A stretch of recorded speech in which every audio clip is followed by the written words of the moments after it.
my lovely, lovely, lovely imps, Paul Squall, Holic Master, Queen Laura, Rapti, Baphomet, Punk Corpse, Trevor, Dank Cat, Lord, Baphomet, Fancy Shrimp, Frightman, Crabe, Cotton D-Pad, Cheeseball, Panic Stasis, Dorito Chip, Pansabi, EB the Purple, Sleep Deprived Frog, XVY, Abo, Brawlerella, Twos, Annie, Gayfesh, Chair, oh my god, with the absolute immediate, you weren't kidding, holy shit, with the incredibly generous 20 gifted subs, oh my god, the white name annihilation begins instantaneously. Thank you very, very much, Rapti, deeply, deeply appreciate it.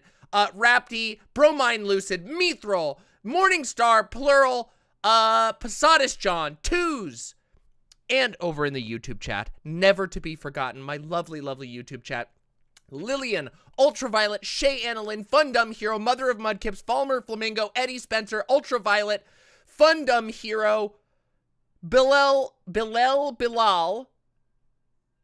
and Smelly Sweaty. Everyone, if you are here, please press the like button on YouTube. I would deeply appreciate all of your support, and the like buttons are the first line of support. It's free to give a like button. Just click on the screen, press the like button, and then continue watching in comfort. The likes always bring in more viewers. Right now, we have an incredibly cozy 85 viewers, which is absolutely awesome, but we'd love to have more. I know our audience size. Our audience size is close to 400 viewers now. Did you know that? Did you know that the number of the imps has swollen? It's become engorged, and it yearns for more. It's awesome, and it feels really good. I want to grow this channel. I want this channel to keep growing, and I also want this channel to continue to put out the most banger fucking streams on this side of the web, and much, much more. Right now, it's under 100. That's okay. Always, remember, always at the beginning of a stream, it's always the cozy wind-up time. So don't worry about it. It's going to be fine. Don't you fucking worry. We'll get there. Inflate your viewer count, making it big and round. True. True. This is for the real imps. Yeah, the warm-up moments, the little, like, first 45 minutes or so of the stream is always for the real imps. It's when we talk about what we're going to do for the day. It's when I talk about what I've been up to in my real life, which I do have, just so you know. I know sometimes it seems like your favorite streamers only exist in this little box that we talk to you from. But the truth is, we have other things we do. We eat, we drink, we fuck, and we shit, just like everyone else. And also, sometimes we go to sleep. Isn't that interesting? Yeah, it's super interesting. It takes a second for it to get fully engorged. Of course, that's fine. You know, that's perfectly fine. Hey, Twig Blossom, welcome.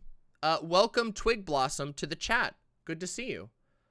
I only exist on stream and when we hang out and when we DM, and also all other times. That is true. That is actually accurate. For those of you who are my friends, you get to know that you get to experience the permanence of the increased permanence, I should say. There's been a lot of stuff going on. Like, holy shit.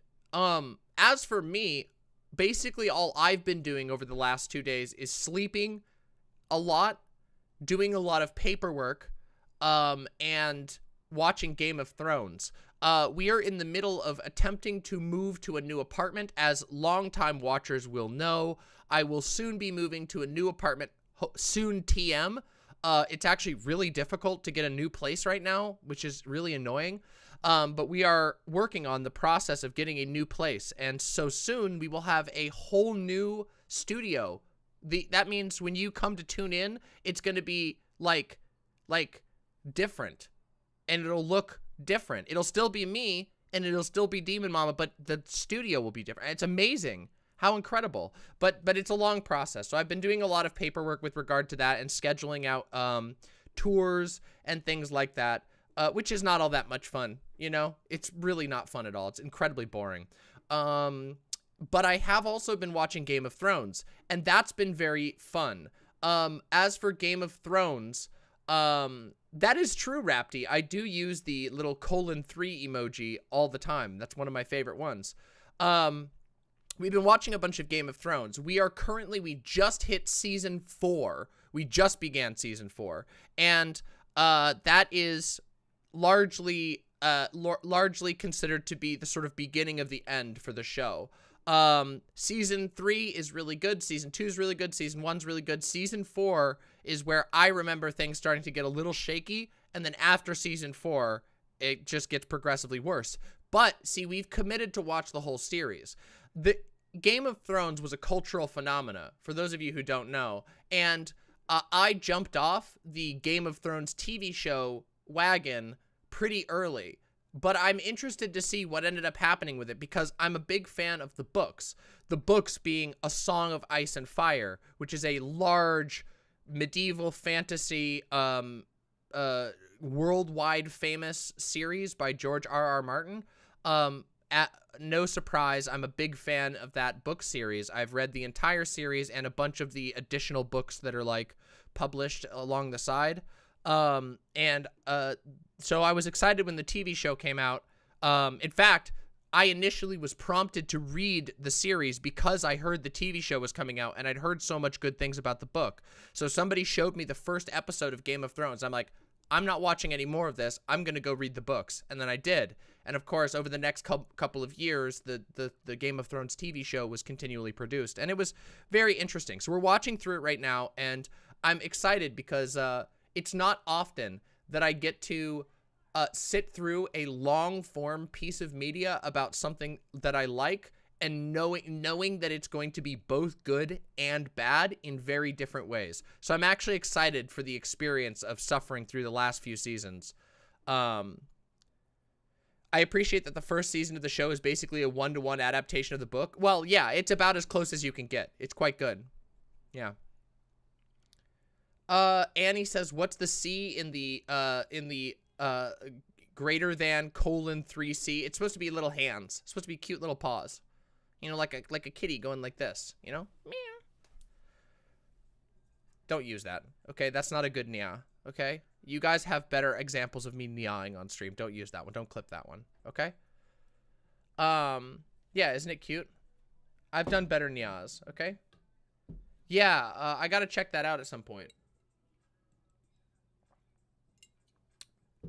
So, everyone, yeah, been watching Game of Thrones, been enjoying it, been playing Elden Ring. I am sort of going through. I've played so much Elden Ring, it's not funny.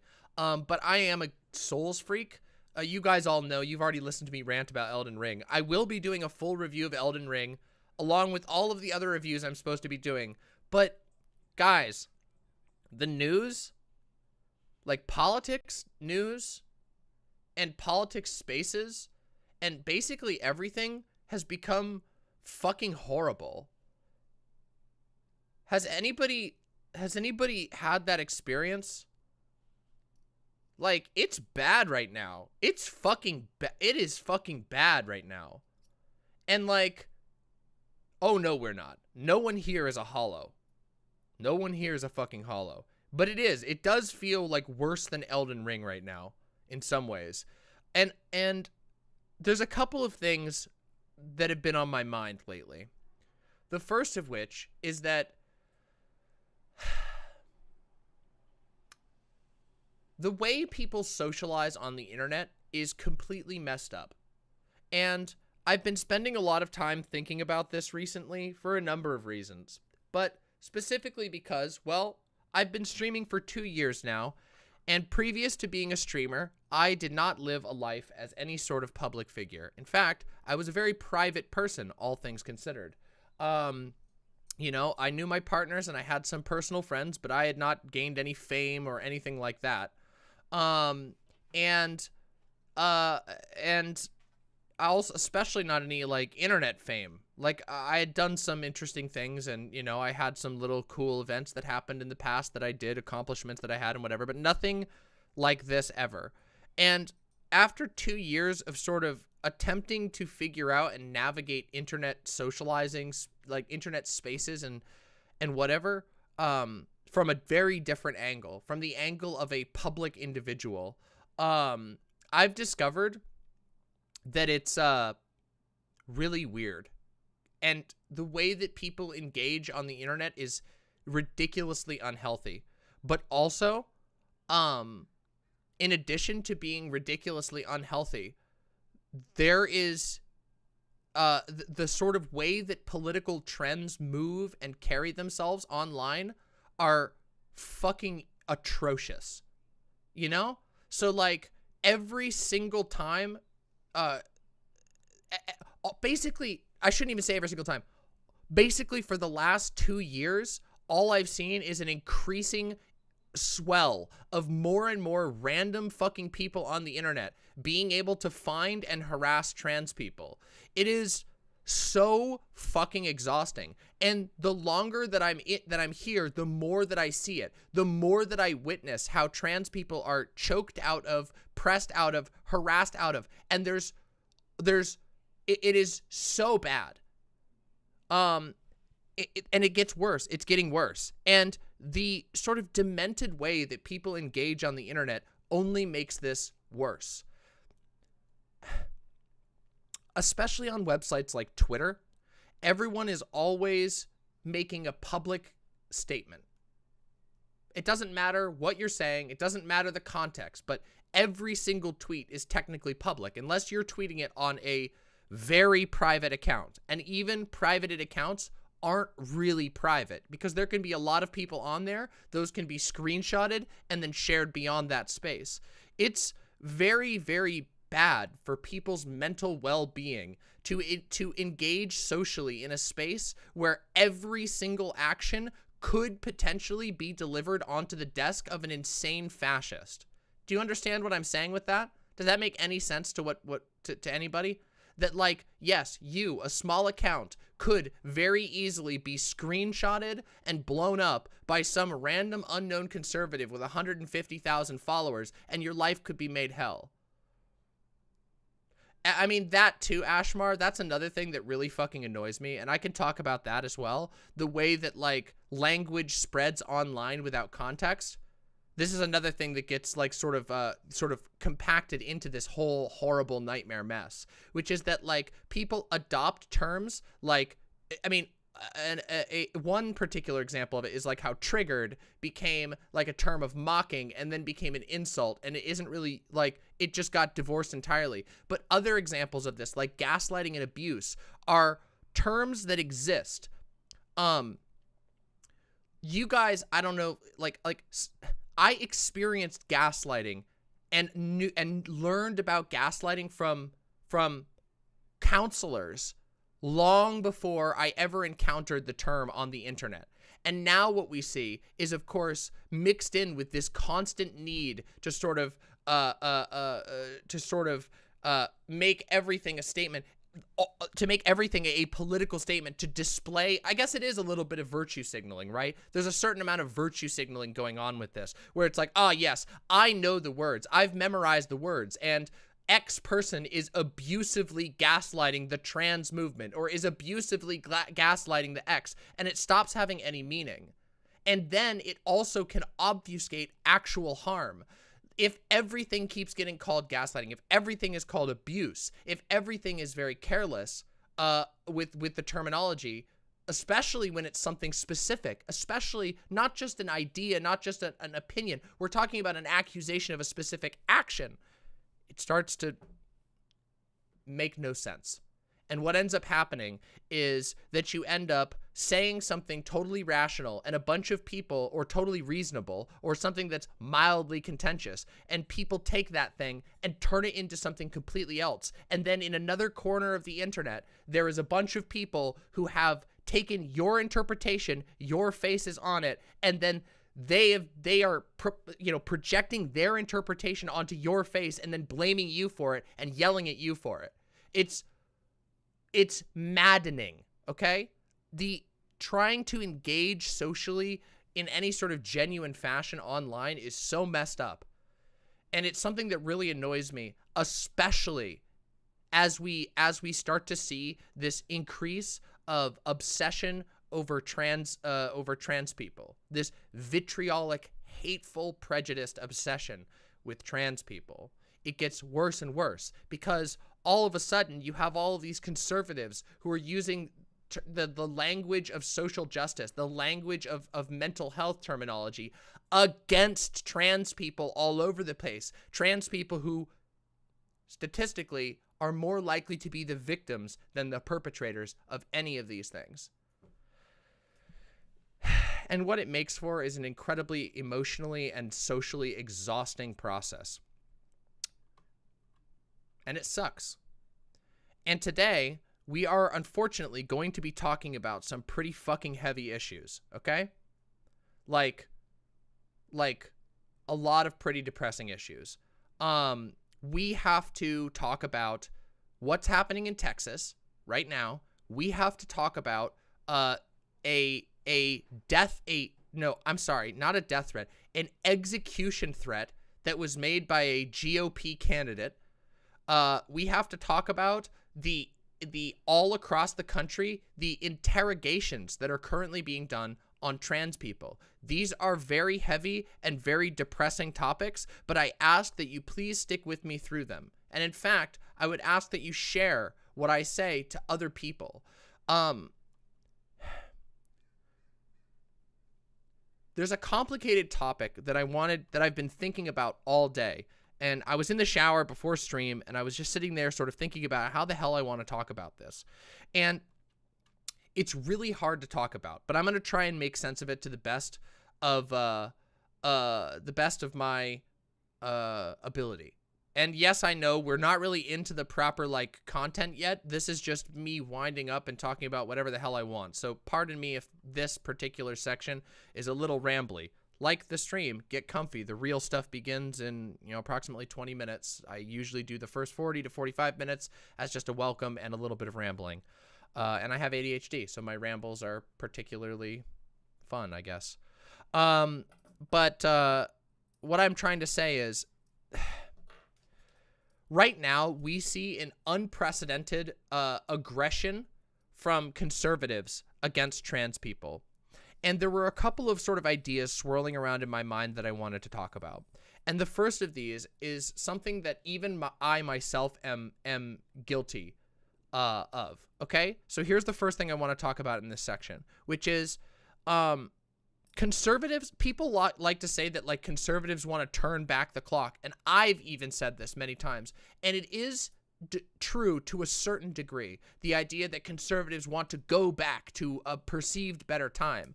But see, that part about the perceived, like an imagined past that they imagined that was a greater time, make America great again. It didn't used to be like this. Kids used to not get participation trophies. And it is true that a big part of them is sort of hearkening for a simpler and a return to simpler times. You did plain Jane Doe.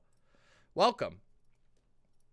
And there is a certain amount of that. But I want to point something out that I think is important to distinguish, which is that conservatives don't functionally, no one can take you back in time. And conservatives don't actually want to go back in time. They don't want to lose modern technology. They don't want to lose modern capitalism. I mean, some do. There's a handful of conservatives who are like genuine primitivists, but most of them are not like that. They want to use modern technology. They want to use modern weaponry, modern science to suit their ideological goals. What I'm saying is they don't want to go back. They want to go forward to a vision of the world that is painted to look like the past.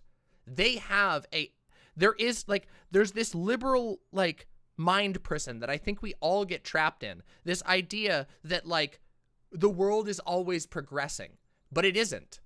Did you know that there have been times in history, thousands of years ago, that egalitarian societies existed? Not good, not what we would understand as a good egalitarian society, but there were societies that had freedom for gay people. There were societies that had trans people as a accepted and revered part of society.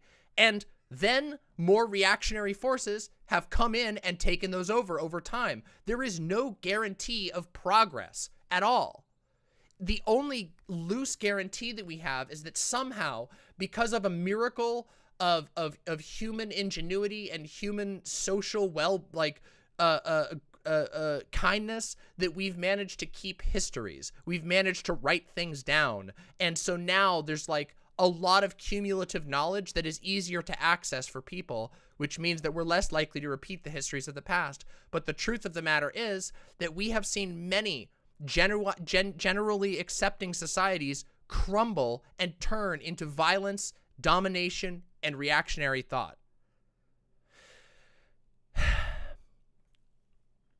All of this is to say that one of the things that characterizes our current political milieu is the fact that conservatives are offering a view of the future, a structured view of a future that is their dominionist white supremacist worldview. And not all of them are open white supremacists. Not all of them are open Christian dominionists. Not all of them are open supremacists or homophobes. But that is their worldview. If you look at the platform of the GOP, if you look at the actual beliefs and the professed beliefs of the people involved there, if you look at the policy-making decisions of these organizations, what you find is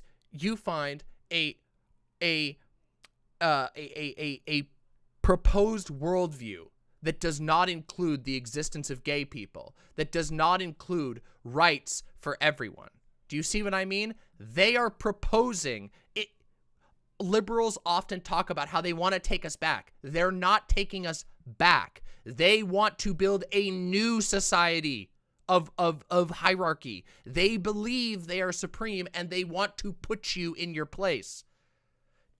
Now, this might seem like a small distinction, but I think that it serves to illustrate that it's not a tug of war forward and back. It is two parallel worldviews. Our worldview, the worldview that you likely belong to, that says that queer people should be free to live, free to do what they want, to live as long as they're harming anybody, and an alternate worldview, an opposed, mutually exclusive worldview. A worldview that is deeply eliminationist. They want to squeeze people out of existence. Do you understand?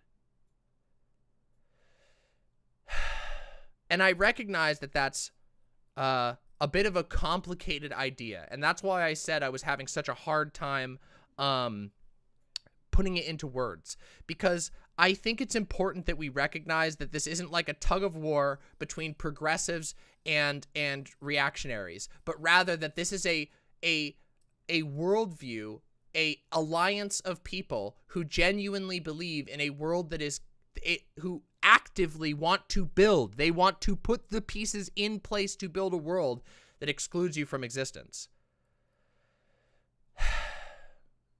They've done it before.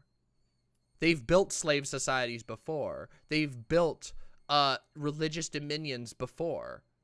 They don't necessarily want to bring back the old ones. They just want to build a new one.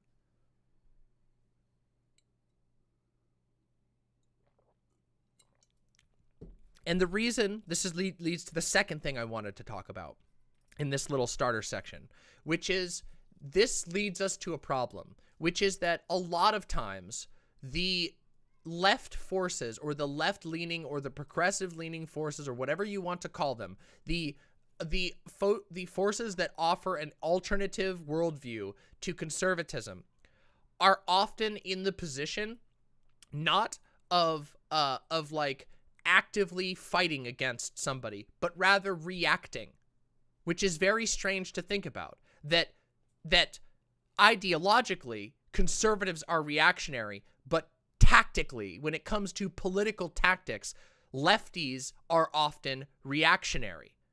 And as in they are the ones who are at this moment desperately trying to prevent the loss of rights. And to a certain degree, that's a good thing.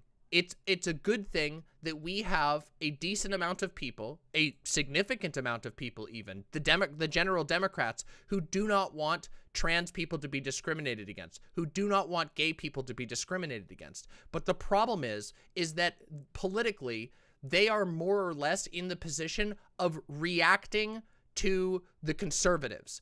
The conservatives make an attack, and the Democrats have to respond by slowing it down or hopefully by delaying it forever. But there's very little progress made because the reactionaries are building their worldview with each step, and all that liberals are able to really do at this moment is knock out bricks from underneath them. So you can delay it, you can slow it, but the fact is true that the conservatives are currently building the world that they want to see. And liberals don't really have a world that they want to see. They don't really have an active vision for the future. They don't really have a thing that they're fighting for. And I think we need to change that.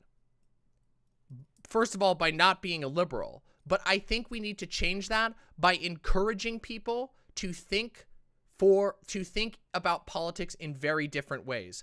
Not as a tug of war between progress and regression, but rather as multiple competing factions all vying to make their version of the world happen.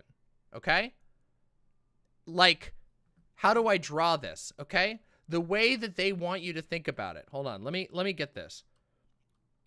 And the way that, not the way that anybody wants you to think about it. I mean, yes, obviously Democrats do want you to think about it this way because it benefits their party. But what I mean is that the way that we often think about this is not particularly functional. Let me show you real quick. Okay? This is, wait, where's my little thing here? Here we go. So we need a different color. Let's grab the reds.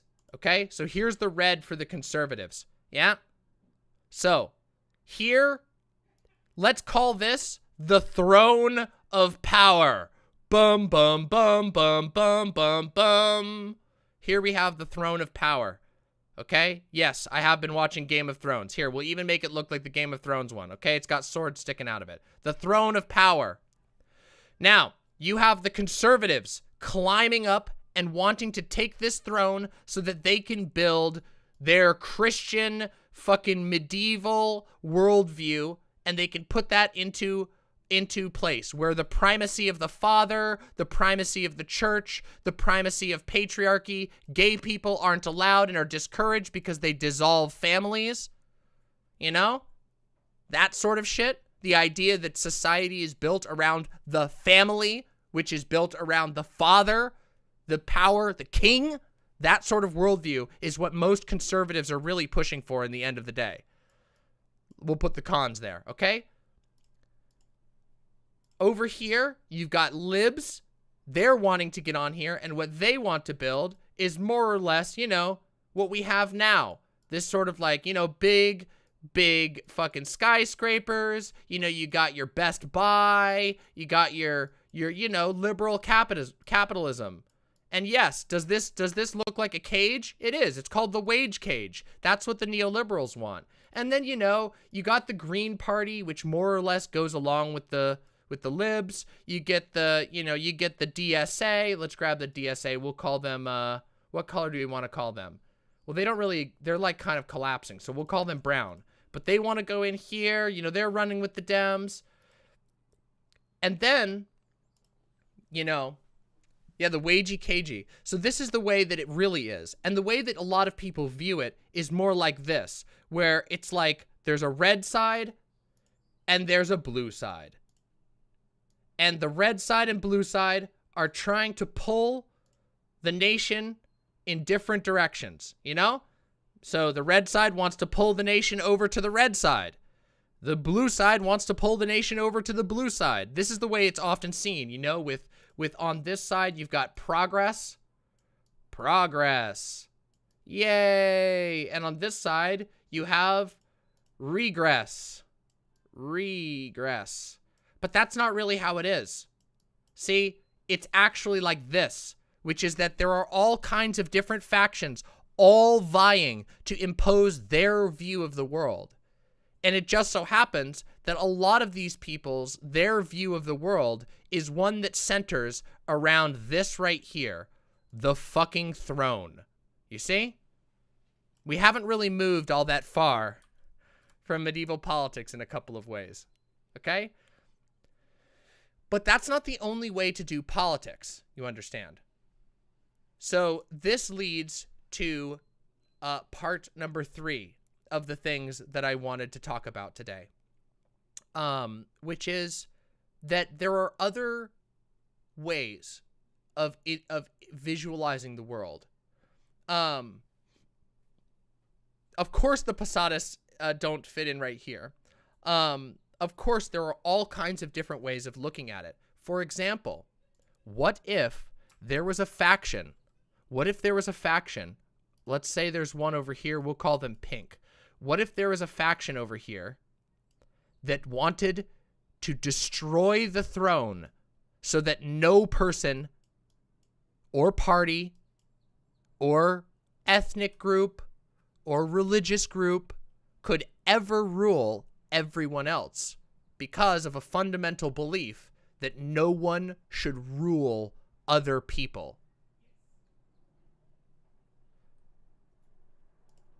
Well, everyone, those people would be pretty based, right? But also, those people would need to recognize that their path does not necessarily involve going like this.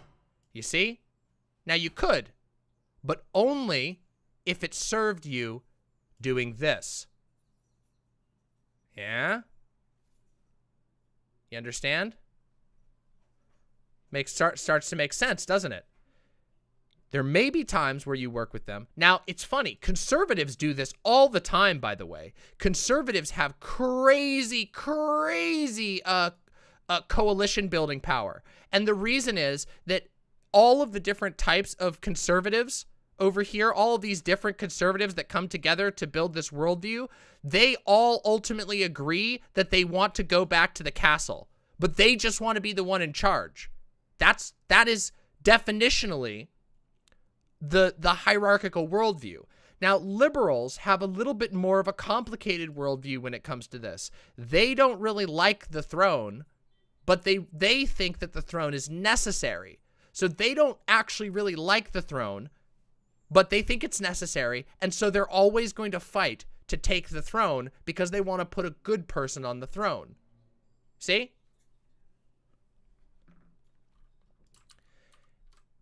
But like I was saying in this very complicated point, that often leads them to being tactically reactionary. They often only react to the attacks from the conservatives, and sometimes those counterattacks that they offer are good. Many of the things that liberals fight for are good things, but keep in mind that many of the things that liberals fight for presume the existence of the throne. They presume the sovereignty of somebody being able to tell you how to live your life. And this is why liberals still suck on liberation issues. Like, really bad. They suck really bad on these issues. And that's because at the end of the day, they presume that there must be a center of power, that there must be someone who rules over you. Now, liberals will rule by going, I'm so sorry. I'm doing this for your own good. This is for your own good. The nanny state, you know, conservatives say that liberals are the nanny state. And there's certain truth in that. I've said this many times. That's actually one of the more true things that conservatives say about liberals. Liberals, when they take power, act like your parent. They go, I'm doing this for your own good, honey. You're going into the insane asylum for your own good, honey. You're going into prison for your own good. We have to do this to keep order.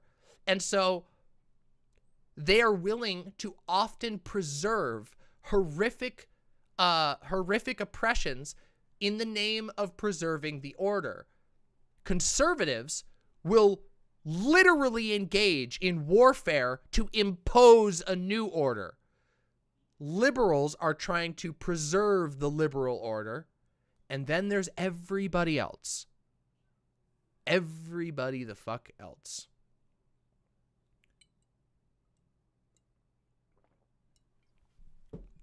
Let me ask you something. Real quick question.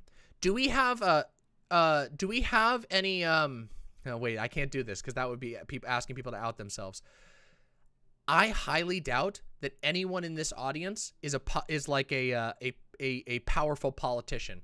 I highly doubt that anyone in my audience is a billionaire. Maybe there might be a millionaire in my audience. There might be a few millionaires in my audience. But I highly doubt that I have any billionaires in my audience. I highly doubt that I have any powerful politicians in my audience. I believe, from everything I've seen, that my audience is full of a whole lot of everyday queer people.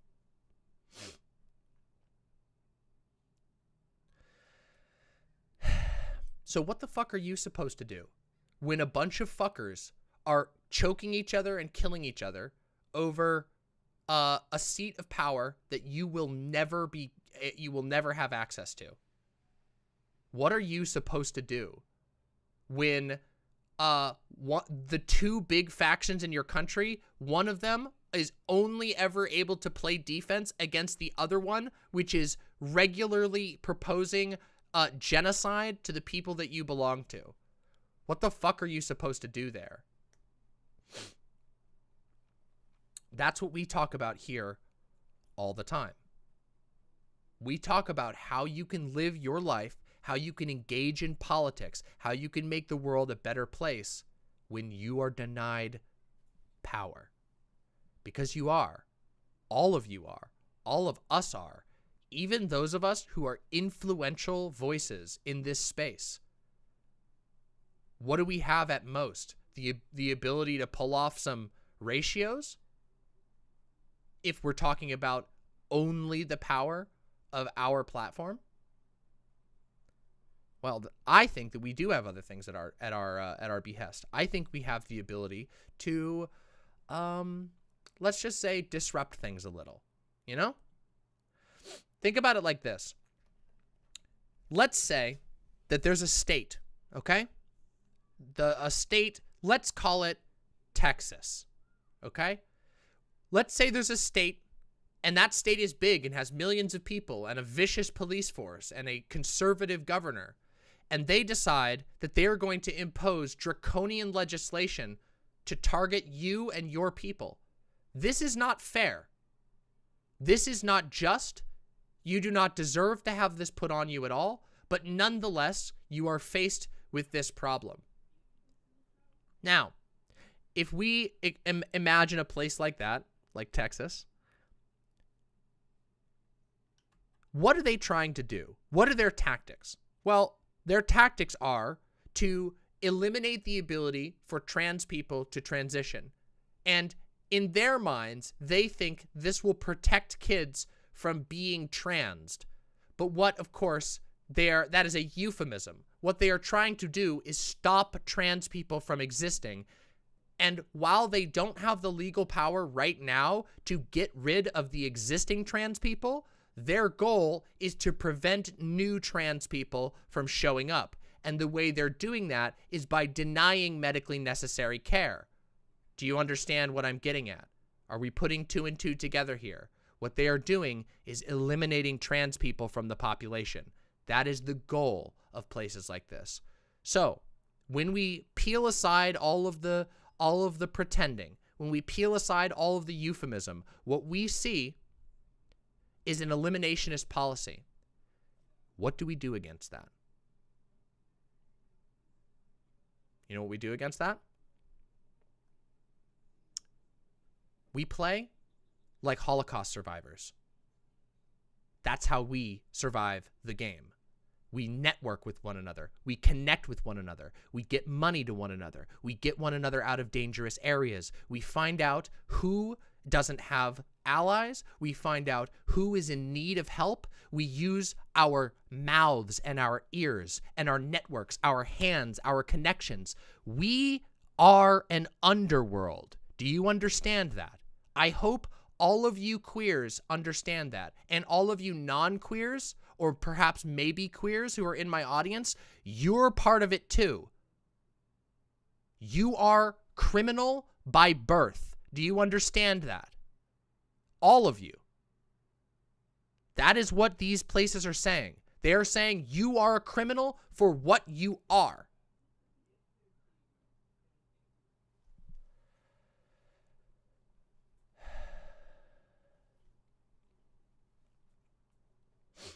And we have to behave like that. Because there are tactics that lead to survival. Every queer person who lives is another queer person who can fight, who can help more people, is another person who can live to fight another day to ensure that the future is as gay as we want it to be. Yes, absolutely you can. Oh, don't you worry, psychosocialism. We're working on that already. We already have a list. My team is maintaining a list of trans GoFundMes so that anytime we want to, we can shoot money over to them and help people get out of situations. And but that is not what I'm talking about here. We're going to talk about more of that as the show goes on. We're going to talk about more. But what I want to talk about here is the mentality. What I'm trying to get you to think about is the mentality. Okay? Queer people need to realize the power of solidarity. We need to realize the sinister nature of the status quo in our country, and we need to recognize that even though there may be incidental allyships with liberals, there might be some areas where there is incidental allyship with liberals, their worldview conflicts with one where you are free, especially if you're a queer person who also tends to lean more libertarian or leans more anarchist. Yeah?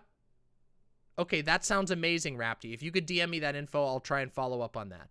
The mentality that I'm trying to get people into, well, it's more or less the mentality of a pirate. Because that's what we are. We've been that since we were born. If you're gay, if you're queer, you are an outlaw. You have, and not just in Texas. Keep that in mind. This isn't just Texas. This is many states that are doing this. And if the Republicans take control, which there is a very, very good chance that they will, there is a very good chance that in 2024, the Republicans will have full control of the government. You know this is coming on the federal level. It already did under Trump, and Trump did not give a shit about trans people. The next wave of Republicans, they hate trans people. So we need to figure out how to connect, how to live, how to fight, how to stay strong, how to stay alive, how to stay comfortable. This has to be in all of our minds. How we help our fellow queers and our allies. Because keep in mind that a lot of you allies are not going to be happy in this world either. It's not just queer people who are on the chopping block. It's not just trans people. It's not just gay people. You know what they say. You know what conservatives say, right? They call all Democrats communist child molesters. You're there too. It might not come for you first, but it's coming for you. And the answer can only be found in queer community, in strong, mutually empowering queer communities. And queer communities are built by individuals who say, I want to meet other people. I want to help other people. I want to make the world a better place for queer people.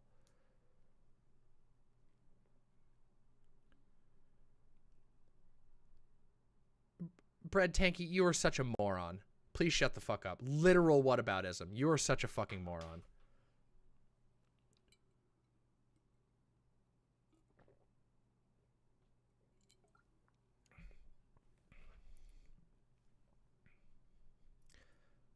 There are times where voting is very important, okay? There are certain bills that are going to come up that will give strategic advantages. But let's take a look at this again.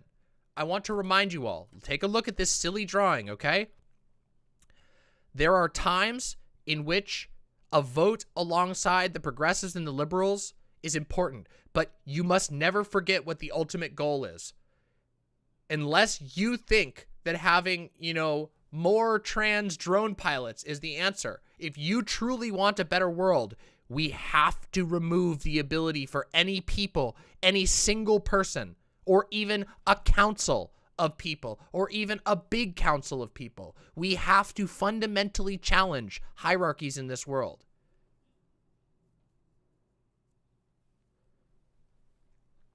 Do you have any recommendations for how I can get involved now in efforts like this? There are tons, okay? First off, pay attention to queer online communities. Lots of queer online communities regularly promote fundraising efforts, charity streams, GoFundMes. You got to get plugged in. And that doesn't mean you have to like spend all your time socializing. You can just hang out. You can just lurk. You can just go and hang out when you want to. That's the first step. The easiest step is to start connecting with people online.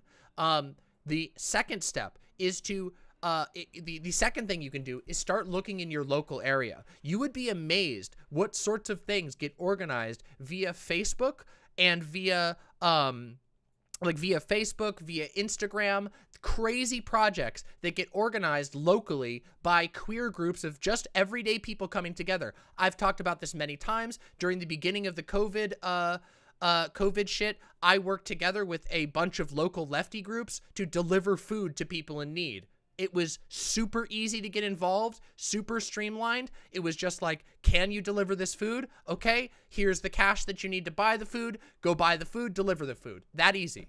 Those things are all over the place. And if they're not, maybe you are in the position in your life where you can start something like that. You can start something. It's the thing that happens. This is one of the problems that happens from being liberalism poisoned, is that we forget that politics isn't voting. Voting is a type of politics, a very weak, very small type of politics. Politics is when you make a decision to help somebody else, when you make a decision to make a stand, when you make a decision to build something. That is politics, and that is power.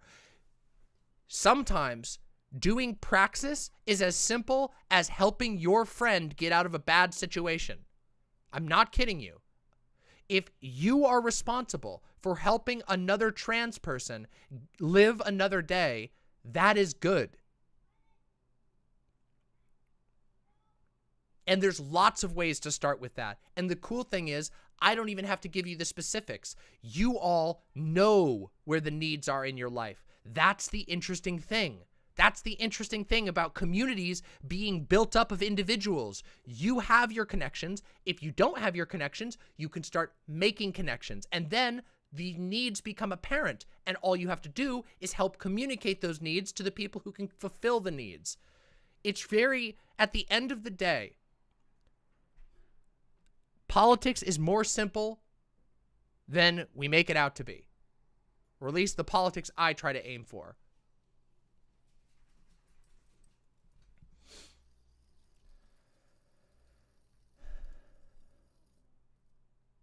Community networking with Beau of the Fifth Column. That is awesome. I'm going to watch this whole thing. I am going to watch this whole fucking thing. That is amazing. Community networking with Beau of the Fifth Column. That is sick as hell. How does one start a GoFundMe for their transition and do it right? Well, it's complicated, but the easiest way to do it is to explain what you need, why you need it, and then send it around to people. You might have to be patient, depending on. I mean, GoFundMes are a chance, but hey, if you're starting a GoFundMe and you're a member of my community, I can't promise that I'm going to promo every single one, but if you send it to me, we'll put it on the list, and when we do fundraisers, we are going to put money towards GoFundMes. Now, the good news is, because, and this is the reason why I encourage people connecting with queer communities, as it turns out, if you are in need of transition-related funds and you're connected to a lot of queer communities, those queer communities will likely have people with the resources who may be able to help you. Any tips for someone with severe mental health issues that prevent me from getting independent enough to move out of Texas and getting to Seattle? Seattle might not be the perfect choice, but getting out of Texas, it may be challenging, but it should be doable even with some mental health issues. If you can find somebody who can help you move, if you can find somebody who can help you raise a small bit of cash, you can get to a safer place. I can't give literally personal life advice because I don't know your life, but you have to ask. We have to connect with one another. We have to be willing to help one another. Does that make sense? So it is hard, and sometimes it can be hard to find those people. But the entire reason why I'm talking about this, the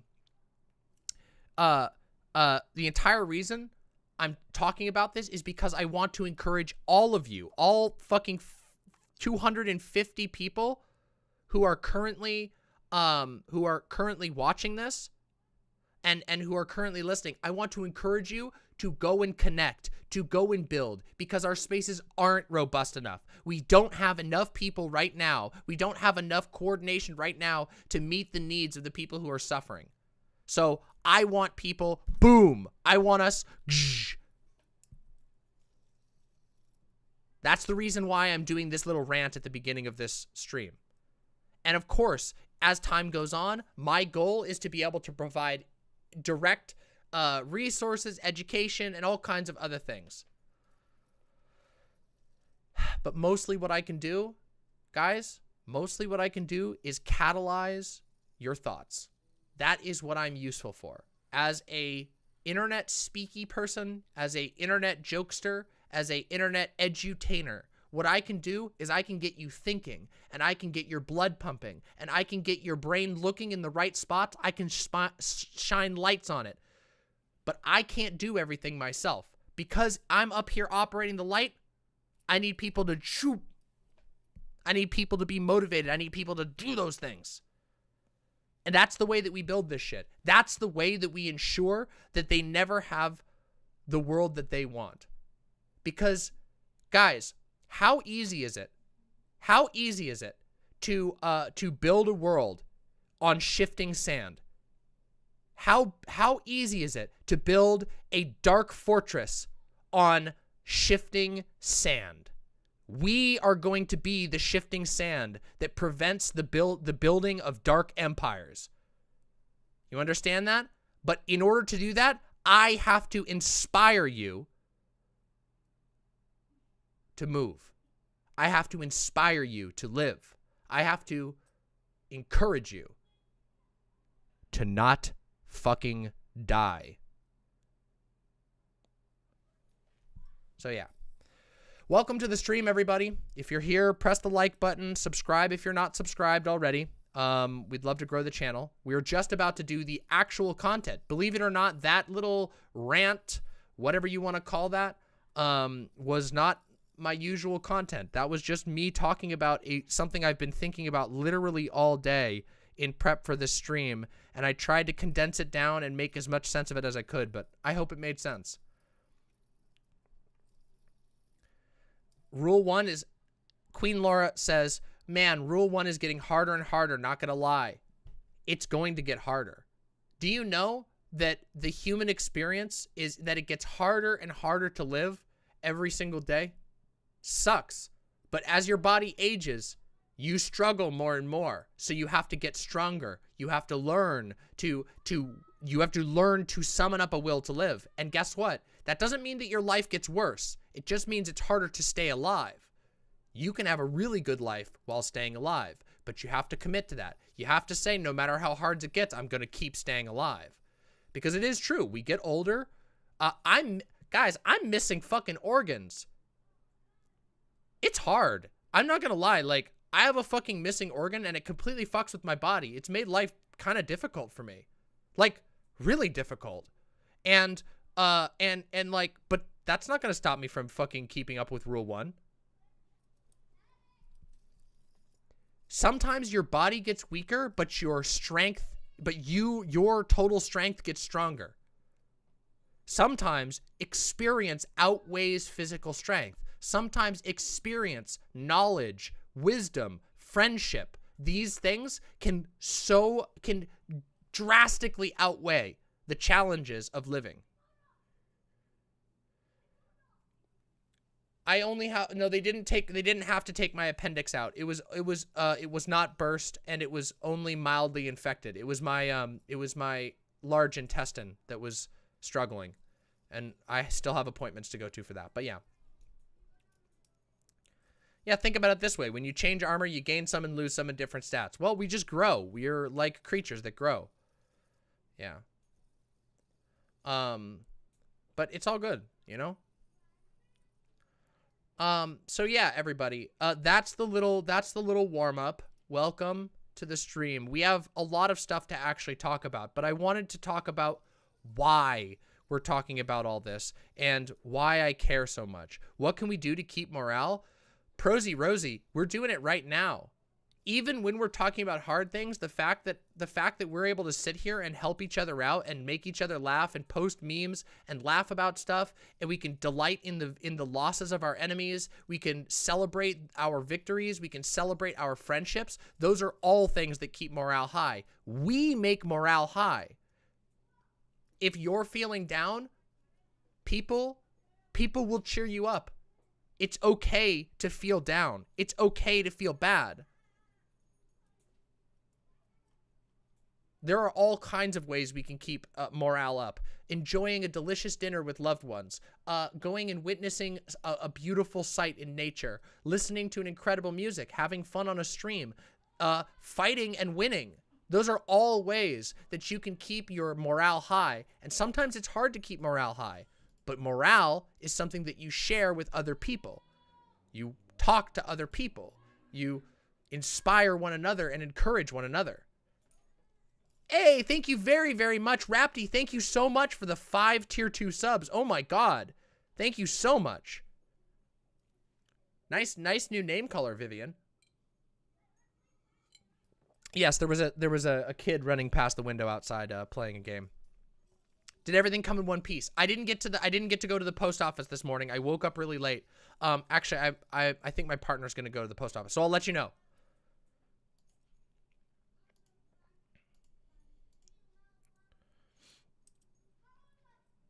I keep my morale high knowing I trigger conservative chuds. I feast on their tears. Listen, unironically, I get great pleasure from pissing off conservatives. The thing that always drives me nuts is I hate fighting with fucking liberals. I hate fighting with liberals specifically because liberals can't admit that they just hate your guts. Some liberals really do just fucking hate your guts, but they'll never admit it because that's not nice, and they don't like it. You know, they don't like being, you know, called out for not being nice. It's so fucking annoying.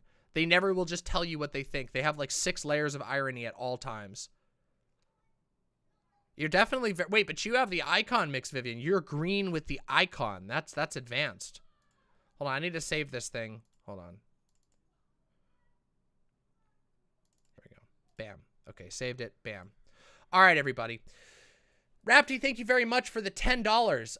Rapti0001 on Discord, please contact for advice and assistance on queer trans info. Rapti is indeed someone who has incredible access to trans info. So they're volunteering up. There you go. There's somebody you can contact for some info. Rapti is great, and I can't praise them enough.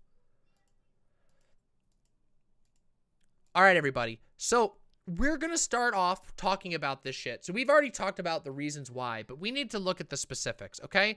So the first thing I wanted to watch is this really interesting clip. Missouri State Senator. So this is from Missouri, okay? Now, for those of you who don't know, Missouri right now is in the throes of, let's just say, a war on trans people. A number of bills and inquiries have begun in Missouri, specifically about trans kids. Now, a really cool, a fucking really cool channel that I like called The Majority Report did some commentary and offered a recording from one of these things. We're going to watch this because I want you to see exactly what's happening in right-wing states right now and exactly why all the things that I said at the beginning are especially important. So let's have a seat and let's react to this interview, which is called Demented Republican Interrogates a 14-Year-Old Trans Kid. This clip is of Missouri State Senator Elaine Gannon basically interrogating a trans teenager named Avery Jackson with really invasive questions about their body. 14 years old, remember. 14 years old. A girl or a boy. I don't know. But in terms of how they identify girl, about her body. So let's just, it's pretty uncomfortable. Just take a look. You're in the ladies' room and then you realize somebody else is in there that's doesn't have has a male body instead of a female's body. I mean, it just causes some issues there. No, it's, you should let people go to the bathroom. No one's there. You see them think. Well, they probably don't realize. Yeah, exactly. That's because you have those long hair and that's the. Right. You're gonna go through the procedure. You think we're going around? This is a grown woman in a courtroom asking a 14-year-old about their genitals to try and bait the 14-year-old into saying something. What? What's the reasoning for that? What's the possible reasoning you could ever have for that? Especially considering the fact that 14-year-olds don't get SRS. It is remarkably rare for anyone under the age of 18 to even receive SRS. Very odd. Forcing our genitalia in people's face. We're trying to go to the bathroom, and what you want to do is not let people do that. Your whole argument here is the fact that you don't want people to use a bathroom. No one is looking at the genitals. I was seriously just curious. You're asking us for example on public record about genitals, and if people would see that, how would anyone know? Do you see the state of affairs in America? This is in a courtroom in Missouri. Right now, in your country, most likely, unless you're not from America, but a lot of my viewers are. This is what's going on. This is what we're dealing with right now. We are having state-sanctioned panels in which representatives of the state are questioning children about their genitalia. Why? Because they're trans. For no other reason than because they are trans. That is the only reason that this is even allowed to happen. That tells you about the state of affairs in our country. We have been coming for 7 years trying to help people understand, and I know this is off topic and it didn't mean anything by it. Okay, pause it. I'm sorry. So, I mean, first of all, then the way she's basically rolling her eyes. Sorry, a legislative chamber. I'm very sorry. That is a legislative chamber. That almost makes it worse. Because at least if it was in a courtroom, the precedent would exist for a judge to be asking those questions. Instead, this is just our elected representatives doing this. And falling back in her chair as if, I mean, this girl's being ridiculous. What's known as Karen mode. Yeah, okay, yeah, she's slipping into that. But the concept that you would ask a 14-year-old girl about her genitals in this very public way is so ridiculous, but it's also so revealing about how many of these conservatives, like their psychology, they're so sexually repressed themselves that they find like this stuff in their world fascinating and almost, I don't want to say titillating, but they're inappropriate because they have a very tentative connection or understanding of their own sexuality, and so they're projecting constantly with these questions. We should say the woman who is saying who's sitting next to Avery is Avery's mom, Debbie Jackson, and she's you should go over and you can find her at _Debbie Jackson. And well, let's finish the other video and then we can go to that. But she has like a explainer of that dispels some myths about. Yeah, intentions nasty in chat says, yeah, this is kind of like, it's like a zoo. Yeah, that's how a lot of conservatives treat trans and gay people. That was the thing, right? In the past, you guys know that like in like Victorian society, there would be human zoos. Like, unironically, not just like freak shows in a circus. There were literal human zoos and people with weird faces, weird bodies, weird skin colors, quote unquote, weird genitals, quote unquote. Those people would be put in human zoos. That's how these people act. This woman is so lost in her ideology that she's sitting in a legislative courtroom or legislative chamber, my bad, and asking a 14-year-old about genitals. Asking a 14-year-old what she intends to do with her genitals when she's an adult.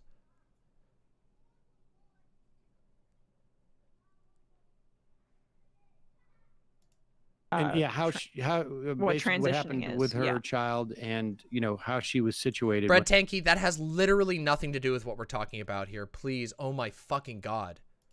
When this happened. Yeah, her daughter who transitioned from male to female when she was 4 years old. I know this is off topic and you didn't mean anything by it, but that's the point. Kids aren't going around exposing themselves. Kids are wanting to play sports with their friends. That's what this bill is. And getting wrapped up in genitals in bathrooms gets us so far away from that, and it dehumanizes our children. My child is so much more than genitals. True! Based mom!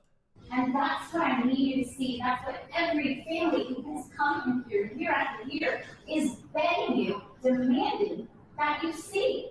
I don't know what your genitals are. I have not made an assumption, and I'm not willing to ask that question because it's highly inappropriate.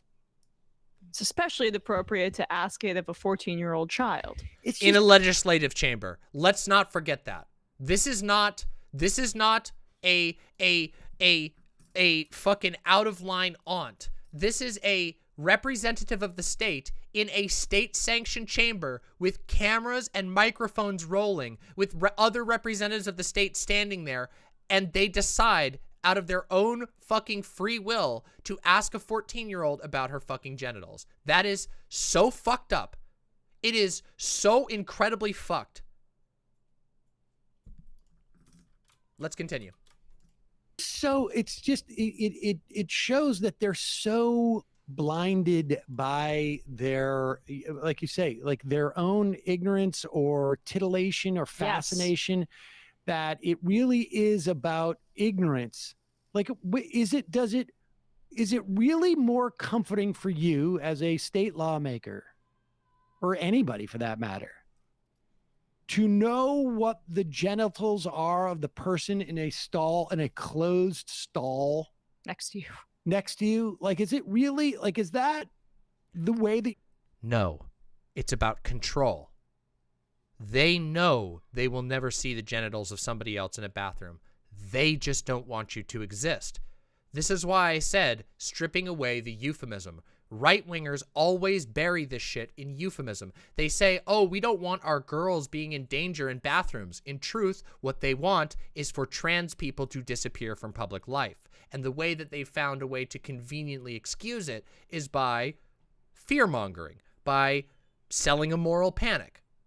You're going to get some sense of security if there are testicles in the stall next to me, or if there's a vagina in the stall next to me. One of those two things will determine how comfortable I am. Well, it determines, how quickly your stream is going to come. I'm sorry. I mean, honestly, it's just so so silly, so bizarre. Just play the first minute of Debbie Jackson. This is let's play the first minute of this video.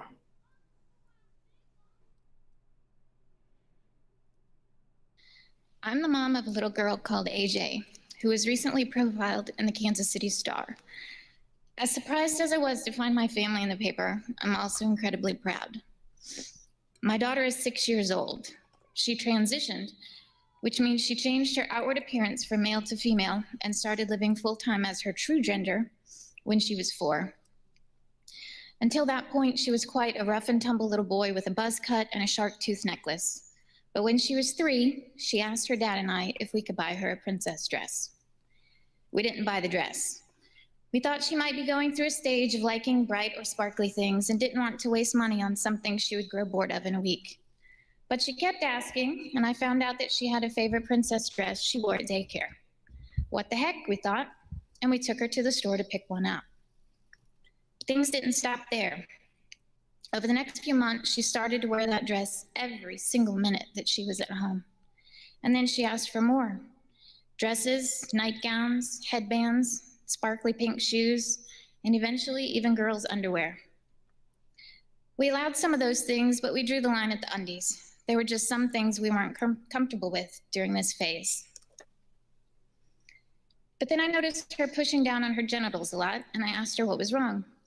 Not having those parts, I assumed she might have a rash and was itchy, but her answer shocked me. She said that they bothered her and were in the way. She wanted them gone. Thank God for Google, because I immediately jumped on the computer and typed in a search. 4-year-old boy says genitals should be gone. What came back was a very short list of results, but they all pointed to one thing. My child might be transgender. I had never even heard the word transgender before and really didn't know what to think. We made an appointment with our pediatrician. She recommended a child psychologist. But before we could even get an appointment, my daughter, then my 4-year-old son, said these words to me. Mom, you know I'm really a girl, right? I'm a girl on the inside. That moment changed my life. In the following months, she became more insistent. We saw the psychologist and an endocrinologist to make sure there wasn't a hidden medical issue. She became more determined to express herself by wearing those pink sparkly shoes to daycare. She wanted to go out for ice cream in a fairy dress and wings. Eventually, we couldn't hold her back. She was showing signs of depression and refused to leave the house dressed as a boy. The day I let her go to school in girl clothes, she was happier than I had seen in a very long time. The kids were great, and the teachers were awesome. But then the kids went home and told their parents, and they weren't so great after that. Adult bigotry had influenced them. We lost most of our friends and some of our family. We basically went into hiding for about a year while my daughter grew out her hair to look like the girl that she is. When we emerged again, it was with a very happy and confident daughter. When I tell our daughter's story, I hear the same uninformed comments over and over again, so I'd like to address a few of those now. 1, we are liberals pushing a gay agenda. Nope, sorry, I'm a conservative Southern Baptist Republican from Alabama. 2, we, or at least I, because they always blame the mom, wanted a girl, so we turned our child into one.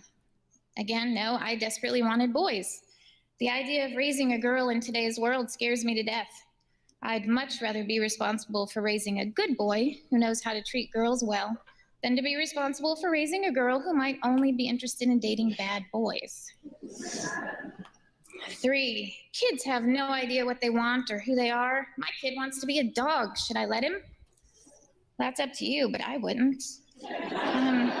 There's a profound difference between wanting to be something in imaginary play and in declaring who you are insistently, consistently, and persistently.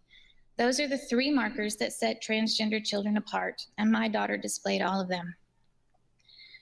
4, kids shouldn't have to learn about sex at such a young age. Well, I agree, so it's a good thing that being transgender has nothing to do with sex. Gender identity is strictly how a person views him or herself on the inside, and it is completely separate from who we are attracted to. 5, transgender people are perverts and shouldn't be in the bathroom with normal people. I don't know what you go into a bathroom to do, but I know what my daughter goes in there for, and it isn't to look around. It's to go into a stall, lock the door, and pee where no one else can see her. Pretty simple, huh? Number 6, God hates transgender people. They are sinners and going to hell.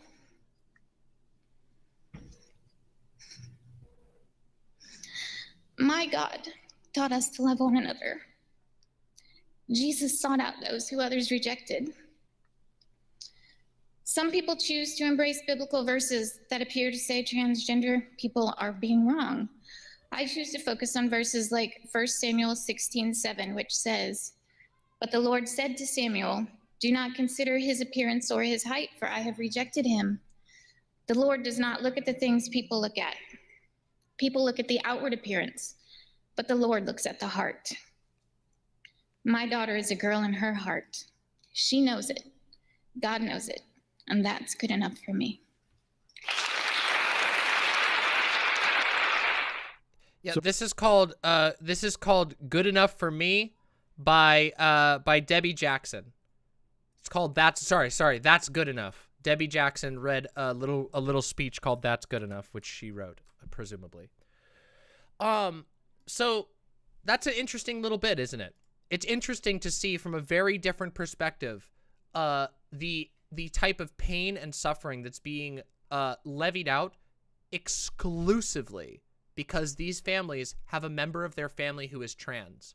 You realize that, right? There's no other reason for this. This girl didn't do anything. She wasn't involved in any altercations.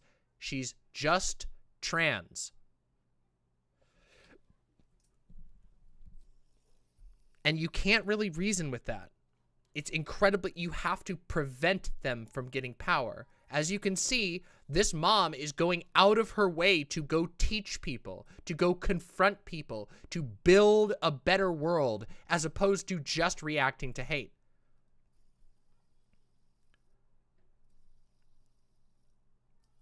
So, yeah, okay, somebody points out that that's a fairly old one and the mom is much more liberal. That makes sense. After a while, you realize that conservatives literally do not and will not ever meaningfully accept gay people, trans people. Guys, did you guys see how they reacted to, did you all ever see how they reacted to Dave Rubin announcing that he's going to have a kid? Did you guys see that? We didn't go over that because I was off at the time. But when Dave Rubin announced that he was going to have a kid with his husband, that they were going to adopt a child, the vast majority of responses were people attacking him for it. Other major conservative figures said that he was stealing babies, that people like the more Christian types among him said that we live in a degenerated age where gay men can purchase children. From conservatives. From fucking conservatives. Conservatives categorically, ideologically oppose gay people. They ideologically oppose trans people, even if there are a handful of conservatives who find a way to sort of justify that a little bit of acceptance, the ideology itself, the greater structure that all of those conservatives plug themselves into because they have to, because that's the only way towards political power, is categorically anti-trans, categorically anti-gay.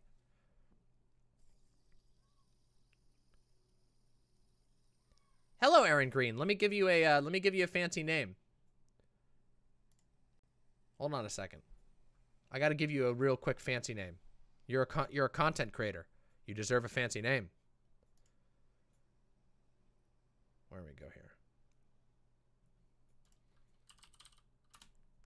Bum, bum, bum, bum, bum, ba-da-da. There we go. Gotcha, Aaron Green.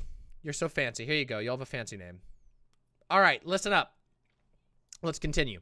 So, what we witnessed there was sort of the, we got to see an exchange between a compassionate mother and a compassionless state.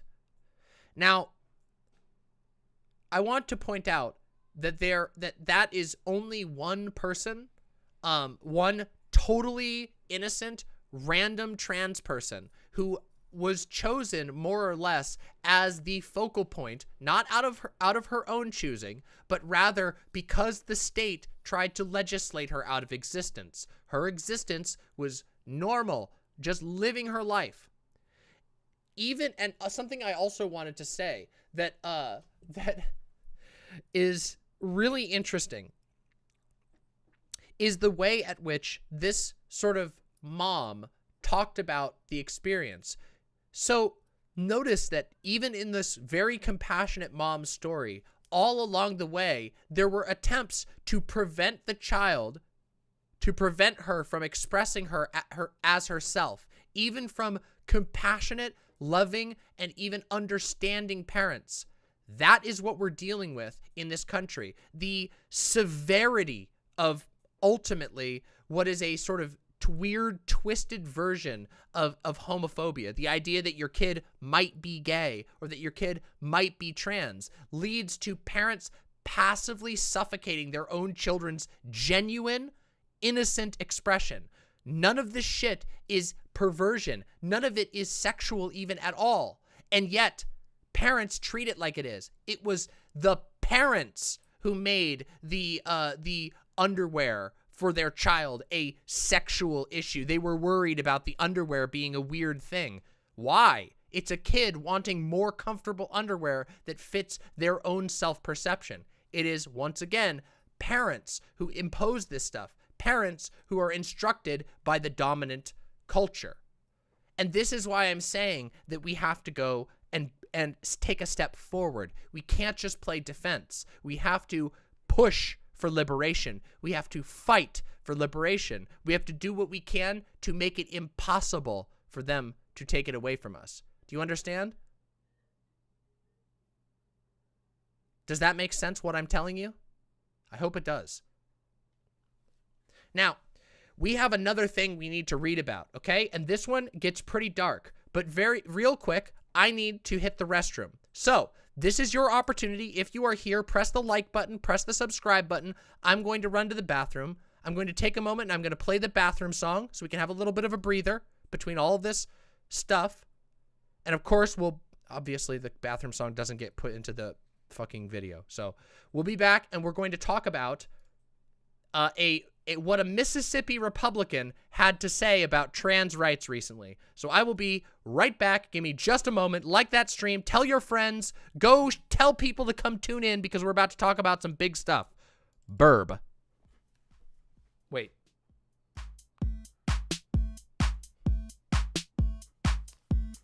Hey chat, Demon Mama has to go to the bathroom, so listen to the Demon Mama bathroom song. She streams 20-hour days and 9 days a week, so let's give her and her bladder a little fucking break.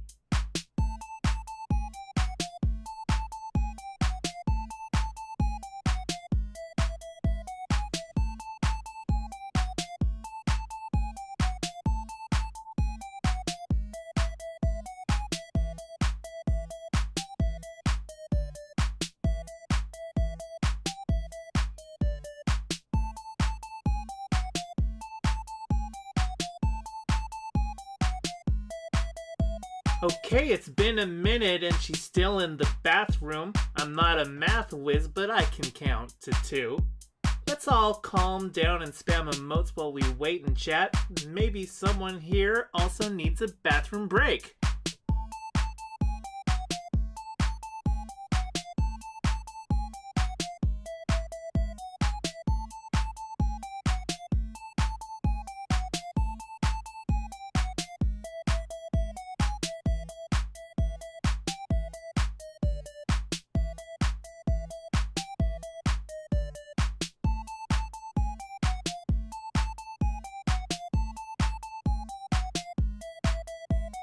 Been a bit since Demon Mama went to the bathroom. Not like I'm counting, but this track's at 142.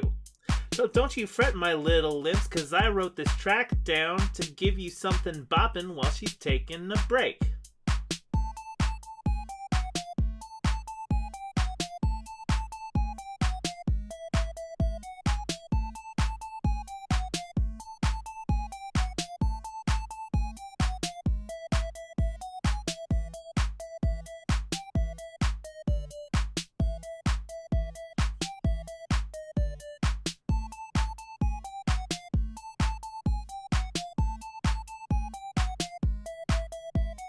Jesus fucking Christ, can Fawn go check in the bathroom? I hope she doesn't lock the door when she uses it.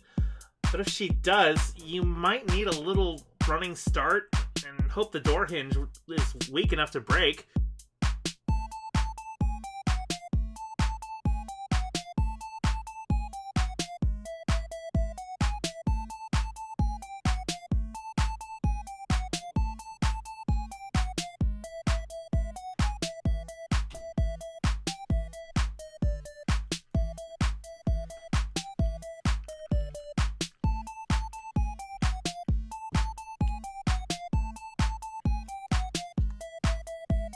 Okay, you're just fucking with me now. Put down your phone, the stream is still running. I can only assume you forgot because you were doom scrolling. Jesus Christ, Demon Mama, yes, do we need to call a doctor? Song's over, stop. Somebody help her out. Bump. I fucking love it. Yes, I have always had gauges. They were harder to see before because I had long hair. Now I got short hair. You know. Yeah, perfect timing. Grab myself some Cheez-Its, grab myself a new drink, went to the bathroom. Perfect.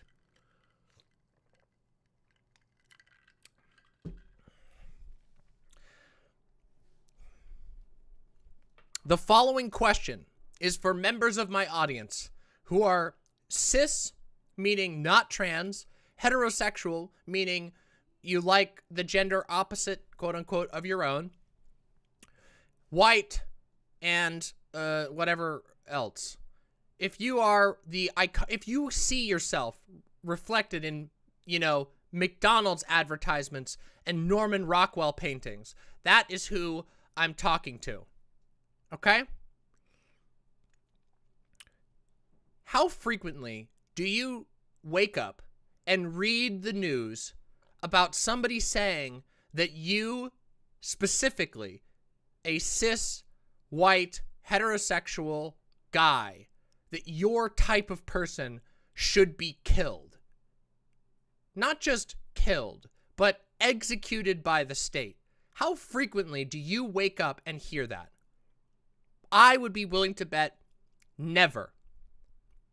And I would be willing to bet even further so, never credibly, okay? And what I mean by credibly is that, yes, some random YouTube account might say, YT people suck, go to hell, kill all men. You might encounter that once in a great while. Okay? Jewish people, you all have definitely had that experience, obviously. All right? Well, guess what? I hate to tell you this, but trans people have this happen all the time, and in more ways than one. Not only do trans people wake up and have death threats directly given to them, often randomly for no reason whatsoever.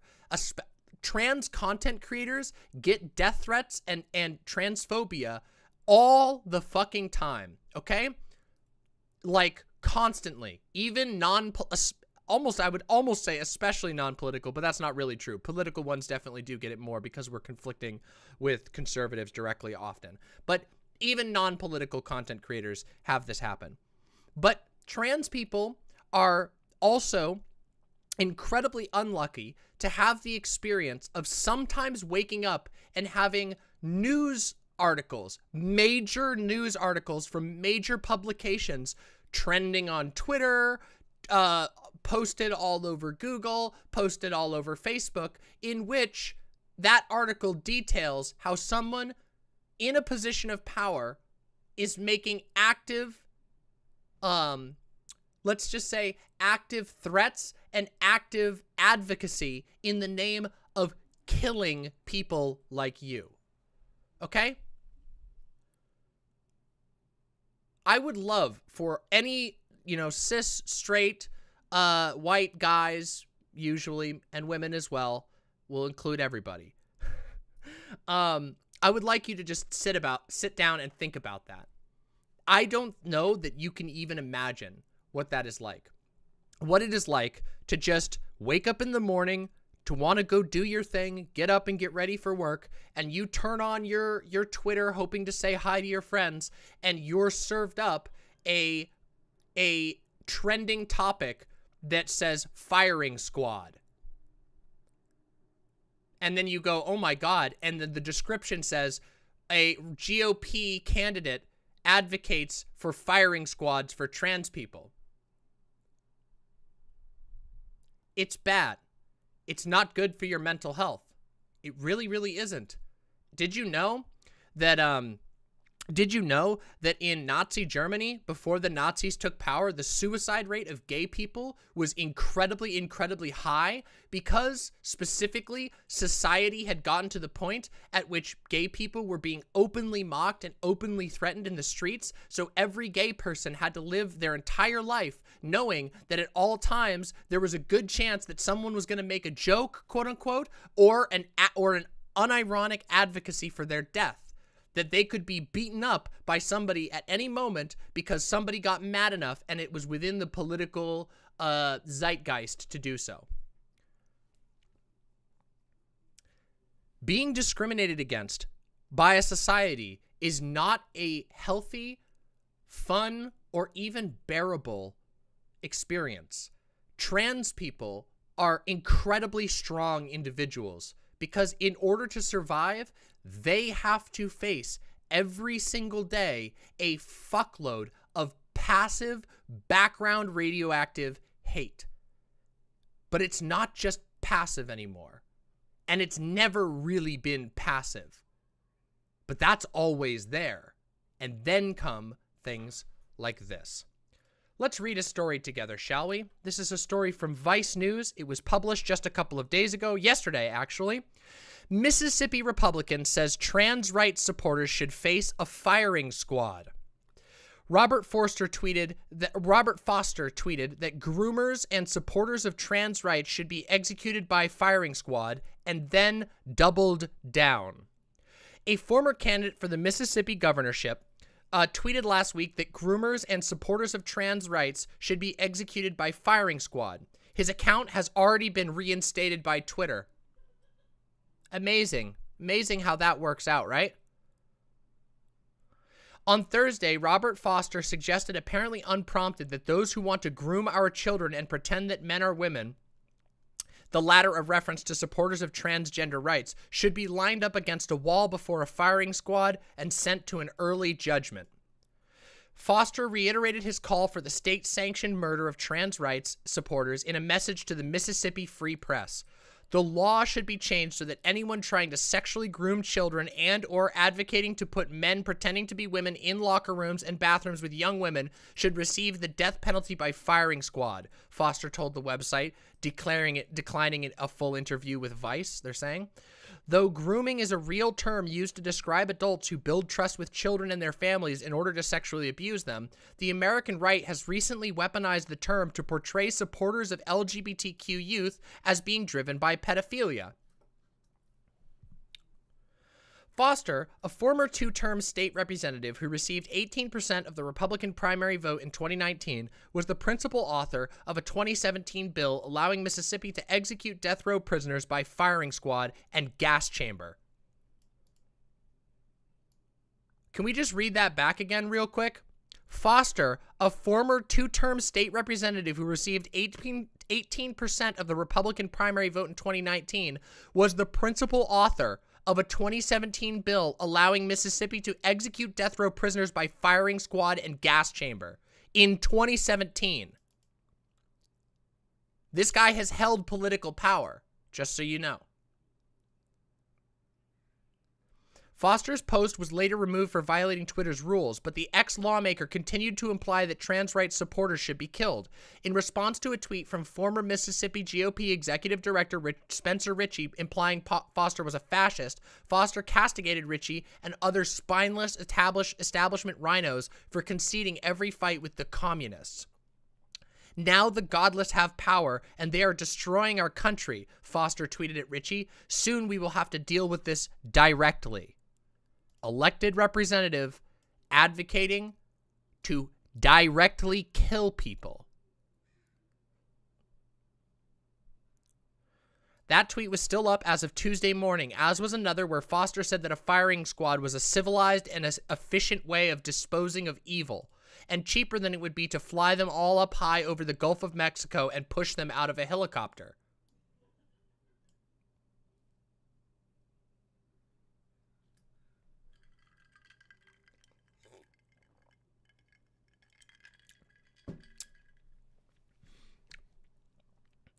Transgendered people are merely victim. It's their pedo-groomers that are consumed by evil, Foster said in another post.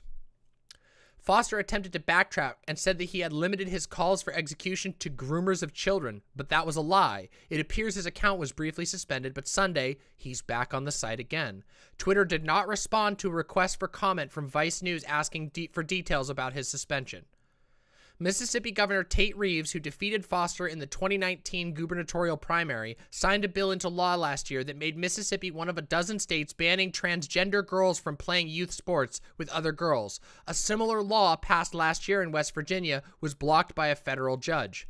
So just so you know, this governor, the one that beat him, still put in a ban against trans girls playing sports. That's the option for a lot of red states. The red states is guy who literally wants to kill people by gas chamber versus person who wants to ban trans people from sports.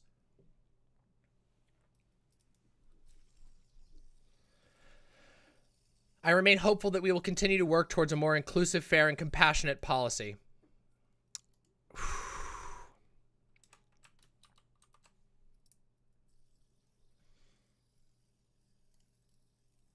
Damn. No, no, Agent Smirnoff. No, no, no. We do not do that. Gotta purge you for that. Don't fucking do that shit. It's one warning. Don't fucking make jokes like that. So, okay. Do you see what I've been getting at? Does it make sense to everyone who's watching now precisely why I say that there is a need for more forward action from trans people? That there is a need for us, for our communities, for the allies of trans people, for trans people themselves to take proactive effort, because these people are getting into power. These people and their allies who are, keep in mind, two wings of the same party. Notice, the fascist is the loud one, and then the other guy put the laws into place that help the fascists get closer to the worldview. You notice that, right? The other Republican still put a trans ban. He just pretended to be nicer than the crazy guy. It's very, very, very, very frustrating, and it's also very concerning. And I don't know how to tell people how serious the state of affairs are. When I started streaming, I remember telling somebody that I know IRL who's not a streamer or anything in a private conversation. I remember saying that I genuinely believe that there is a possibility that there will be camps for trans people in the next couple of years. And I remember that person feeling like that was hyperbole and telling me that they felt that was hyperbolic. And I said, I don't think it is. And I've said that on stream before, and I'm going to say it now. I do not think that that future is unthinkable in this country, unfortunately.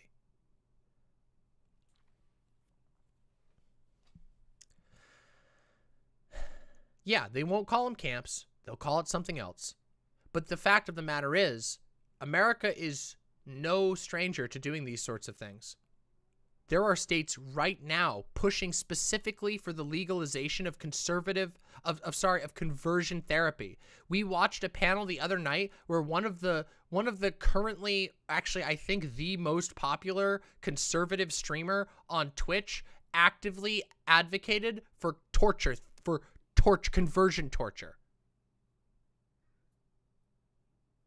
I remember getting called insane in Hassan's community for saying the same thing back in 2018. Yeah.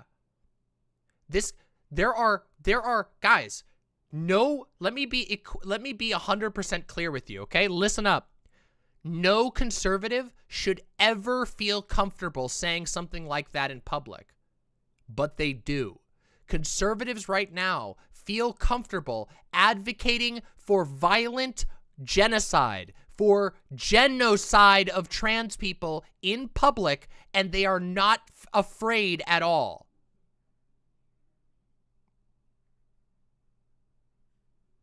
Because they don't think we have support. They don't think that we exist. They think that we are 0.000001% of the planet. But we're not. There are a lot of us, and we have a lot of supporters. And guess what? Our supporters are better than theirs. And this is why we need to take the step forward. We need to be louder. We need to be louder in our advocacy. We need to be firmer in our advocacy. We need to be harsher in our advocacy. We need to fight for queer liberation and no less. No more backsliding.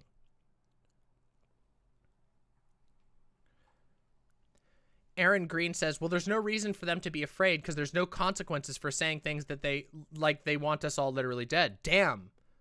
I wonder if there was a way for consequences to happen. Maybe there is a way. Maybe we have ways to make consequences happen to them. Do you guys think that, I don't know, maybe they should be banned or something? Maybe a ban is what I'm thinking. Yeah, mostly bans.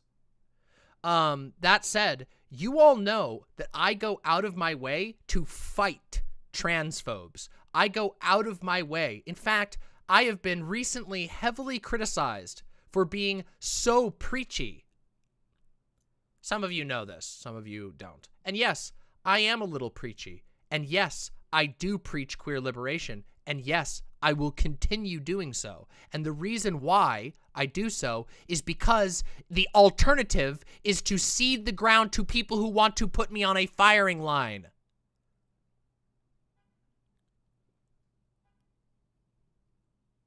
And if it comes down to having to choose between a future in which my fellow queers are put on a firing line or a future in which people think I'm a little too preachy and I hurt their feelings, I know which future I'm showing. I'm going to hurt a lot of cis feelings then.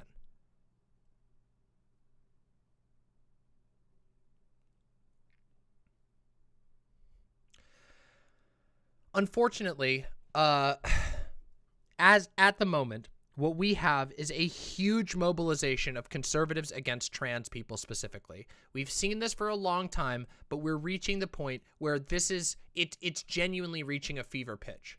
We've seen it escalating. We've seen it escalating since Trump was in power. We've seen more and more open transphobia. Let me talk about something. Visibility comes with a great price. Some of you have heard me talk about why I think visibility is so important. Yeah? But there is a downside to visibility, and it's this right here. The downside of visibility is that as more people learn about the existence of trans people, as trans people are more public about their existence, more open about the fact that they exist and that they're not bad, that makes the enemies of those people aware of them. And what that means is that every single trans person who steps forward gets targeted. Every last one. And in addition, what I was talking about before, this effect of having your life constantly filled with stories about people threatening your death, that's no way to live. It's no fucking way to live. It's no way to live living in a society that regularly puts people threatening to genocide you in front of your face. There is... And it's not just even that, right? Because it's not just the conservatives. Just the other day, we watched the preeminent internet liberal, the most well-known liberal streamer, make jokes about 41%. 41% being of course now outdated, but a statistic about how many trans people attempt suicide because the world is so bad to trans people. It is not just conservatives. And I remind you that we're not here to make friends with liberals. No one's here to make friends with liberals. No one's here to make friends with conservatives. We are here to liberate queer people. Well, I'm here to make a show that's mildly entertaining and also educational and also has some politics mixed in it. But my bigger purpose, the thing that I believe in, is the liberation of queer people.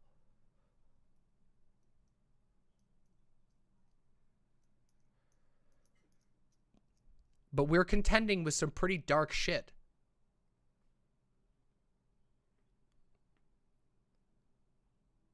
And it's going to require us sometimes pissing off people who want to pretend that they're our allies.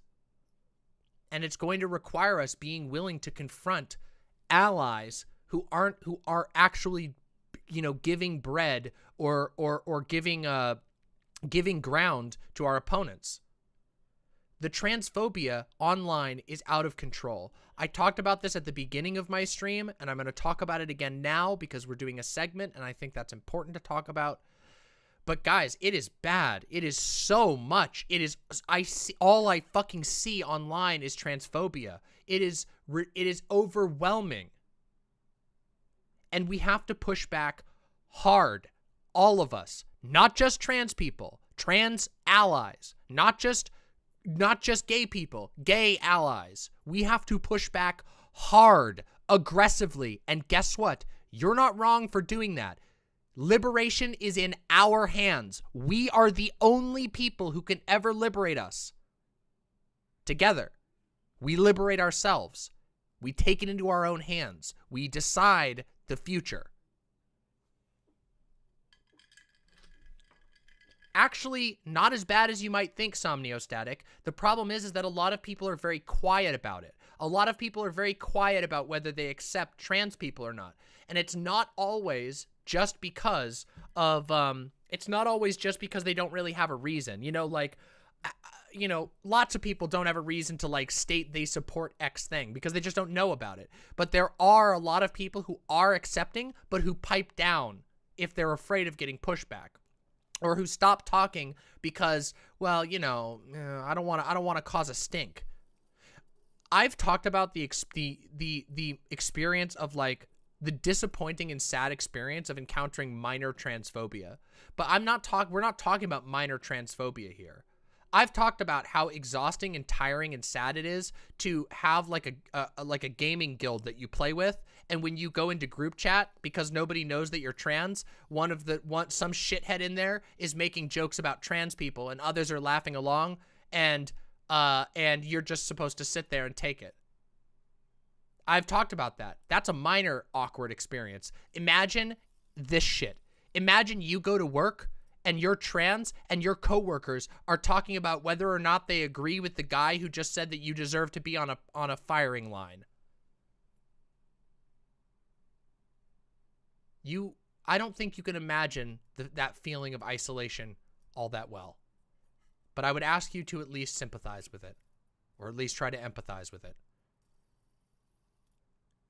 We're not here to debate people's right to live. We are here to fight for trans liberation. I don't care if it looks clean. I don't care if it's nice. I don't care if people think that this isn't, oh, that's not the polite way to do things. I don't care. All I care about is whether trans people are liberated or not. That's what I care.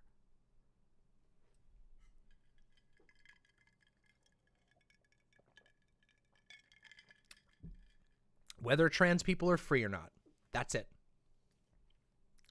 I'm not truly a single issue, but I will say that, yeah, I'm a bit of a single issue person when there's a encroaching genocide. No offense.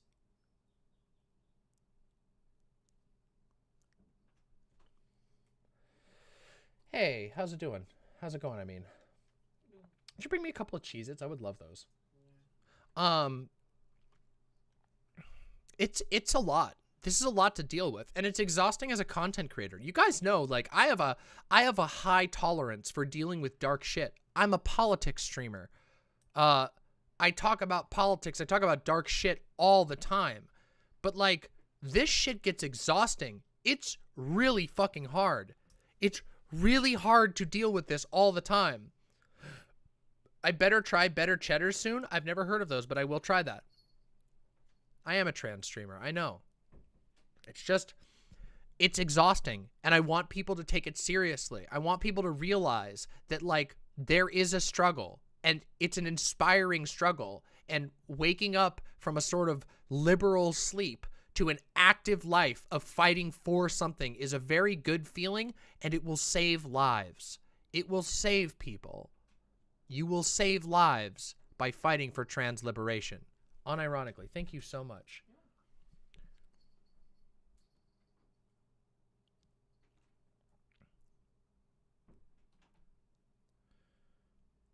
It is, isn't it, Aaron Green?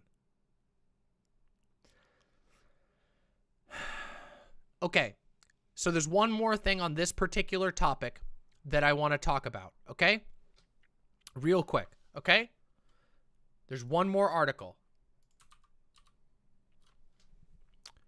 Texas health providers are suspending gender-affirming care for teens in response to the GOP efforts. This was written a couple of days ago, 8 days ago.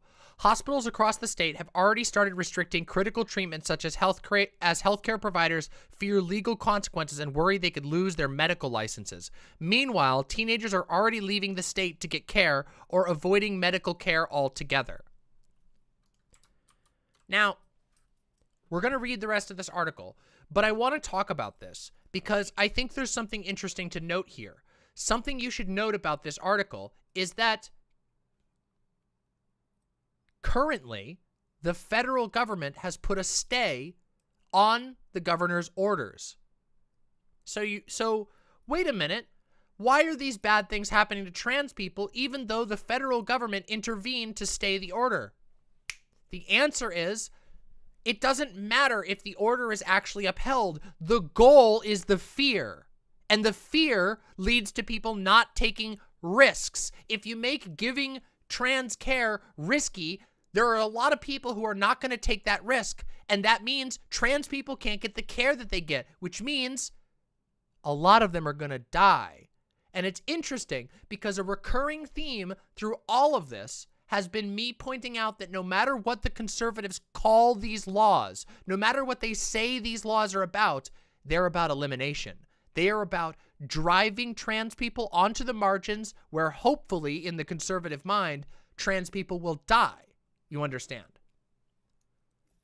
And this is exactly what I'm talking about. The law, the executive order that the governor in Texas gave, which for those of you who don't know, the governor ordered investigations into doctors and families who have trans kids because, according to him, he believes giving medically necessary care to transgender children is child predation, which is an absurd statement, an absolutely insane statement to anybody who knows anything about the process, but they don't, and they don't care about the process. Because the goal is to do exactly this. Hospitals across the state have already started restricting critical treatments as healthcare providers fear legal consequences and worry they could lose their medical licenses. This is the chilling effect that they aim to have. The chilling effect that has the exact same effect as banning it. Not quite as aggressive, but the same thing. If they ban it outright, well then trans people are just pushed a little faster into the margins. But if trans people, for whatever reason, can't get care because everyone's too afraid to give it because there's legal threats on the horizon, well, guess what? The conservatives are still winning. They're winning because trans people can't get the care. Aaron Green says, it's so frustrating being told all the time to watch language or be careful of optics by allies when they literally don't say a word about the people who are taking our rights away. Isn't it interesting? Isn't it wild how frequently, just be more polite, just can't you stop being so toxic about it all the time? I bet most of those hospitals are private companies too, afraid of legal costs. Many of them are. Infernatrix Sophia says, I'm moving to Portland soon to help with a trans-communal effort for culture and health. One of the people in it is working on a method with CRISPR to edit genes to turn testes into pseudo-ovaries, freeing us from the need for meds. That is wild. Now I'm regretting getting an orchiectomy. Hopefully maybe somebody can give me a donor pair so I can have my own little pseudo-ovaries. That'd be great. But anyway.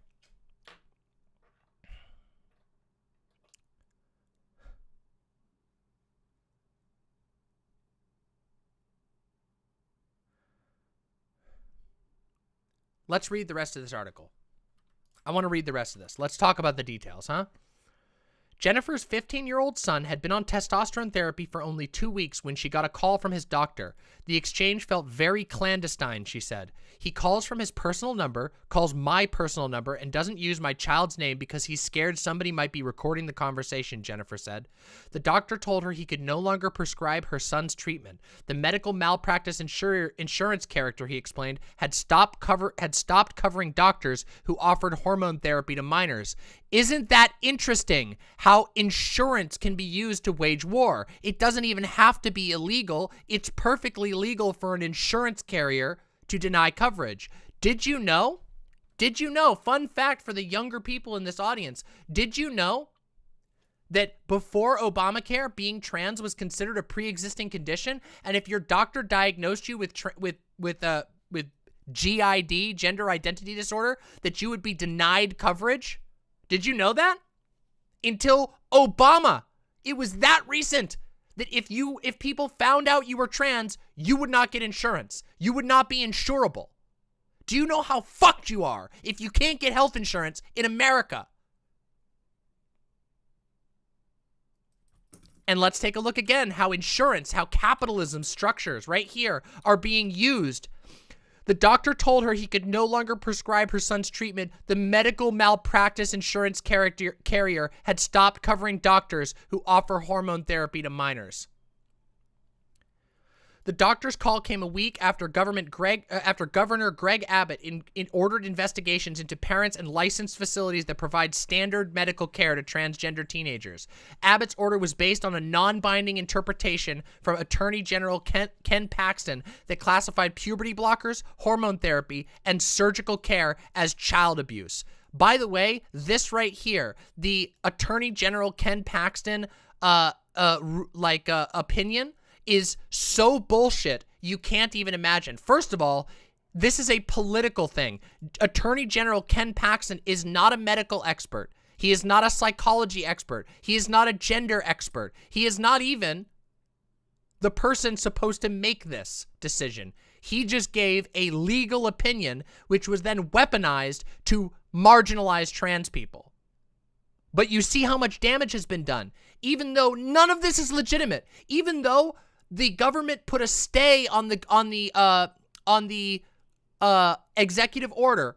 The damage has already been done, and trans people are already suffering because, as it turns out, our system isn't really designed to protect anybody except for corporations and conservatives.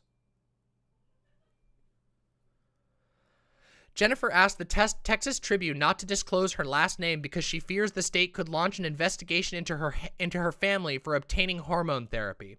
Leading medical organizations across the country say gender-affirming care is the best way to provide care for transgender children. It primarily involves choices around names, pronouns, and clothing that align with a child's gender identity.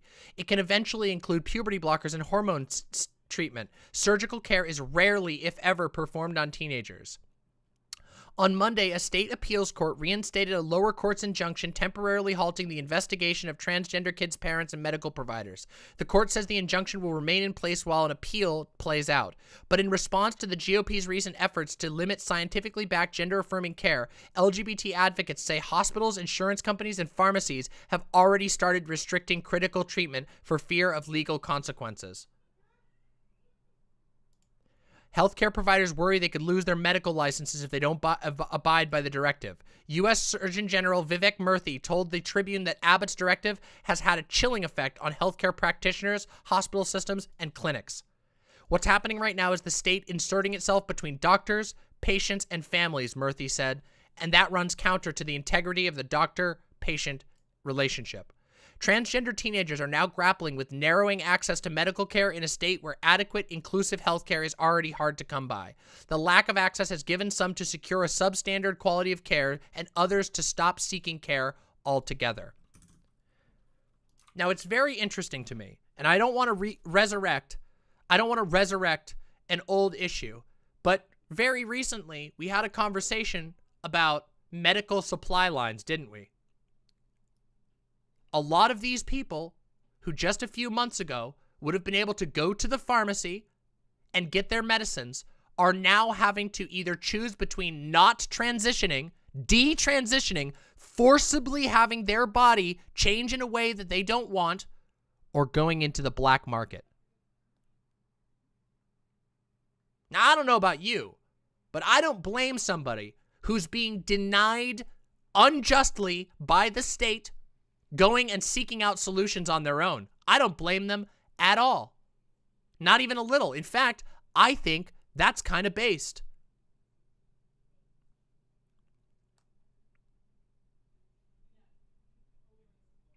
This is why there is a large support for DIY HRT, which should be done carefully, well-researched, intelligently, but is nonetheless a valid path for many people who are being discriminated against by the state, where the state is going out of its way to persecute these people. DIYHRT.github.io.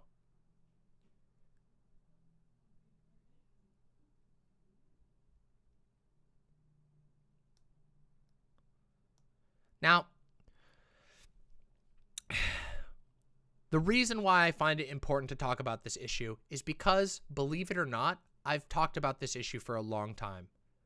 I have gone and I have warned people that this was going to be necessary. I have warned people that the red states were going to start issuing medical interruptions of trans people. And what we're looking at now, by the way, is trans people and their families fleeing from Texas. And it's up to queer people elsewhere, which is us, to help as many as we can. And we might not be able to help them all, which is unfortunate and sad. But I believe that if we all individually care about the issue enough, and we put our minds to it, and we keep our eyes peeled, and we talk to each other about it, that we can probably save a lot of lives. That if we do stuff together, if we communicate and pool our resources, share our information, tell one another about our communities, that we can actually save lives, unironically. If you're trans in my audience, there's a very good chance you wish you could have transitioned earlier. It's a hot button sensitive issue for a lot of trans people. And it's almost a meme in the community that trans people don't have a childhood, that we lose a childhood because we spend our young life often grappling with dysphoria and being told to be someone that we're not, often violently, okay?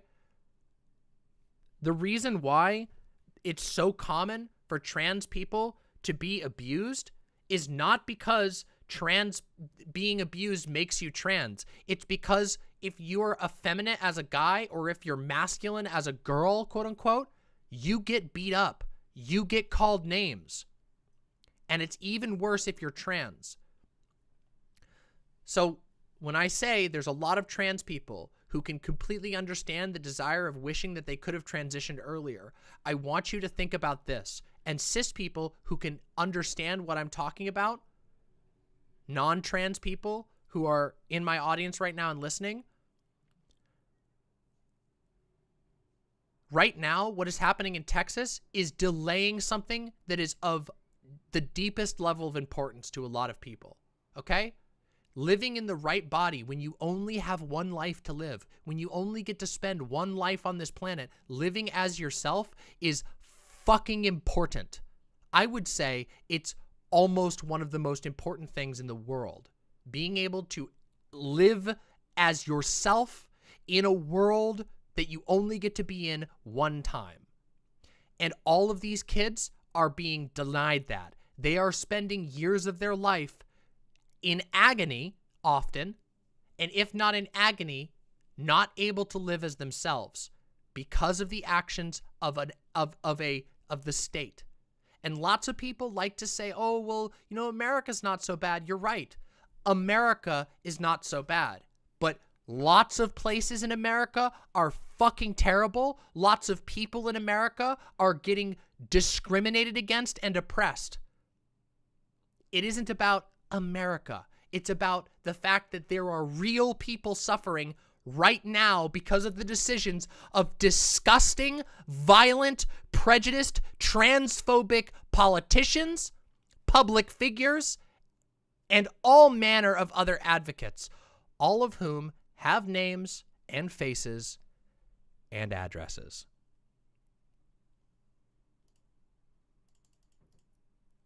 And also, there is a sea of trans people and their families who need all the help that they can get. What I am saying is there is an abundance of work to be done. There is an abundance of very good life-saving work to be done. And I need as many people to start looking for it. That's been the theme of this entire stream. And that has been the theme of this entire segment, in which I talk about a whole lot of very, very depressing topics, and it leaves me feeling pretty sad. However, I have survived. Trans people I know have survived. We've survived together, and I have helped other people survive. I've helped other trans people survive when I had the ability. And I'm proud of that. It's one of the things that makes me feel the best about myself, is that I know, maybe nobody else will ever know, but I know when I helped save a life. And you can do that too. And you can have that feeling for yourself. The knowledge that you reached out and helped another queer person step into a future, that you put one brick in place to build a better future. And listen, Bromine says, I'm trying, but survival is the only thing I can really accomplish. Rule number 1 is do not die.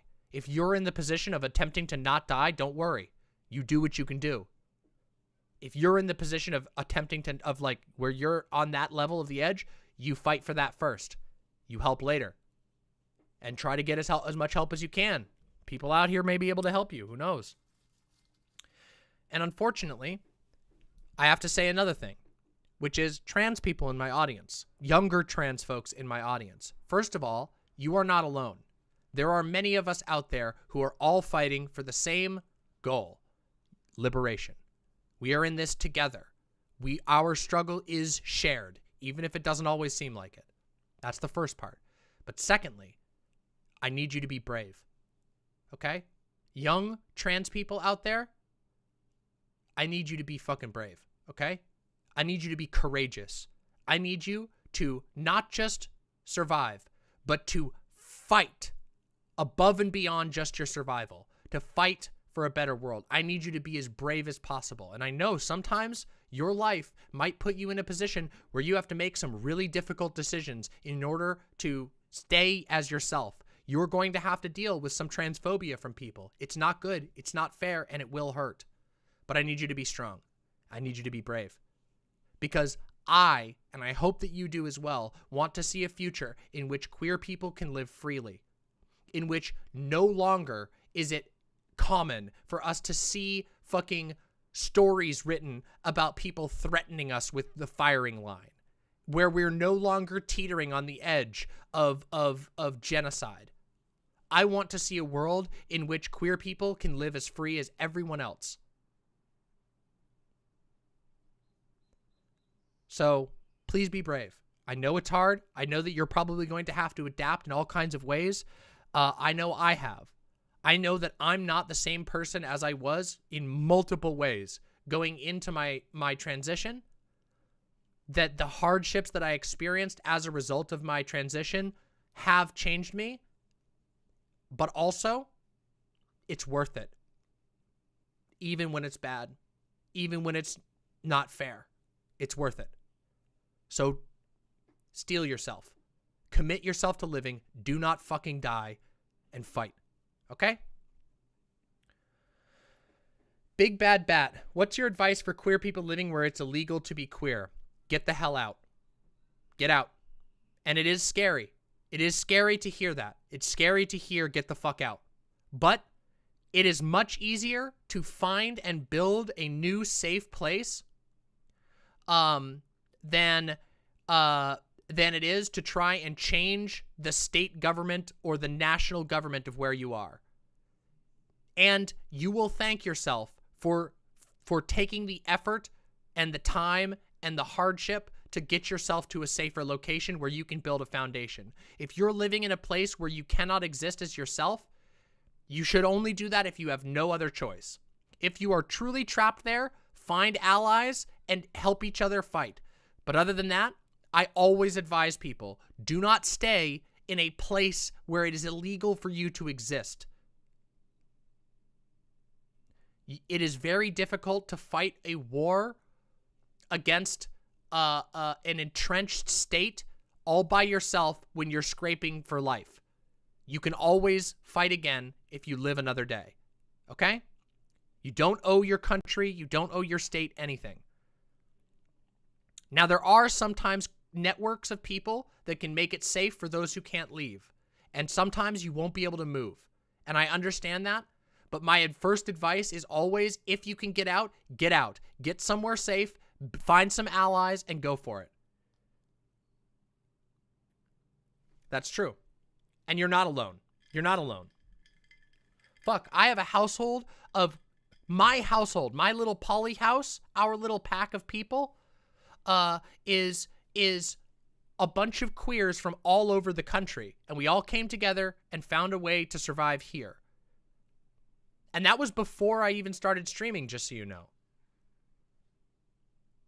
Queer people can come together and help each other.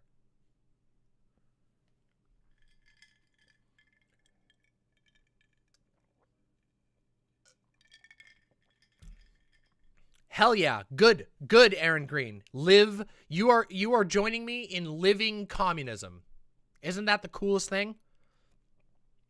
Everybody always wants to talk about organizing this, organizing that, and usually what they mean is writing out a plan. But that's not really what that means. Living your values is intrinsically rewarding. Okay?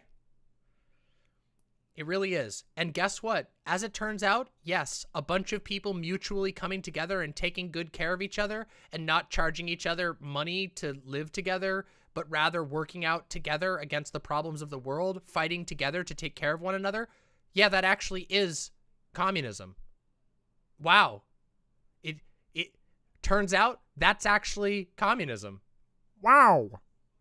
And if everybody did that, it's literally also a family. Yeah, but not the capital F family.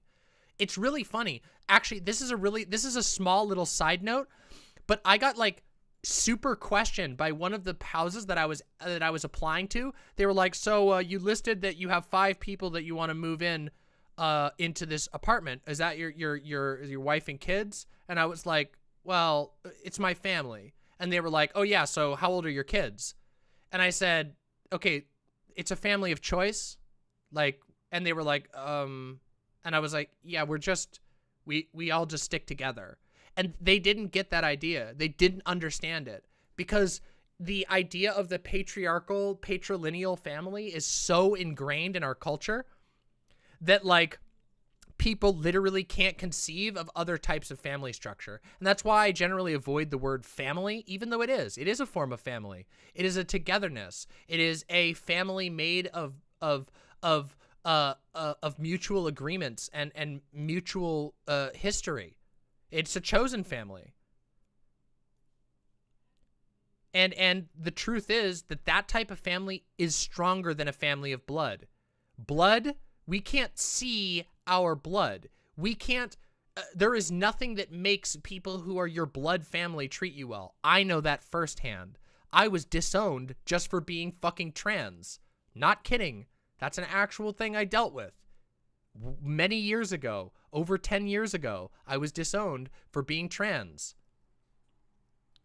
Blood means nothing. Our connections mean everything. Aaron Green says, "My chosen family has been far and away better to me than my blood family." That's usually how it is. Of course a partner is family you choose, and I think multiple partners is multiple family members that you choose. And I think that it's a good thing. I think that people coming together and mutually agreeing to work together and take care of one another is a fucking base thing. Turns out that's the basis for communism, is the idea that people, what's it say? From each according to their ability, to each according to their need, or the way I prefer to say it, to each according to their need and from each according to their ability. Huh. Almost like that's the literal basis for everything that lefties claim to believe in. Family, family, family, family. What I mean is it's dumb that normies can't grasp chosen family. That's literally what a partner is. Yeah, it's ridiculous. But that's how that's how overwhelming, highly stratified, highly categorized ideologies work. They see a family as mom, dad, children, house, as opposed to, a family is a structure of people that come together and take care of each other so that they live.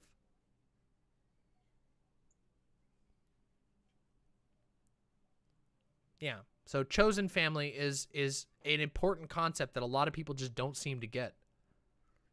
Anyway, I think that's more or less everything for this extended segment about trans rights in America. A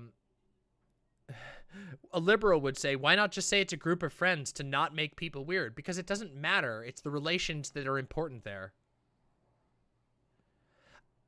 Grouchy Ash says, I hate where the family excuse for everything. I've lost a lot of found family and have had some bad fallings out, but it's all been so much better than my blood family. I don't get how people don't understand family as a choice. Yeah, sometimes you have conflicts. There are people who I considered my family of choice that I have conflicted with, and we've been unable to continue walking a path together. And that is infinitely better than the incredibly coercive patrilineal family structure that I had to deal with as a child, which was nothing short of abusive.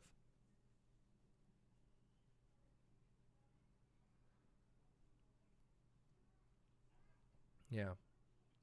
And also, yes, of course, that's not even to mention adoption.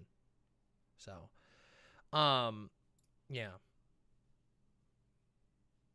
Anyway, the whole thing is, the whole thing I'm trying to say here is, people, I would encourage you all, I would encourage everyone to change their view on politics. Politics isn't just something you signal at online. It isn't just something you read about and that you once in a while go and vote. Politics is how you choose to live your life, and deliberately and tactically, strategically choosing to live your life in a way that maximizes your liberation, that maximizes your well-being, that frees other people. That's what politics should be. My children number in the thousands. Yes, says Demon Mama. When they ask about your kid's age, tell them they're 56, 32, and 98. Yeah, that's a great idea. Hell yeah, that's a fucking great idea. I'm going to eat a couple of these things. Sorry, everybody. Yum. We have more to talk about, just so you know. In fact, you guys want a little bit of a drama tweet? You guys want to enjoy a little bit of drama? Because I got a little bit of drama for you. Yep. Got a little bit of drama for you if you want. Who wants drama? Huh? Unfortunately,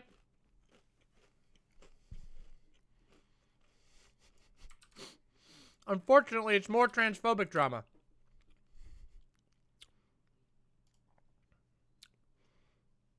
So, let's start at the very beginning, everybody. Here we go. Our old friend Destiny. And by our old friend, I mean conservative streamer Destiny.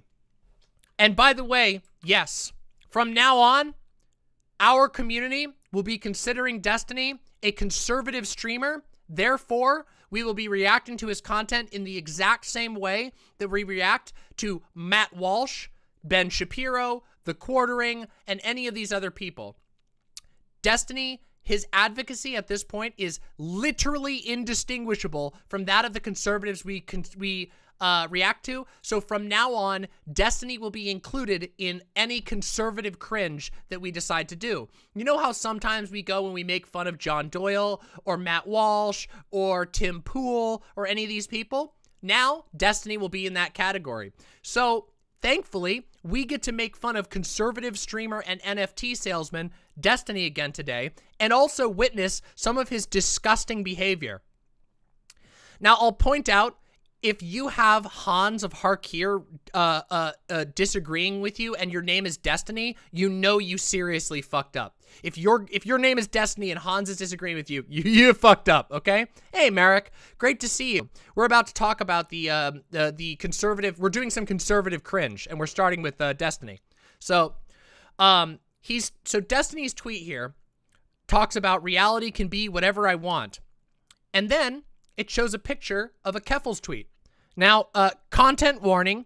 This is some pretty deep stuff, but let's listen in. Keffels said, I was 16 when I came out as trans. I am turning 28 this month. I was not groomed. I was not abused. I love my life. To all the young trans people out there is nothing wrong with you. The only people who are wrong are politicians who want to punish you for being yourself. Now, this is very easy to understand what's being said here. This is a tweet, which means obviously there's limited character limits, but it's very clear, if you're even a tiny bit charitable, that what Keffels is saying here is that I was not groomed into being trans. I was not abused into being trans. It's very clear to say with this. To all the young trans people out there is nothing wrong with you. You're not being abused or groomed into being trans. Now, Destiny, being a very honest individual, decides to screen cap this next to another unrelated tweet in which Keffels, talking to somebody else, says, "No, I'm just sick of you constantly bitching about trans people or trans terminology. I get it. You had a bad experience with a trans person. I was actually groomed by a gay man, and I don't spend my time attacking gay men or gay culture as a result." And of course, here's him implying, reality can be whatever I want. He's implying that Keffels is lying about her experiences, when it's actually quite clear that Keffels is saying, I wasn't groomed into being trans, not that I was never abused in my entire life. Now, every single day, we see more and more how dishonest conservatives are. Conservatives like the so-called omniliberal. Oh, he apparently talked about your stream. If you have a clip, I'll watch it, Merrick. We're reacting to the conservatives right now. So, but yeah, I didn't see your tweet about it. But if he reacted to it, you can shoot me a clip, or you can send me your tweet as well. So, and of course, he responded here again. So notice that he went out of his way to spread misinformation about Keffels. So Keffels didn't do anything to Destiny. I mean, maybe in the past they had beef. Obviously, there was the whole ratioing thing, but Destiny went out of his way to try and make Keffels look bad, specifically to try and attack Keffels about her being trans and about her history with abuse. Now, I don't know if you guys noticed something, but Destiny has a tendency to latch onto this. You guys remember when Destiny, out of nowhere, picked a random woman who was talking about her experience being sexually assaulted, and Destiny took that opportunity to jump on that person, dogpile that person, and call that person mentally retarded? Do you guys remember that? Thank you. Thank you for sending me that tweet. Seems like a pattern. Now, let's take a look here. Here's what Keffels says. I never wanted to have to be this vulnerable, but when I was 13, I was groomed by an older man online who convinced me to take photos of myself doing sexual acts. He has been in prison for the last 3 years. This has absolutely nothing to do with me being trans. I love myself for who I am. Now, it's interesting because, again, this is not at Destiny, but it does correct the record. It explicitly points out that what Keffels was saying was not that she was never abused, but rather that she wasn't abused into being trans, that you can't be abused into being trans, because that's a conservative narrative. The idea that all gay people and all trans people are the way that they are because they were abused is a old homophobic and transphobic stereotype that's being weaponized wrongfully against Keffels. And of course, here's the response from the incredible streamer. I never wanted to be this vulnerable, but I can't just help but post more and more revealing details about my past online in order to get sympathy and donations and money from people. Please feel sorry for me and see how horrible my life was. Remember to like and subscribe. Now, it's interesting. This is what I would like to call unhinged and genuinely insane. Not only does this look absolutely nothing like what Keffels said, it doesn't even look in the same ballpark. Destiny went out of his way to lie about Keffels, to spread lies about Keffels' past personal experience with abuse. And now he's trying to mock by just writing fantasy. This is just genuinely disconnected from reality. But I'll note something, which is, look at how much attention these tweets are getting. Destiny's little crowd doesn't care. They latched onto it. Isn't that interesting? Now, you might have also noticed some other things. And I wanted to talk about a couple of these because, interestingly, I wanted specifically to talk about being non-binary, okay? And we're going to use this little drama here, this little mix-up with this conservative streamer to talk about being non-binary. But first, I want you to listen to a clip of the conservative streamer, Destiny. Take a listen. that people like him are having discussions about transphobia when it feels like this guy legitimately doesn't know anything about, like, I don't know, that bothers me, but whatever. And he says he's non-binary, which I don't know if I believe in that shit. It starts to feel more like just people want attention, but who knows? I don't know. It's non-binary. I don't know if I believe in that shit. It seems like something people just do for attention. too edgy to There needs to be a name for Hassan's community. Yeah, I'm gonna grab that one, Gayfish. Oh, guess I'm just Don't forget to watch attention-seeking. Lee Rossman's Thanks. vid on You Dog. In YouTube chat. Yeah, I might think you are. I don't know. I don't know you well enough. Maybe. Who knows? Something. It's like around the same. It's like within pretty small deviation. Hold on. I'm sorry. Okay, I'll take the.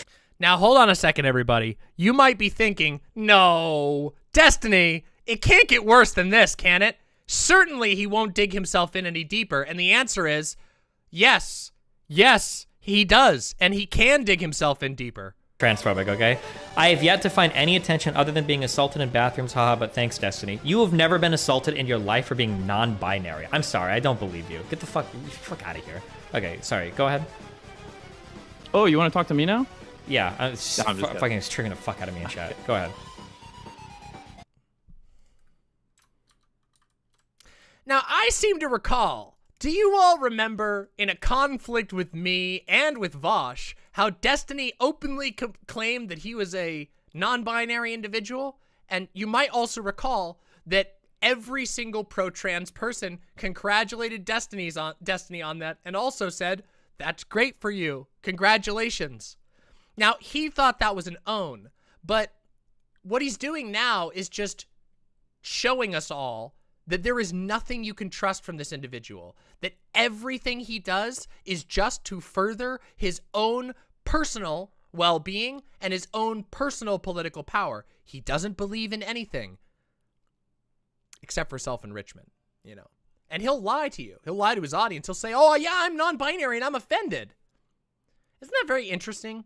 Isn't it funny that the guy who made such a stink about being non-binary, specifically so that he could own trans people, now just openly says he doesn't believe that non-binary is a thing? Now, you might think, oh, well, that's an off-the-cuff, you know, that was just an off-the-cuff stream thing, you know? Like, oh, he must have, he must have just been saying that off the cuff. Maybe he didn't mean it. Well, the good news is, actually he did.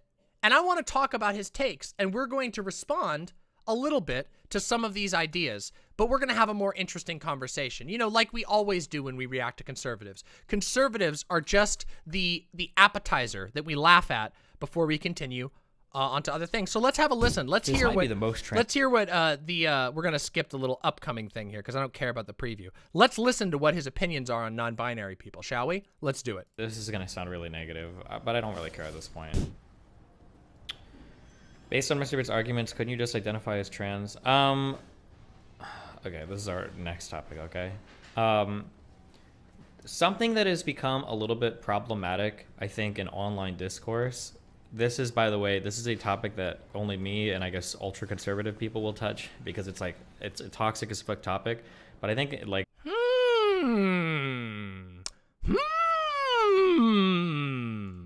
needs to be interesting. At some point we have to find a way to talk about this.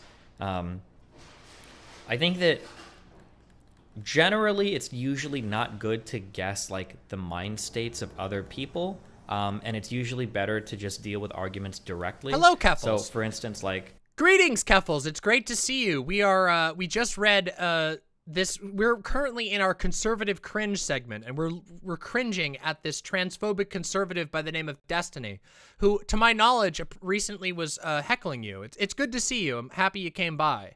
We're using his heinous behavior and embarrassing cringe behavior as a jumping off point for further discussion of trans issues. We've been talking about trans stuff all day today, so I figured, you know, we may as well meet some of these arguments head on. Yeah, I got you, Keffels. No problem. You know it. You know it. You're welcome. We were talking earlier in this stream. We were talking about the war on trans people. Now I'm specifically talking about this stuff with the goal of showing all of these wonderful viewers just how much disgusting transphobia is online and how so-called liberals aren't our friends if what they do is spend all their time pushing conservative talking points. So anyway, I hope you enjoy. Let's continue. It's very rare that I just like accuse somebody of being a grifter when they're making an argument. Like, oh, I don't think they really believe that. They're just grifting. Because it's just usually not much. Destiny does that all the time. He literally does that every single day. Every clip I see from this motherfucker is him accusing somebody of being dishonest and doing it for money. Like utility in it, and there's no way to like prove it. And I can just deal with like shitty arguments anyway, unless there's like a lot of evidence. Like, you know, like I think you can have conversations about like Dave Rubin being a grifter, or I don't know if anybody fits the bill as well as Dave Rubin does. But one thing that is kind of difficult is that we've entered this world where like, oh shit, I should have been again. Every single person has to be taken at their word for anything related to themselves. And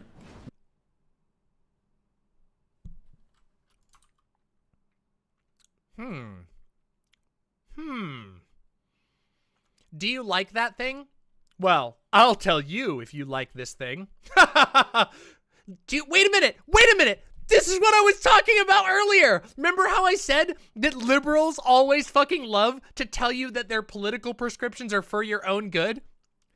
Ah, damn it. Why is he being so liberal now that we've declared him officially conservative? I mean, keep in mind that he's going to use the liberal wording to ultimately present a conservative argument. So, you know, but I know about you better than you do. It's so patronizing and stupid. Also, guys, here's a hot take. Ready? Here's a real hot take.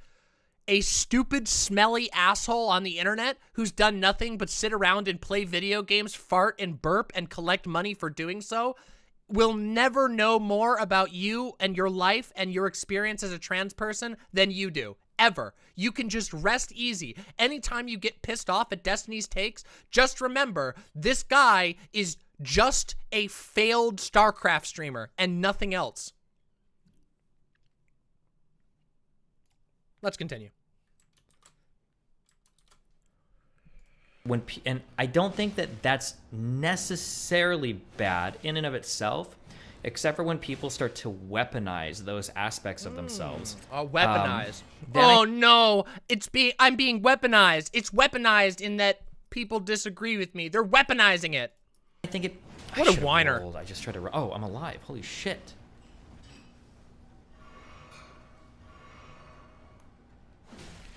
Because yeah, Bread Tanky, it is idpol logic. It's idpol logic on gamers. Because gamers don't know anything about anything, especially somebody whose entire career has just been being an annoyingly loud gamer. That you can just disregard their opinions. So yes, it is identity politics against gamers. When people start to weaponize those aspects of themselves, then all of a sudden it becomes weird that those same things that they're weaponizing are literally unimpeachable. Like you can't attack or do anything about them, but they're used to like win arguments or establish points or whatever. Oh, yeah? Nice. So something that I haven't talked a lot about because I personally don't have super strong feelings about it. This might be the most transphobic thing that I've ever. Before Destiny says the most transphobic thing ever, gotta say, whoo! Destiny really is speedrunning being the biggest piece of shit on the internet. True!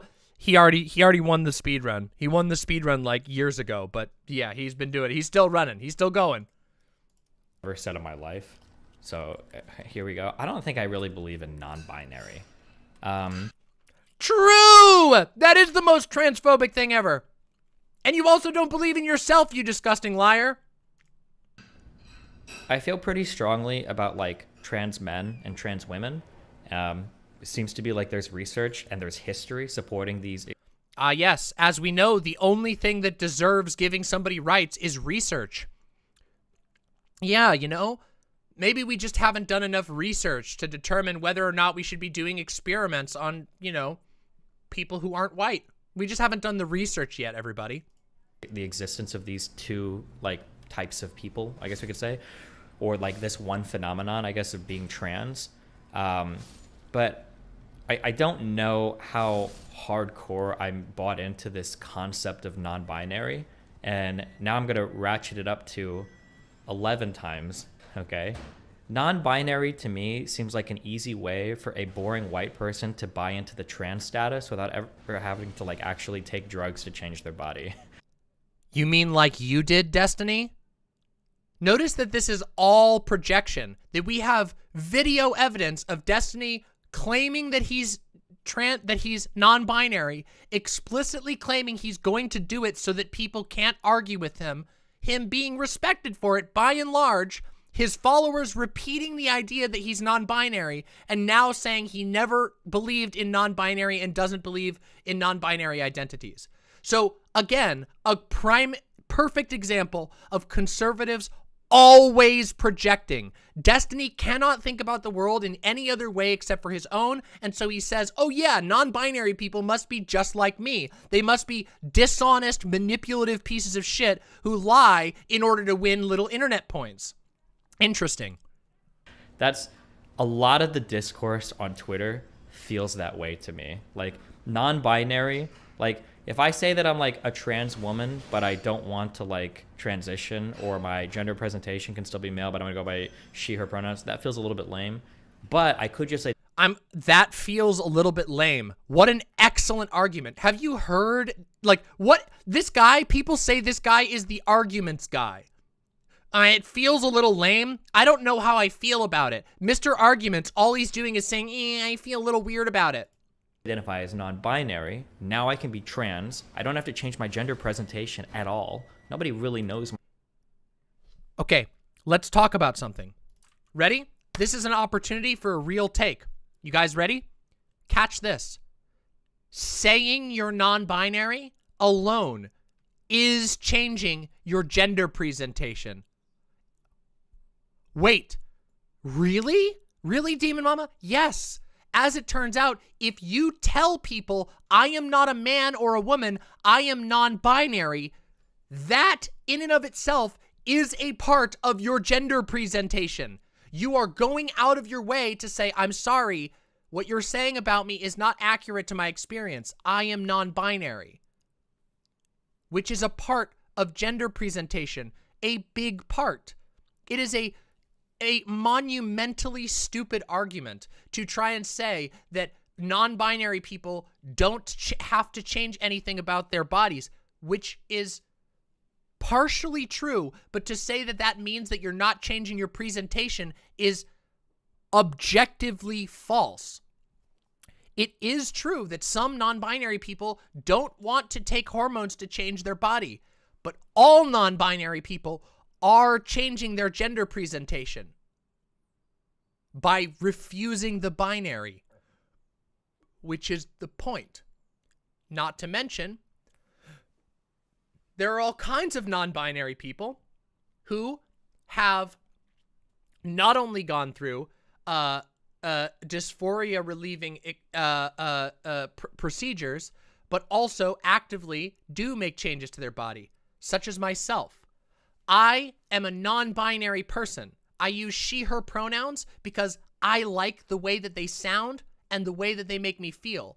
I am generally a sort of butch woman is the way that I present myself because that's what makes me feel good. But I am non-binary. I have also had an orchiectomy and am currently on HRT and have been for about 8 years cumulatively, with 1 year broken off in between. Weird. It's almost like, oh, and by the way, just so you know, I have literally gone through the process to have a non-binary marker on my ID. That's right. The state even recognizes me as non-binary. And I've also had dysphoria addressing procedures because my dysphoria was really bad. For a long period of my life, I lived as a binary trans woman because that's all I knew. And as I grew older, I realized, actually, that doesn't describe me accurately. So I changed the descriptor to better reflect my genuine self. Imagine that. Imagine that. So there you go. As it turns out, being non-binary, openly admitting that you're non-binary is in and of itself a step, a literal, actual example of changing your gender presentation. You are saying, I am not the gender you want me to be. I am the gender I am. Yes, Steve is fucking wrong, and not only wrong, he's being actively stupid. But that's to be expected from conservatives, of course. My gender identity, and now I get like all the benefits of being trans and talking about trans things.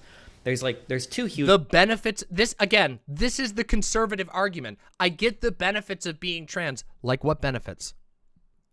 What are the benefits there, bud?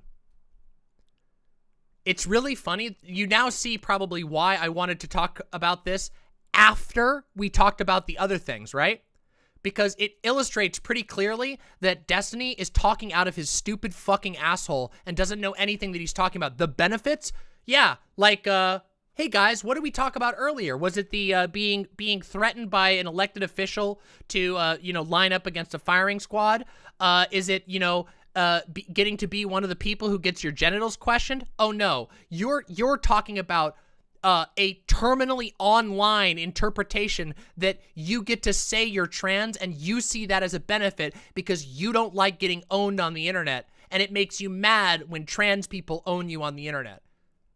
That's the benefit that this terminally online, never touching grass motherfucker is talking about, just so you know. Problems with this. I'll go over the minor problem first. The minor problem first is I just read a really fucking stupid thing in chat. I need to not read chat when I'm having these conversations. Or I need to read chat afterwards. The minor problem first is that, fuck, hold on. No, I'm gonna focus on this. Fuck, I just read something so fucking retarded in chat. It just fucking threw my whole fucking mind for a loop. I'm gonna die. I should have died. He should have killed me there. Lamau.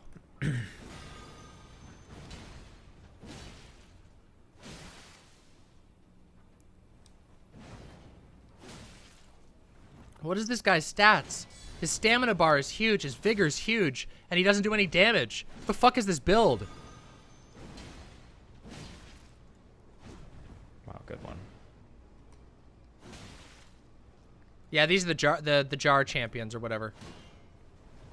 Yes, little fucking conservative ass build. Bloodhound Fang, basic bitch weapon. Yeah, a little bit. Oh, I'm at the barrier. I can't move. Okay, that was good. All right, listen, it happens to the best of us. Don't make fun of him for sucking at Elden Ring. We all suck at Elden Ring. Okay, everybody? I don't remember come on. The two things I was gonna all right. Don't bully him. Don't bully him. We all die at Elden Ring. Okay, that was embarrassing, but not too embarrassing. Come on, be kind. I'm probably gonna start permabanning people that say like, "Isn't this just a really online opinion?" Who's saying this? Yes, it is a really terminally online opinion. You dumb shit. It is! Your opinion is shockingly terminally online. You talk about the benefits of being trans, specifically by talking about that they get to say that I'm trans in an argument, and you think that you would want to take that. You're like, oh yeah, trans people just are trans for attention. They do it. Trans people transition and deal with the repercussions so they can win internet arguments like me. It's so unbelievably, like... It's so far from grass, I can't even imagine. It's like a blasted rock in the middle of space. I'll ignore you. Hopefully I remember to unignore you in a week. Okay. I think the biggest problem with identifying as like non-binary, when you have like pronouns that totally match like your gender expression, that totally match how everybody else perceives you in society, is that... You mean like you did, Destiny? I think there is a lot of stolen valor here. I think there is a ton of stolen valor in that. Oh, thank you. Thank goodness that conservative streamer Destiny has decided to come by and fight for our stolen valor. Incredible. Listen, he's looking out for you, transes. You should be thankful. Be thankful. Be thankful your stinky, sweaty debate streamer lord has come to fight for your honor. That you basically get to go online and you get to pretend that like you've had all, because there's a huge market in victimizing yourselves these days, right? Like if you are a victim, it's like the ultimate way to get like social accreditation. Like you want to okay, so and then oh god, also and then you've got like the fucking brainlet like Pisco take two. Don't you identify as non-binary? I'm not Uh-oh. Very hinged. He's very hinged, you know? Very unperturbed.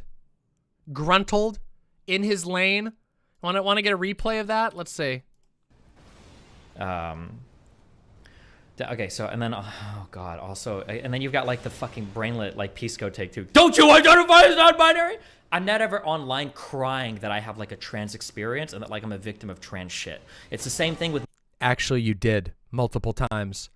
You guys, does anybody have the tweets where Destiny explicitly uses his being trans as a shield, the exact way he describes and tells others not to do? I'm sure we've got them. I'm sure they exist. Me identifying as like Cuban. Maybe it's been deleted one of the like 8 times he's deleted in the last 2 months. Right? I never go online and I'm like, well, you wouldn't understand. Growing up Hispanic in America, like this for me, I've never said anything like that before because it's fucking retarded. My experience growing up in the only time I'm Hispanic is when I step into the FAFSA office and I'm trying to get fucking student aid. Otherwise, I have a white American experience, 100%. That is my whole lived experience, and I would never say anything. Did Destiny just admit? To projecting, to doing the exact thing he accuses others of doing, but that he himself admits. Do you notice how all of Destiny's tactics are always projection? He says other people are doing what he is actively showing you right now, and he never provides evidence that they're doing it. He just says, well, I'm doing it, so they must be too. Different, ever. I'm a right? stupid piece of shit, so must they be. But I don't like the idea that, like, it happened twice. Somebody pointed this on a subreddit. It happened twice in the past week where I'm arguing with, like, I think it's like with somebody that's presenting as a cis male, essentially, in order to try to have, like, more validity into their arguments. They're out of nowhere. They're like, oh, I'm non-binary. It's like, okay. And, like, I don't agree that the lived. Oh my God, that must have hurt you so bad. What happened next, Destiny? They said they were non-binary and you got offended? What happened next? Did you cry? Did you piss yourself? Did you come? Experiences of non-binary people is matching that of people that are like trans women or trans men who no one legitimately says that. have a lot of painful experiences growing up related to that trans identity, right? So when you're sorry, I'm gonna pause Andy one more time here to point out. Notice that Destiny just said that being a victim gets you lots of points, and then proceeds to make the argument that the reason why other trans people are more valid than non-binary people is because they are victims. So who do you think has the victim-obsessed narrative? Destiny right now is the one who's obsessing over victims. He seems to think that victims are the way that the world operates. Nobody else thinks this way. Trans male. Well, okay, some liberals do, but very few other people think this way. Or when you're a trans female, you have like internal issues, like there's an incongruence between the mind and body that can cause a great deal of stress. And that is literally exactly the same for non-binary people, such as myself. My entire life, I had an incredible amount of dysphoria and stress that came from my body not matching the way that I wanted it to be. Turns out, non-binary people can have gender dysphoria just as much as anybody else. You have external issues. The way that people treat you publicly when you try to bring that mind and body mismatch into more congruency causes a lot of friction between family and friends. Internet debate streamers. Interestingly. Oh, and conservative commentators. Interestingly. It brings a lot of attention from those people. I wonder why. Just are like, when guys, really, because 99% of the time, when guys are just like, oh, like, I'm non-binary or whatever, and they're like, oh, so I'm trans, it's like, okay, I guess, like, you kind of are, but, like, you're not having, like, the trans experience anywhere near as much as, like, trans people are in the United States. So when you're like a non-binary person that uses like the same pronouns that anybody in society would normally identify with you and present with, and you're not on HRT or you're not doing anything like, it just seems kind of weird to try to like throw that in there as like a oh, I'm trans. Like, yeah, you might say, I wonder if Destiny's going to break out that the non-binary people are harming trans people argument. He's really absorbed a lot of those trans medicalist arguments lately. Maybe it's because he's been hanging out with, you know, a couple of those famous, they're definitely not trans meds, but, you know, just the argument. They make the exact arguments that trans meds make, you know. you're okay, you're non-binary, your gender presentation matches up completely with how you appear, you're not on any drugs, and like no one else on the outside would ever be able to identify you as being a trans person, like not except that you openly admit that you're non-binary. That's interesting too. binary. Yeah, I don't know. Yeah, it's really funny. Killjoy says, isn't this literally the trans trenders argument from 2015? Yes, this is literally the trans trenders argument, but it's funny because the trans trenders argument focused on AFAB non-binary people, aka assigned female at birth, people who were born and given the gender female.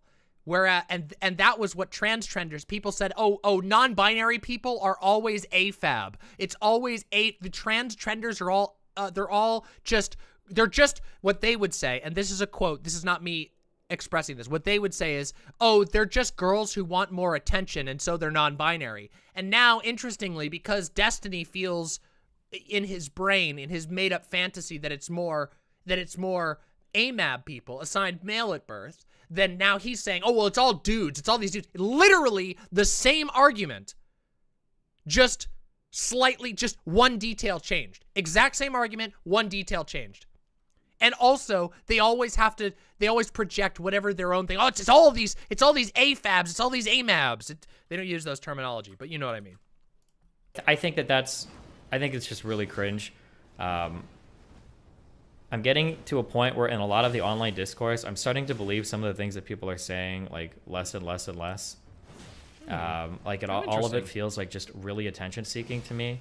But I think that the issue is that, like when I was growing up as a kid, like when so he's talking about it being attention seeking. What do you think this is? Do you guys think this is attention seeking behavior here? Do you think this is attention seeking? What do you guys think? You let me know. Look, I can't decide for myself. I don't know if Destiny going out of his way to try and get attention by tweeting memes at somebody who's openly talking about, their life experience.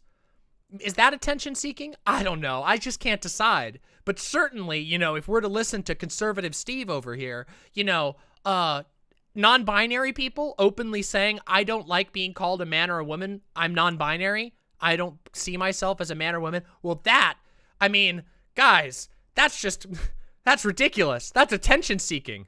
But not me going in and fucking picking fights with people over their personal life experience explicitly so I can get Twitter likes. That's not attention seeking. No. teenagers were being attention seeking, and they are, because teenagers are attention seeking. And by the way, there's nothing wrong with that. People who are teenagers or in their early 20s who are attention seeking, that's like a normal part of growing up. You're trying to find your place in the world. You want people to notice you and recognize you. You want to feel important. Like, that's totally fine. Like, I shit on like kids a lot on my stream, like fucking retarded, on like college kids or like people being dumb.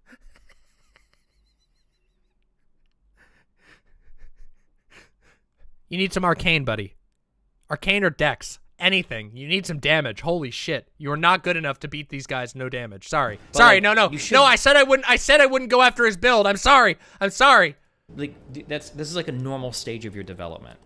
Everybody does this. Everybody goes through these phases where you're like a fucking libertarian or you're doing whatever. Like, it's totally fine. Guys, remember the phase that Destiny went through where he pretended to give a shit about anybody other than himself? Do you guys remember the phase, the omni-liberal phase? I remember that phase. Do you remember the phase where Destiny openly said that he was non-binary and then also openly admitted that he wanted to do it just so he could win arguments, and then now is openly admitting that he thinks non-binary people aren't real? Ha ha ha, what a phase. Ha ha ha, so nice, Steve. But the problem is that it used to be when kids were acting like attention-seeking, you could identify it as such and be like, okay, you're a kid, you're going through a phase, this is attention-seeking, whatever, that's fine. You can do that, and we were, everybody in the world knew what was happening. We could move on and be fine, you know? Yeah, totally. Yes, I remember. I remember when we had the uninational or omni-national agreements on what is cringe on the internet. Yes, I remember that. But the issue is that, like, now that so much of the attention-seeking behavior is starting to revolve around these like gender-related concepts, it becomes impossible to ever have discussions about like this type of attention-seeking behavior, which I think is like, I think it's really weird. Destiny, it seems like you're dismissing the validity of non-binary identity because of a lot of idpol performative lying online people, and I think that's a reason to not. I don't think that's a reason. No, well, first of all, non-binary identities have like my understanding is there's no establishment in any scientific literature whatsoever to support these. So this is wrong. That is moronic. Oh my God, how can you be so stupid? Non-binary identities have been recorded through history, you dumb shit. What are you fucking talking about? Non-binary identities were understood before trans identities. Before the concept of being transgender was invented, non-binary identities existed in the world and were understood. Even in America, people learn about public universal friend. Literally, this guy's such a dumb shit. Such a dishonest dumb shit. literally a thing that you literally accept only on social grounds because it sounds like a thing that maybe should be or whatever. Okay, but I like the concept of non-bi and all of this. Like, I don't think exists anywhere like scientifically. I don't think it's been like psychologically validated. I don't know. Wrong. Just lying. Right now, all that he is doing is just machine gunning lies. All of this is incorrect, by the way. All of this is verifiably incorrect. You could verify this with as little as a Google search. There's any research on it. It seems I don't see anything. Like when people like Lumi say things like, I have gender dysphoria of being any gender, that sounds like something not related to like your internal experience. That sounds like some other sort of like mental issue that you have to work through. I don't know if I can. Really? Really? You think that it's a mental issue that somebody says, I don't like having my presentation dictated to me by the whims of other people, mostly Christians? You think that's a mental issue? I don't know, dude. That sounds like somebody who was born lucky. Sounds like morally lucky destiny over here. Hey, I don't have to think about body dysmorphia. I don't have to think about gender dysmorphia. I was born a cis guy. I don't have anything to worry about. Must be nice being morally lucky. Consider like not having any gender presentation whatsoever to be just as valid a gender identity as having some sort of gender presentation. That doesn't make any sense to me. And I don't think there's any validity like that anywhere like in the literature that shows that like this might be a thing. Haven't third genders existed historically? People say that. I think there was like one Indian. Wrong. Two-spirit. Extremely well documented. Hijra, which is the Indian one he's about to talk about, extremely well documented. Trans people and non-binary people were documented extensively by our fucking man Magnus Hirschfeld. Magnus Hirschfeld went and traveled across the world documenting non-binary identities and non-binary sexualities all across the world. Africa, Eastern Asia, all over the world. Sorry, buddy, you're dead wrong. You're just an idiot. You're just ignorant. Society that had, I think there was like one Indian society that had a third gender once. It still exists to this day, by the way. He says that had it once. Hijra is a large population in India. There are hundreds of thousands of Hijra people in India. A third gender identity, which has existed for thousands of years. But like for the overwhelming... Do you see what I'm saying though, guys? Why we don't give Destiny the illusion of pretending that he's liberal anymore? We're just going to call him what he is, a conservative. He is lying here to push a reactionary worldview that is contrary to fact. History of... Yes, that's what it seems like. Killjoy says... Didn't Destiny come out as non-binary to effectively helicopter meme? Well, I wouldn't have said that before he openly admitted to it on this stream. Well, he did admit to it before, but I was willing to give him the benefit of a doubt because it doesn't hurt anything. But when Destiny's here saying he doesn't actually believe in non-binary identities and that he's just mad that other people have an identity that he doesn't have, I can't help but feel that there was anything other than that. It does seem like he pretended, made up, lied about what he actually feels about himself just to try and prove a point. But he didn't prove his point. Everybody just said, okay, dude, you're non-binary. That's fucking sick. Yeah, he could literally just, here, watch, we're going to do this right now. Here you go. Non-binary identities. queer heterosexuality, two-spirit, post-genderism, fucking, we've got hijra. There's a, yeah, here we go. Pangender, gender fluid, demigender, bigender, agender. Transgender is a relatively new term. There's an entire article on this that talks about the history. Ooh, history. In 1776, the public universal friend identified as a genderless evangelist and afterwards shunned both birth name and gendered pronouns, an early instance of an American publicly identifying as not binary. In 1781, Jens Anderson of Norway, assigned female at birth but identifying as male, was imprisoned and put on trial after getting married to Anne Christine Mortensdottir at a Lutheran church. When asked about his gender, his response was, Han tror at kunde henhur til begge deal. He believes he belongs to both genders. In 2012, the Intersex and Genderqueer Recognition Project was started to advocate for expanding gender options on official documentation. In 2016, James Shoup was the first person to have a non-binary gender on official documents in the United States. It keeps going, and this is just American history. This is just talking about American history. Further information, third gender history. Egypt, Mesopotamia, Indic culture, Mediterranean culture, Arabia, Israel, the Americas, in Mesoamerica, in the Inca, the indigenous North Americans, Inuit culture. Sorry, dude, you are just dead wrong. Destiny is an idiot, and he is actively engaging in conservative misinformation. Amazing. Remember when this guy tried to tell me I was harmful for trans advocacy? It's been generally like two genders, right? Oh, maybe there's two-spirit? That's interesting. Fa-a-fa-fine. Fa-a-fa-fine are people who identify themselves as having a third gender or non-binary role in Samoa, American Samoa, and the Samoan diaspora. A recognized gender identity gender role in traditional Samoan society and an integral part of Samoan culture, fa'afine are assigned male at birth and explicitly embody both masculine and feminine gender traits in a way unique to Polynesia. Their behavior typically ranges from extravagantly feminine to conventionally masculine. Interesting. How interesting.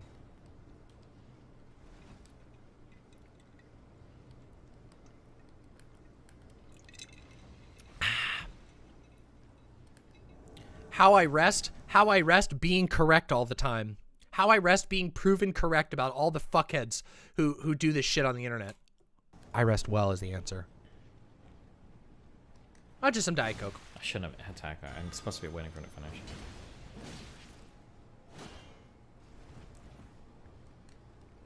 But I attack again. Oh, that's super interesting, Mixed Dizzy. And again, I just can't help myself.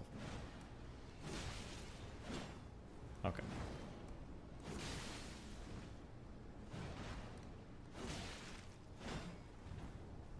Somniostatic, thank you very much for the gifted tier 1 sub. Appreciate that.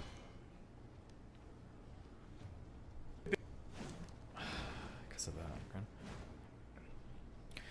I do feel like there are people that don't feel a strong connection to their gender stuff. Sure. And this is why, like, people call it ironic, I guess. I really don't give a fuck what people call it. This is why, like, I've historically identified, I guess, as, like, non-binary. Like, I don't have, like, a strong connection to my gender because I just... People call it ironic, I guess. Down. I Bit of a just don't feel that way, my friend. But I don't really know if I understand the mechanisms for how this can manifest in like dysphoric feelings or something, or how I feel like I need like some type of special recognition for that. That just comes off as like very bizarre to me.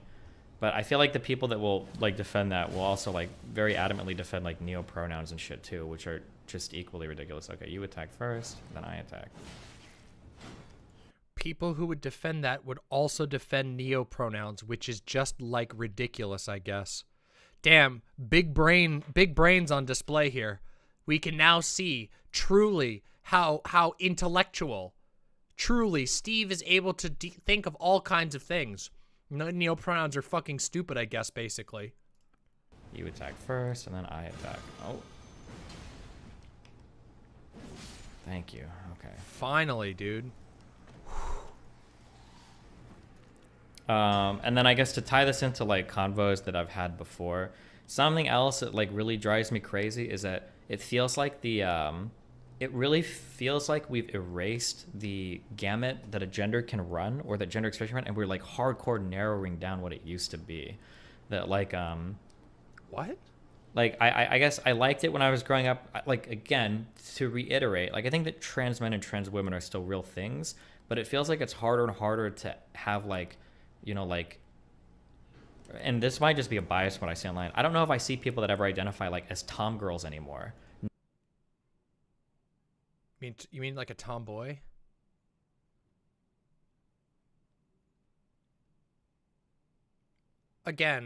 Once again, by the way, just a massive self-report. It's really funny because, just so you know, have you guys ever interacted with Chloe? Y'all know Bob posting? Chloe's really based, by the way. But Destiny had a debate with Chloe, and Destiny ended up calling Chloe a pedophile with no evidence repeatedly, still does it to this day, just so we're clear. But Chloe hangs out with a lot of people who identify as non-binary. Chloe hangs out and retweets a ton of people who identify as femboys, boy motors, all kinds of things. He just doesn't know what he's talking about because he doesn't have any friends. Destiny sits in his house all day writing a fantasy world that he lives in and only he and his fans live in. Now, he's not totally alone because, of course, he has his weird cult of personality in there with him, just like other, you know, major conservative figures who also write a fictional world for them and their followers to live in. But he doesn't meet any people. He doesn't know what Zoomers identify as. He doesn't know how common being a femboy is on the internet right now. Ah, here we go. What a convenient little clip. Yeah, here we go. Vosh was trying to make the argument that you're leaning into alt-right shit like trans people being pedophiles when you called that one girl a pedophile. I called that one girl a pedophile. By the way, he's called nearly every single trans person that he's crossed at any point. He calls them a pedophile, just so we're clear. Chloe person a pedophile because they're having conversations about sexuality with over 500. Incorrect. They are not having conversations about sexuality. They are talking to kids who live in states where they cannot get HRT and helping them get medically necessary stuff, aka a based lifesaver. Children, and it's really fucking weird. And I don't trust that person either. Like, are they a pedophile? Maybe, probably not. Maybe. But yeah, fuck it. Anybody in any other circumstances does the same thing. Number one, okay? Number two, for Vosh, anybody that calls anybody alt-right these days, nobody is alt-right anymore, okay? I don't remember you.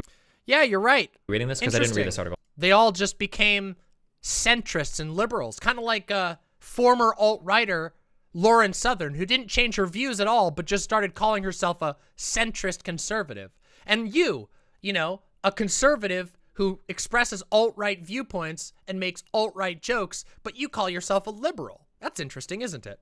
On stream. There are no alt-right people on the internet. The alt-right shit has been gone for like years. Nobody cares. Even Fuentes isn't like fucking alt-right anymore, right? When Fuentes talks about like Jews or whatever, it's not even a hyperfixation on Jewish people. It's more just like the concept of like bigger powers, like deep state-esque powers at play, more in line with Trump's rhetoric than any sort of like alt-right Nazi rhetoric. Keep hating your life then. The idea that like we're so fixed. Nick Fuentes? Nick Fuentes, never mind. Fixated on like alt-righters and shit. Like these people, this is like a boogeyman that doesn't exist on the internet anymore. No, he hates Jews. Sure, Fuentes might hate Jews, but all of his conversation doesn't revolve around like it used to. I'm sorry, hold on. I'm not debating this topic. I'm telling you that you're wrong. And if you want to disagree with me, go post something later, okay? The fixation like 4 years ago was very specifically, right? Like about like Jewish hegemony or hegemony. It's exactly the same as it was. Their rhetoric has barely changed at all. They talk about trans people more now instead of Jewish people because that's what's the flavor of the month. But the rhetoric is otherwise exactly the same. And like Jewish people controlling and blah, blah, blah. And it was like there was a huge element of that to a lot of the online, very far right propaganda that you could call alt-right. That stuff has died down a ton. And now it has shifted hardcore into way more general populism stuff, where you are anti-establishment and anti-the state and anti-deep state or whatever. And like the Jewish shit is still like kind of there, but it is nowhere near as much fixated as it used to be. It absolutely is. Yeah, it's way more focused on like anti-big business, anti-deep state. Like these are the fixations. You can copium. Mixed Dizzy says, how the fuck do people compare this man to Vosh? Well, yeah, obviously Vosh is infinitely better than Destiny. Like, obviously. Yeah, Merrick, I know. I've been trying to ring the bell on Destiny for a long time. Destiny is a conservative. Destiny is rapidly building a pipeline. Is this the one where he talks about the groypers in the audience? Does anybody have the clip where he welcomes the groypers into his audience? Oh, interesting. Here we go. Thank you, Socked on Left. I appreciate that. Yeah, take a listen to this. Here we go.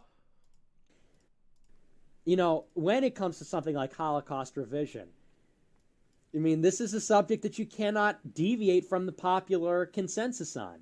But you also can't, like, I also think you really can't tell the truth if you adhere to that. So it's sort of like getting in the middle. It's being provocative. It's being, I can't explain this in a very explicit way. You're going to have to just sort of get what I'm saying here. When it comes to a lot of these issues, you need a little bit of maneuverability that irony gives you. Oh, well, you know, what does that mean? Well, I was being ironic. Well, I was joking. Well, it's whatever. Well, you don't understand the tone. Well, you don't understand humor. Use. Damn. Almost like literally the exact tactics that we've just watched Destiny do all fucking day. Same shit. You just need a little bit of irony, you know? I was just ironically making 41% jokes exactly like groypers do, exactly like Nazis do online. This is why I'm telling you guys, I really hope, I know there's other content creators here in the audience, maybe even ones who used to like Destiny. Destiny is not your political ally. If you're an ally of trans people, Destiny is not your ally. We've been listening to this all day, and we also did some coverage the other day. This is why I'm going to be reacting to him, because he's engaging in identical rhetoric to that of right-wingers at this point. And also providing cover for other right-wingers. He's providing cover for fucking Nick Fuentes here.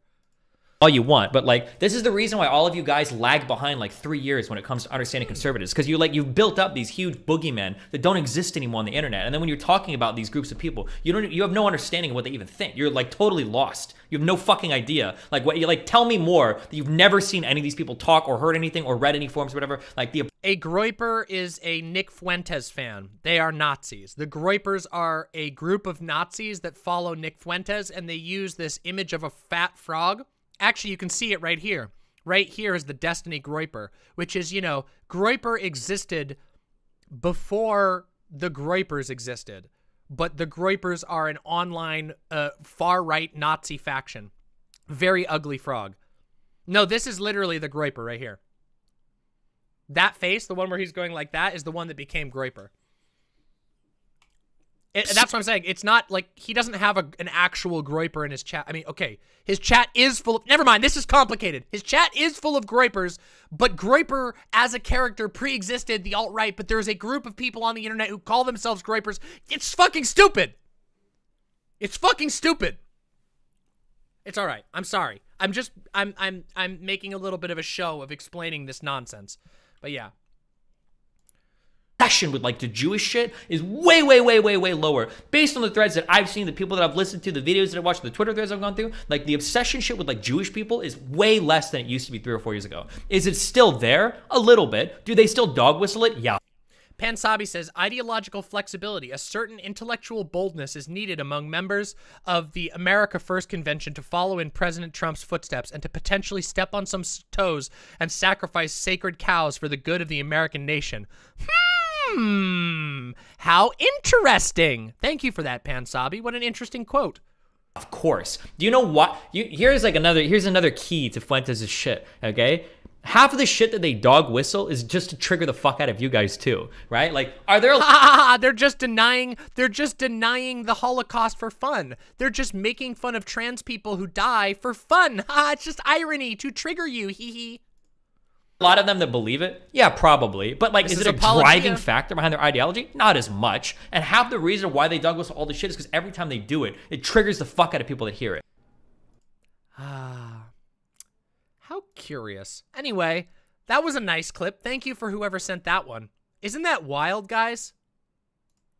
Now it's like, you're not a tom girl. You're like a trans femme presenting like gender fluid queer person. And it's like, okay, like, can't this person just have like the gender identity of like being female, but like this is how they decided those terms. You're trying to tell them they know that you know them better than they do.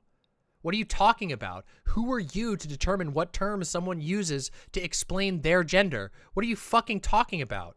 This is so incoherent. This is boomer shit. This is like worse than boomer shit. how they express themselves. Like, why does it have to be, why do there have to be like 32 new categories for everything, right? Or like, there is no, like, it doesn't seem like people talk about like drag as much, you know. Now it's like femme presenting, cross-dressing, like. Also blatantly false, by the way. Drag is as popular as it's ever been. There's literally a mainstream network television show about drag. Drag is not being trans. It's not the same thing. Some drag queens are trans people, but drag itself is not being trans, and it's mainstream now. Drag was never mainstream before. Now every single bar fucking in any city that's not in a red state is gonna have a drag show at it. RuPaul is huge. Queer, gender fluid men, or like, I don't even know. Like, I don't know, like femboys or whatever. Like, it just seems like, it feels weird that like for a while it felt like we were like radically expanding kind of like what the genders could do or how they could present. How do you think, well guys, quick fact check. Do you think Destiny was very excited about the expansion of gender into xenogender categories? Or do you think he pushed back on that? I wonder what Destiny thinks of non-standard interpretations of gender. And now we've like instead of like continuing to expand it, like shattered, and now there's like 52 different genders for every like spectrum now, which just feels like kind of weird. I think I've like talked about this before, but Merrick says, why is this the path he's choosing? You want to know why I genuinely think this, Merrick? It's because Destiny is incapable of maintaining any bridges. And so what that means is the only way that he can continue to make money is to pivot to a group of people who he thinks aren't offended by anything. And what that means is they're not offended by things that he cares about. So he's appealing to the right. That's why. It's because he hates lefties, he hates trans people. His personal spite has made it impossible for him to work with anyone else, and he's also alienated viewers. He has a core viewership that's very loyal. They love Destiny, and all they watch is Destiny. But the problem is, people outside of his fan base see clips of him being an unhinged maniac towards other people, screaming at them and calling them retarded, etc., etc., and then they go, what the fuck is wrong with this guy? So the only people who are attracted to that type of behavior is the right. So if you think about it from a cold, cynical angle, which I think Destiny himself has repeatedly said that he views himself as a sociopath, from a cold, cynical angle, the money, the power for him, for Destiny, is in appealing to the right. That's why in another clip that we will probably see at some point, he says he welcomes the groypers into the audience. That's the reason why. That's the reason. And I know that for a lot of people who were fond of his content in the past, this is going to be a hard pill to swallow. But the fact of the matter is, we've watched like cumulatively 30 minutes of Destiny going on unhinged rants that are verifiably false and definitively conservative. There is no ifs, ands, or buts around the arguments he's making around trans people and the way that he's directly targeting individual trans people for harassment from his giant audience. Now, I don't think he'll ever admit it. I don't think he'll ever admit that he's a conservative. I don't think that he'll ever openly say that or do a video of like why I left the left. He might, but I don't think he will. I think he'll try to coast as long as he can on being a liberal in the exact same way. Remember when Sargon was a liberal? Remember when Dave Rubin was a liberal? You guys remember that? Remember when all of the alt-righters used to say, nah, I'm a liberal, but I gotta say, there's some weird shit about those non-binary people. There's some weird shit. I'm a liberal. He's doing that. He's doing it in real time. We're watching it. There's evidence of it.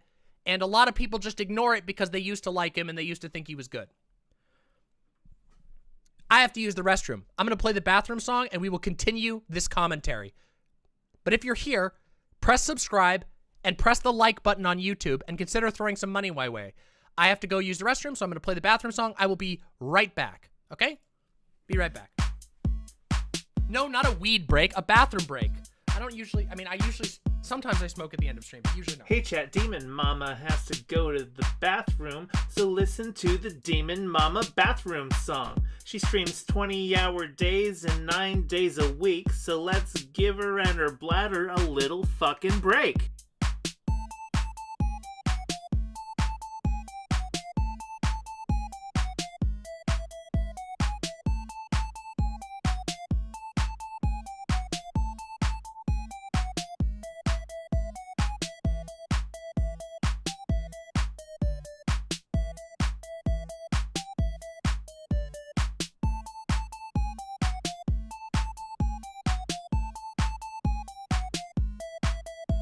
Okay, it's been a minute and she's still in the bathroom. I'm not a math whiz, but I can count to 2. Let's all calm down and spam emotes while we wait and chat. Maybe someone here also needs a bathroom break.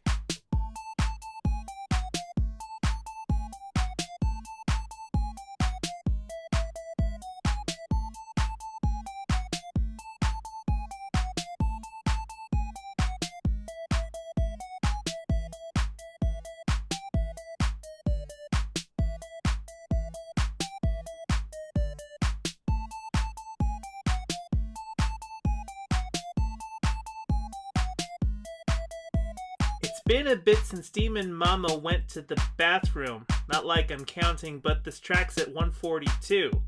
So don't you fret, my little limbs, cause I wrote this track down to give you something boppin' while she's taking a break.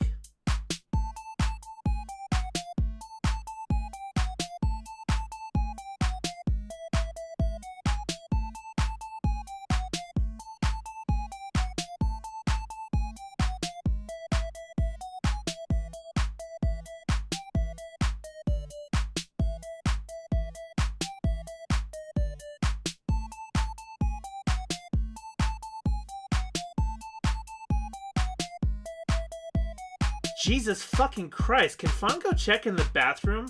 I hope she doesn't lock the door when she uses it. But if she does, you might need a little running start and hope the door hinge is weak enough to break. Hello, everyone. Hello. The emote is a Pepe Curious. Oh, I'm so sorry. It was a Pepe. Sorry, can I get the Groiper? Oh, I'm sorry. You're right. You're right, everybody. You got me. It's slightly incorrect. This is a Groiper. The Groiper has his fingers under his chin and not in front of his chin. Very sorry. Extremely sorry. Wow. Oh my God. Very sorry, everyone. This is an actual Groiper. Okay, let's return. Enough. Let's listen.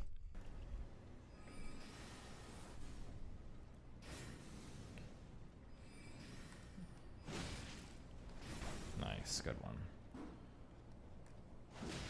I'm so sorry for... I'm very sorry. I didn't mean to give you guys lefty disinfo. I know we've been dealing with a lot of righty disinfo, but, you know. Fuck. Hold on, everybody. There's going to be a quick moment of interruption. The Elgato crashed. One moment.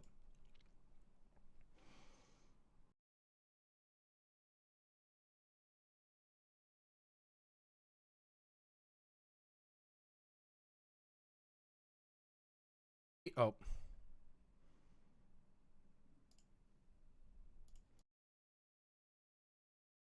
Should be back now, hopefully. Hopefully everybody can see everything again. Yes, we're back. We're back. The Elgato crashed. So let's continue. Let us continue. Is there anyone who identifies as all genders? There's probably an omnigender, unironically. If you look up, oh my God. If you look up, like, is it Wiki Gender? Didn't say Simon Says.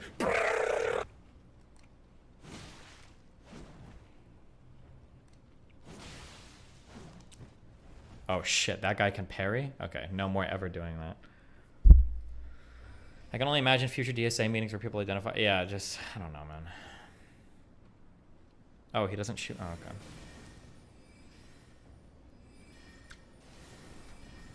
Wow, nice move spam, dude. It is a good clip. That is a funny clip.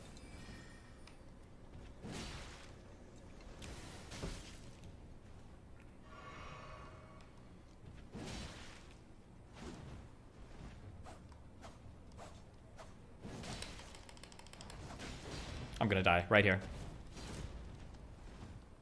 I should have died. Yes, you should have. Because I'm greedy. Yes, smile at the camera. Yes. He does like no damage. It's wild. I'm too paranoid to like take a normal hit now because I think he's gonna fucking parry me. Like that one guy yesterday parried me for the first time ever. When I was on 3 out of 3.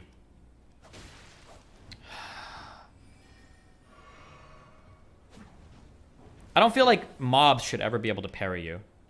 What? Because it's basically just like the game is rolling a dice to see if you die. And if they roll, like, there's no skill past the point of me autoing. It's just a matter of if the AI decides it's going to perfectly parry me or not. There's nothing I can really do. That's not how it works. That's not how it works, though. That's not how it works. That's not how it's calculated. That's not how it's calculated. Oh my god.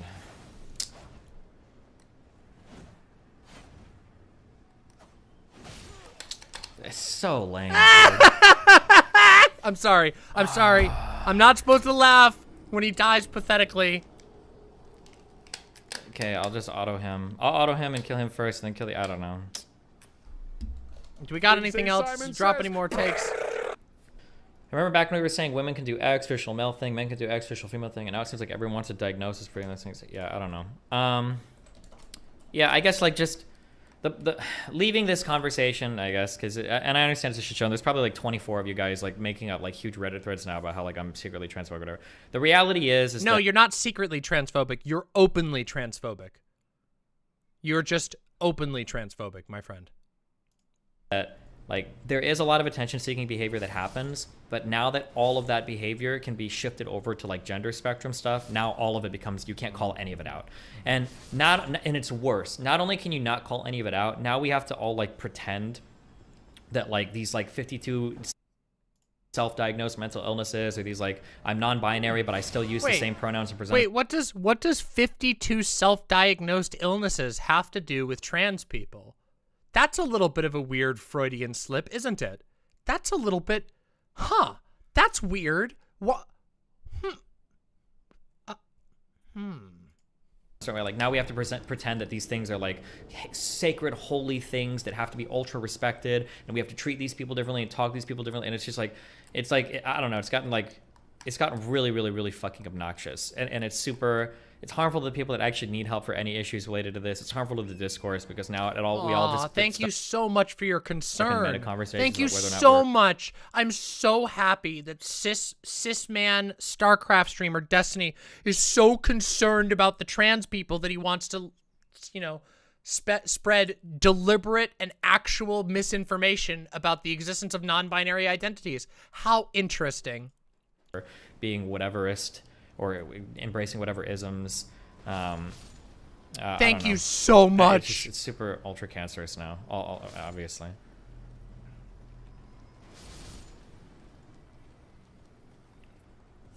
Listening to Destiny is harmful? I mean, yeah, it is. Has Mr. Girl affected your opinion on this at all? Not really, no.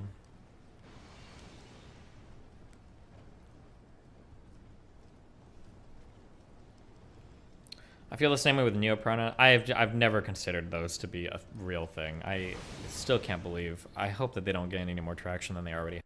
They will, and they are. And we are going to make sure of it, aren't we, chat? Those neopronouns? They're going to spread everywhere.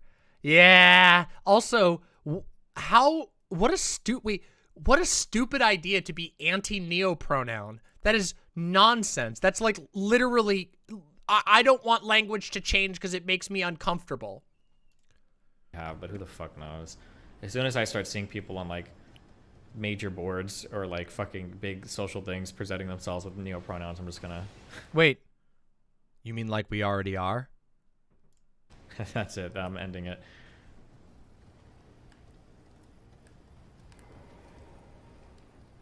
Ooh, wait, did he just say he's gonna end it if we do that? Oof.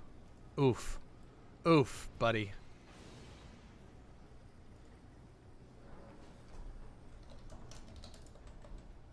Okay, here, we'll catch up on donos. I mean, that's fair nuts, but that's just because liberalism is not a liberalism is not a progressive ideology. So I think it works just as well. But yeah. Hello, Polaire. Left-wing economic policy is hanky. Destiny, sunglasses. Have you given a take on they, them? I don't care. They, them is fine. That's whatever. It's easy enough. People do it naturally anyway. That's weird. Well, that's a little weird. When birth, sex is meaningless to determining gender, and you have to use societal stereotyping, then of course you need non-binary status. Most people don't fall to a rigid set of gender norms. Two-spirit is a modern concept that was invented. That person got banned. By the way, that person got banned for being quote unquote retarded for saying that. By the way, for saying that his argument isn't lining up. Genders in various indigenous cultures that have little in common with one another. I don't know anything about the history of two-spirit stuff, so I can't say. How interesting. Girls were the hottest. You don't know what you're talking about? Glad you can admit it. That. What happened?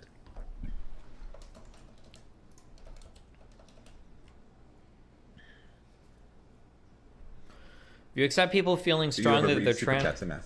Joey. Sometimes. If you accept people feeling strongly they're transgender, why would you reject people feeling strongly that they're non-binary unless you have a special reason to doubt their sincerity? I have no frame of reference for what non-binary even means. Like, transgender makes sense. That's you can either feel wait, like you're a wait, male... Wait. He's literally doing this meme. Hold on. It's this meme.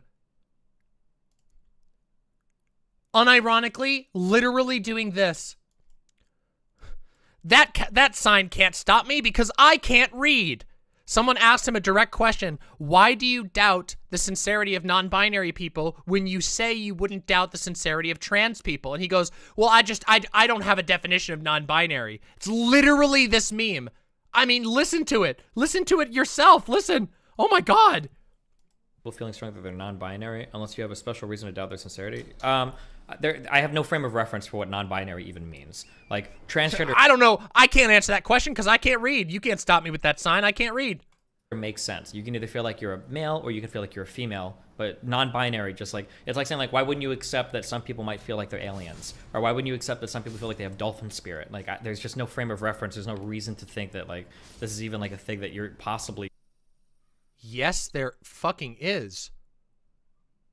What the... Literally just incapable of imagining any version of gender understanding besides his own. Literally the most morally lucky position you have ever seen anyone say, well, I only have ever been a man and I've met women, and even though I've met non-binary people, well, I don't think that they exist because, well, man and woman. That's the argument. There is no actual argument here. This is just feelings. This is just soy rage from a failed gamer, aging gamer. Capable of conceiving it. Like, it just doesn't make any sense at all. How do you feel about gender fluid shit? This might just be my brain booming or whatever because I'm old, and maybe it is. But gender fluid to me feels like somebody that is probably like male or female, like they normally would be, but they have like hobbies or interests or presentations that are just outside of the social norm. But it sounds boring to say that, so you want like your new like special tag or whatever, so you get to be gender nice. Fluid. It's like a guy that likes wearing dresses instead of like being a cross-dresser, or a guy that is like just femme presenting or whatever. Like, now you're gender fluid, or like just stuff. That's what it feels like to me. But who knows? You know, I could be. Maybe I'm wrong.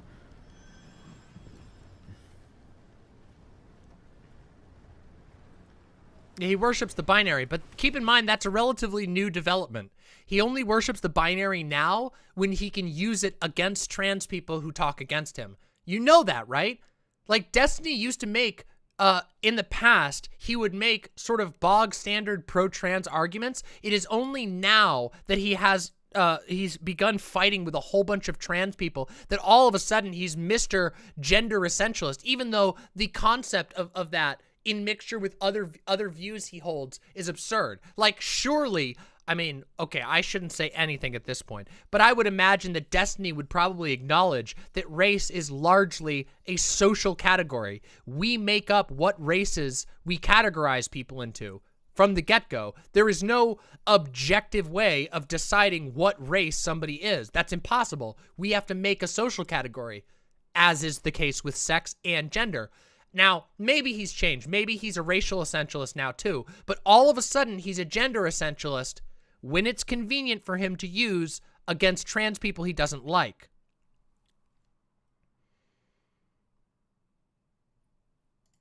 Wild. Couldn't non-binary be a catch-all for that stuff too? I guess, or you could just, I don't know, man. Or you could just what, Destiny?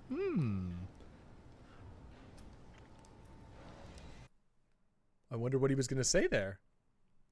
Have you heard that he's considering joining Fuentes' Cozy.tv? I hope he does. Oh, I truly hope he does, Lotus. That would be amazing. That would be, what an amazing thing that would be to see.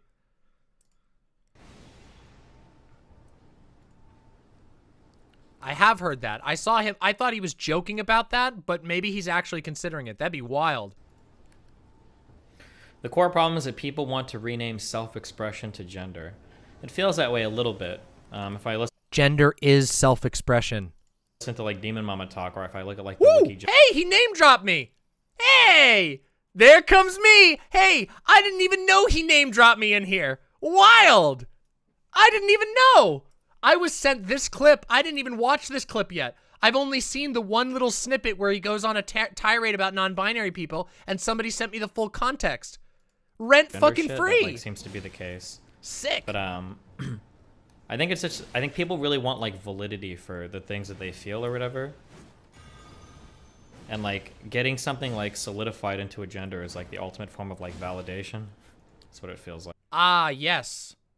That makes a lot of sense. Guys, this is unhinged like delirium posting.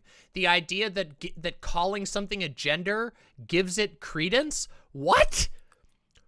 Okay, what like how do you even structure that? Since when does making something a gender give something credence? I don't know if you checked, but people don't exactly give a whole lot of credence to being trans. What are you fucking talking about? Just genuine sounds like fucking Alzheimer ranting. Like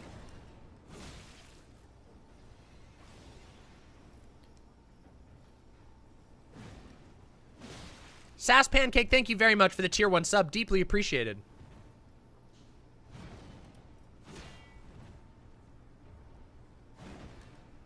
Oof, like 12 paragraphs typed at me that I'm not reading a single one of. How mad does that make you guys?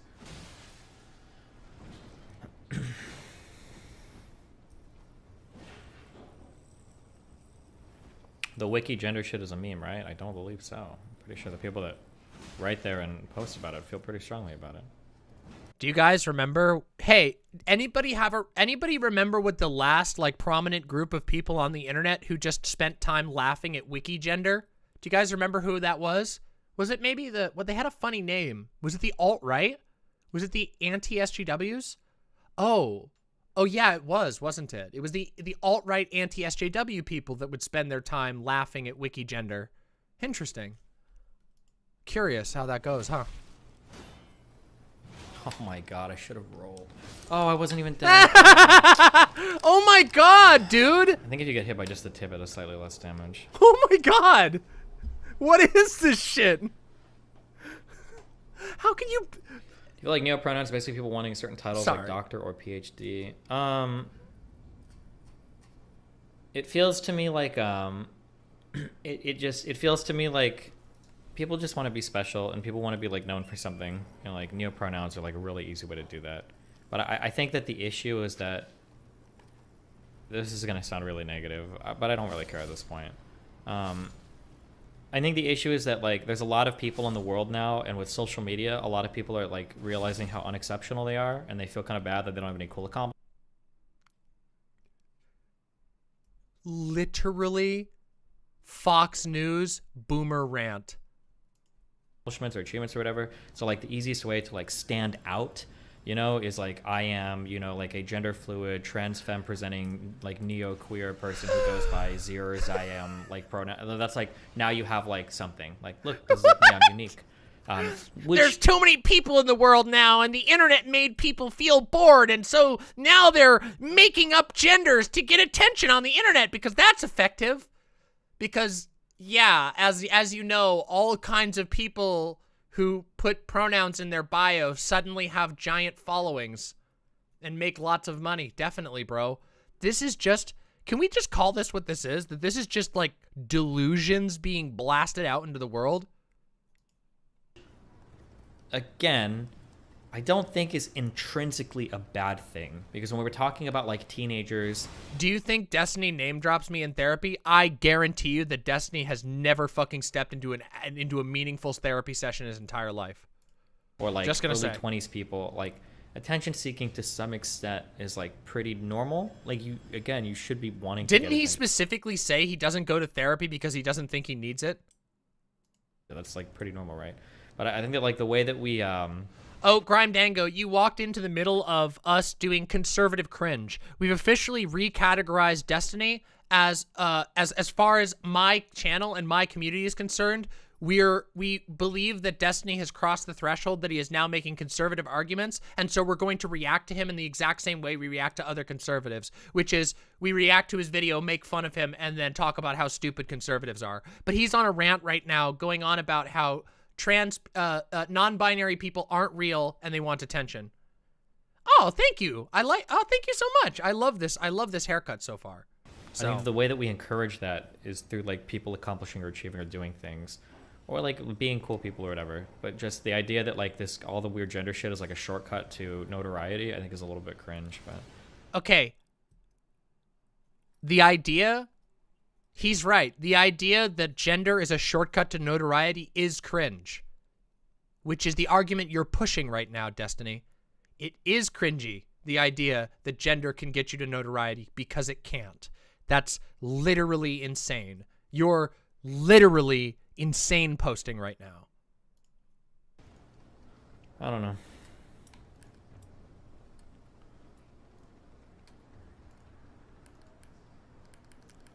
Oh, are we gonna get to see him get clapped by these easy red spirits one more time? Yeah, like people like Vosh, like it's not enough. Like I can't be a Marxist. I can't be a socialist. I have to be like an anarcho-syndacticalist. Just like, okay.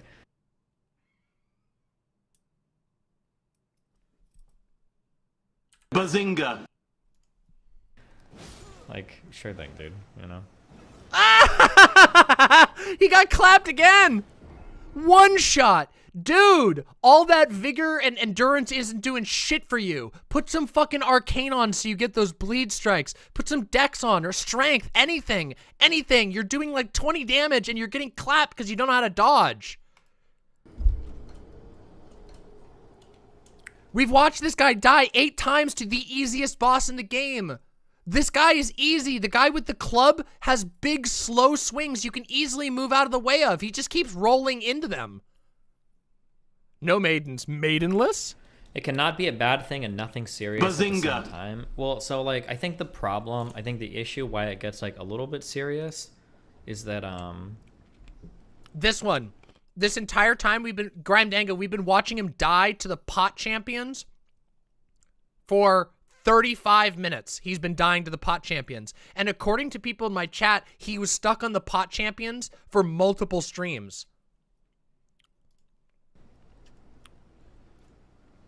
Wow, DSP, going hard. I think the reason why it's a little bit weird is because like the online discourse is so far away from the real life discourse that it's so far away from the real life discourse that if whenever you dip. Let me ask you something. You guys see Destiny on stream every day. How frequently do you think that Destiny goes offline into the real world and gets information about the discourse. Seeing as how he's on camera every single day in his basement playing video games and ranting about how much he hates trans people. When do you think he has any time to go catch up on the real world discourse? Dip your toes into the online discourse. I think there's a real chance that it like harms the real life discourse, because like when you try to have conversations about people, and even like 5 years ago was the case. If I try to have a conversation with somebody about trans people, they're like, okay, well, like what about they, zer, cat pronouns and everything? And like usually most of those conversations in the early days, like 3 or 4 or 5 years ago, would revolve around me saying things like, okay, these people aren't real, they're not serious, they're because you're stupid. That's because you're stupid, Destiny. Not because you were ever good or because the dialogue is any different or whatever. That's because you're stupid and you don't know queer history. You don't know that third genders have been an essential part of sexuality and gender activism for hundreds of years. You don't know that zer was invented in the fucking 70s, was when it was first documented, that neopronouns were a major push of queer activism at that time, because specifically queer people wanted to openly challenge the idea of an existent binary. You're just stupid. It's that simple. Sucks to be dumb. Sucks to be morally lucky and luck yourself into being cis. like a minority. Nobody takes these people seriously. Which, yes, by the way, I do think it's fair to call Destiny cis at this point, seeing as how he admits that non-binary doesn't exist and that he did it for irony. I think it's perfectly fair, by the way. But now that like those conversations are becoming more and more mainstream, it's becoming harder to present like a reasonable view of like what a trans person is or whatever, you know? So yeah, I don't know.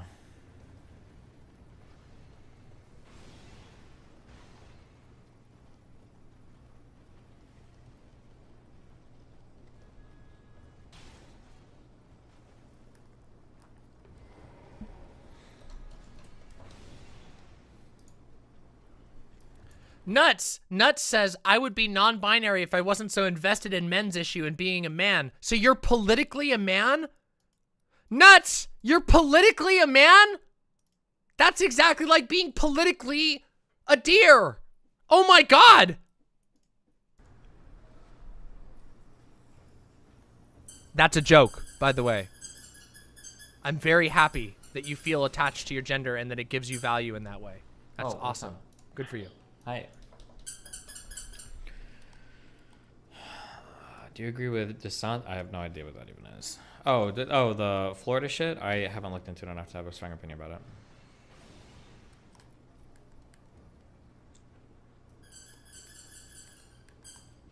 Squeaky, squeaky, squeaky. Okay, the squeaky is cute. I want to hear more squeaking. Okay, he attacks, I attack. Okay, big attack, I attack twice. Roll. He attacks, I rolled twice because I'm an idiot. Okay, he attacks, big attack. I love how he's narrating his motions as if he's doing some sort of grand memorization strategy, but he's just panic rolling. Love it. I can hit twice. No, I can't hit twice. Roll backwards twice, roll forwards once, left step, right step, up, down, gotta do an R1, gotta get in here. You have died. Damn, dude, you should have double rolled to the up left and you should have done a reverse double helix dodge there, buddy. Destiny sucks at being a good person and also sucks at Elden Ring. But what's to be expect? Oh, hey, wait a minute. We got it right here. Look at this. Damn. Like if I'm debating conservatives, I was talking about this in my talk with Nick a few nights ago. I don't know if that got... Ooh, how curious. Let's take a listen. Did you get banned for the trans sports take? I don't know. It said I got banned for hate speech, so who the fuck knows? It could be anything, right?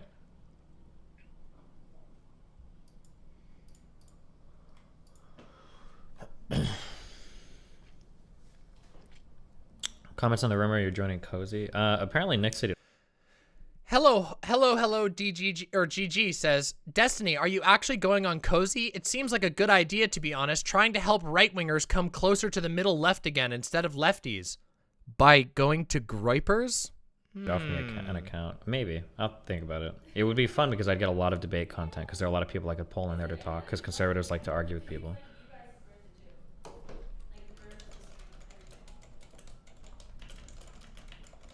You still debate them on YouTube. There's no need for an account there. Well, but if I have an account there, people will be watching me there, right? I don't think there are that many streamers on the site. It's like relatively exclusive. Aren't there only like 8 approved streamers? So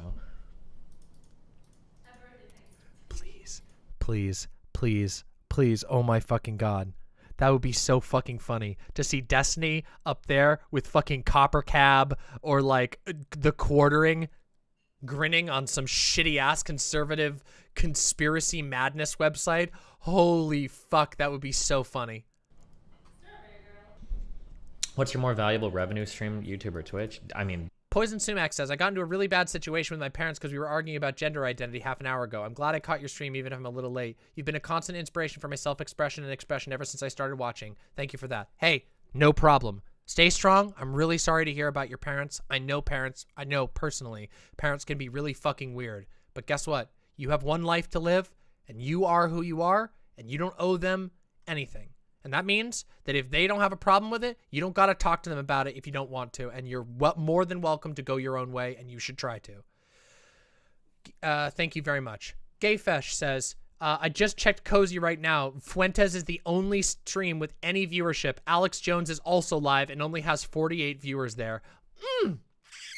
Beautiful. Beautiful. YouTube, it's not even close. But, it's just annoying. How long is the ban for? I don't know yet.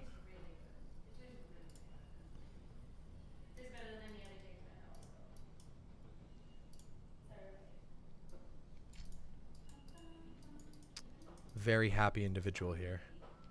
I think there's grounds for streamers getting banned or suspended from Twitch to sue them for not giving proper cause, similar to employees saying, no, I don't know, it's not worth it. Don't be a DGG loser. Become a YouTube chat winner today. Nice. YouTube chat best chat. He wins. How much of your income is from DGG subs? I don't remember. Twitch was third. I made most of my money on YouTube and my website, but the rare DGGW? Like Are you talking about them advocating for the YouTube chat? Different feeling. I don't know if like Cutie Maya says, I'm done listening to this, by the way. We don't need to listen to this loser anymore. I just wanted to hear him say for himself that he was considering going on to that he was considering going on to Cozy. That is so fucking funny. Cutie Maya says, I can sort of understand where RGR and Destiny were coming from originally, because I used to be a little bit like them, almost fell down that hole. Starting a little bit scared and wanting to fit in, but then you get a little defensive. But then he went full Joker mode, trying to defend an ever-closing bubble of purity. Yeah, that's how it goes. That's part of the problem, is if you try to have an essentialist approach, you inevitably are going to draw weird lines, and it's going to require you to impose your interpretation of identity on someone else, when identity is definitionally a very personal thing.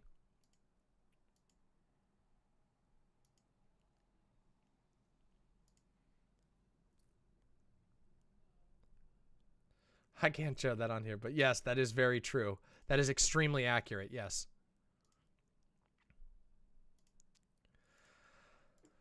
Yeah, so, oh yeah, apparently Merrick did a thread about this. And there's two more things I want to talk about on this before we move on to the next topic. Merrick did a thread. The first screenshot is a woman saying that she wasn't groomed into being trans. The second screenshot is a woman saying that she was groomed into sexual relationship. Destiny is saying reality is whatever I want. This is Sargon tier. Agreed, Merrick. It is Sargon tier. And yes, this is me being charitable. Otherwise, I would have just said, wow, he's intentionally lying because he's being transphobic. Just own that he's misrepresenting her in a dumb way and claims that she either deserves it or something. Find your spines. True. Merrick is also correct on this. DGGers have no spines because they are all cowards. Why are y'all pretending grooming isn't the current right-wing buzzword being thrown at LGBTQ people and any acknowledgement of their existence in schools? I thought y'all were intelligent and informed. This is pathetic. Yes, we know this. We've talked about this on this stream, how grooming is being used as a buzzword to describe something that it does not match at all because it's scary and they can create a moral panic. Good job, y'all. Really nice work. Here's Keffels herself clarifying exactly what the rest of us didn't fucking need explained and we're trying to tell you all. I appreciate Merrick here trying to correct the record, but trying to extend an olive branch to DGG right now is unironically like trying to extend a branch to the Groypers. There are so many right-wingers swarming in DGG right now, and there already were.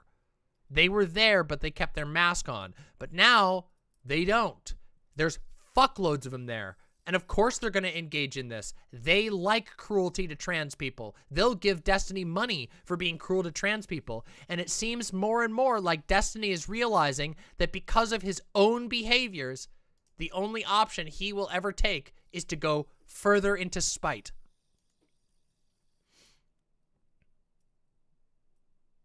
It's fucked. One more little thing though, okay? One more thread that I want to look at on this topic, and then we got to talk about something else, something very different. But I wanted to read about this because I think this is a great way to end it up, okay? Since we have officially said that no longer will Destiny be considered a liberal that we're engaging with, he will be considered a conservative, an anti-trans conservative. Let's talk about this thread.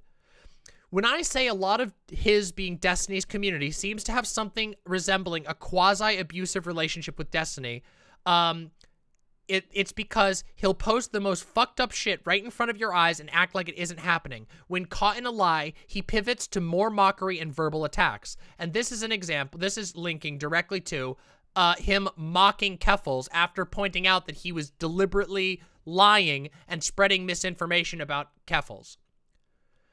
He'll put you down and fuck you over for the littlest shit so you can constantly have to kiss his ring. If you aren't sucking up every chance you get, he burns you. You'd better temper all of your disagreements in constant conciliatory rhetoric and tone. If you defend yourself, he makes it his business to destroy your self-esteem, specifically because defending yourself signals that you have self-worth, and it's his explicit intent to bully you. Resisting makes you a more tempting target. There's more of you to attack. Anybody who ever dealt with a school bully will know this feeling. You feel like if you push back at all, it gets worse, so you might as well be conciliatory. And the more people back up the bully, the more true that becomes. He will delete these and pretend that they never happened, perhaps the most heinously going back to putting a face of pretending to advocate for the groups of people he was previously so eager to hurt. A less principled man I have never seen. And by the way, true. All of this is true. Those of you who have existed in DGG, those of you who perhaps have considered getting yourself more involved with people in DGG, know that this is all of DGG. Book smarts, know nothing, fucking irrelevant, any of the Danny, Synth, anybody who goes into Destiny's little sphere has to play by his rules. And his rules mean I treat you like shit. I undermine you constantly so that you do what I say, so that you join my little army and you harass the people I want you to harass. It's very, very simple. Now, Destiny is a bit, or at least he used to be a bit charismatic, and he is a good liar. I'll give him that. He's a very good liar. He knows how to cover his tracks, regularly deleting his tweets so he can just say anything that people say that he said was made up, even though it wasn't. He does a lot of these things. But for those of you who are ever thinking about getting involved in that social space, just know this is where it goes. You can watch the arc of any of his orbiters. You can watch the arc of even people who tried not to be his orbiter, but still wanted to be involved with DGG. And increasingly, your life has to be about him at all times, or else you get hit. I saw the other day that Hans had a pre-stream prep question that said, that No Joke said, tips on how to properly critique Destiny. How interesting. How curious. Almost like this fucking thread is spot on.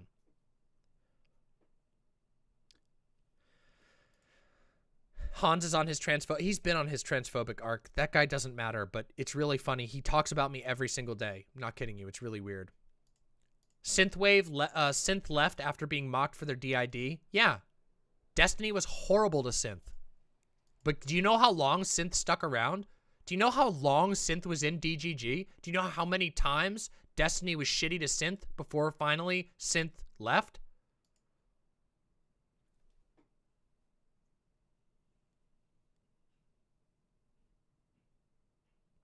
Vivian too. Anyway. Wild shit, huh?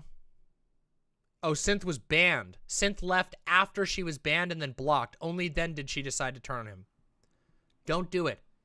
You do not have to engage in these types of communities. You do not have to participate in them. And you also don't have to pretend that they're rational or sane in any way. The way that Destiny engages with other people, the way that Destiny's community engages with other people, the fact that Destiny has hitched himself to people like Fuentes and Lauren Southern proves to you, should be more than enough evidence to know you don't have to take these people seriously. Because they're not serious people. Destiny is a repeated liar who does whatever he can to maintain his tiny space sense of relevance. He's the little king of a very small pond. And he feels super, super strong there. And he'll defend it like crazy. Because he's afraid. And he should be. Destiny has alienated every single person who ever even gave him the tiniest bit of credit. Destiny is a self-destructive person. He destroys himself, and he will continue to do it. So yeah, maybe a little more fear would teach him a little bit better. Maybe he would be less likely to self-destruct. Why did Destiny do that to Synth? Like, what's his reasoning? What's his excuse? She disagreed. She disagreed. It's that simple. When there is a highly hierarchicalized space, you don't step out of line. You don't disrespect the person above you. And in DGG, Destiny is always the person above you. Not just as a streamer. He literally thinks he's better than everyone in that audience. Destiny just went on a stream talking about how he thinks that the reason that non-binary people exist is because the world is full of stupid people that he believes are desperately afraid of not having something to live for. Why do you call somebody a pedo over that? Because he's a conservative. He's using conservative tactics. A moral panic is a great way to get somebody ousted from your community. You just call them a pedo, and then all of a sudden, the rules are off. All the groypers in the audience can send death threats because that's a pedo they're threatening. You see? All you got to do is lie and call somebody a pedo, and it opens the gates for all kinds of internet vigilantism. It's wild.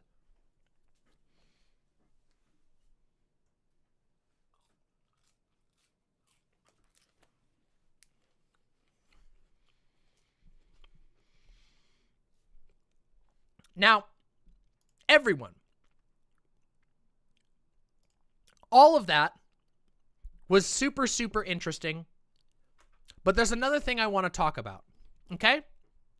But first, I want to eat my chicken sandwich. So I'm going to pop on a quick tune, and I'm going to eat the sandwich while we chill. I want you all to hit the like button, to get comfy, go get yourself drinks if you need it, because we have other stuff to talk about. But I want to eat my sandwich first, and I want to hang out with y'all. We are going to talk about next, should therapy replace religion? Now that's an interesting topic, very different topic, but we're going to talk about it because I think it's an interesting discussion. So we're going to talk about that. But first, let's figure out some cool music to listen to, shall we? Let me pick a cool song. Let's see. Let's look at my history. What have I been listening to lately that would be good to listen to? Can't listen to that. That's copyrighted. The Everquest ambience. Yes! Everquest music. Hold on. Here we go. It's Everquest music time. Fuck yeah.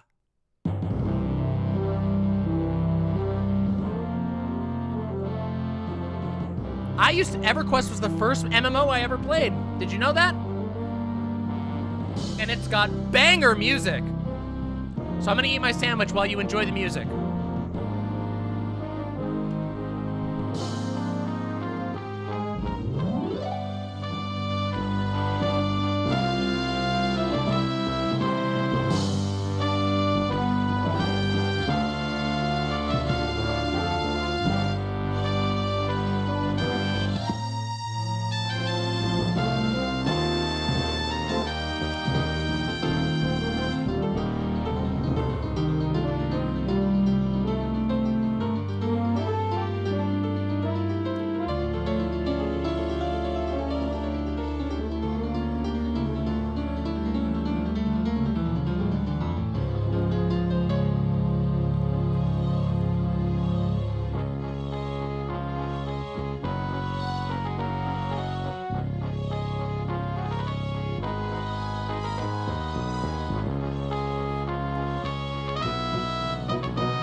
Everquest was so sick and the soundtrack was amazing.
Actually a fish sandwich. I thought it was a chicken sandwich, but it's actually a fish sandwich, and it's really good. This song is awesome.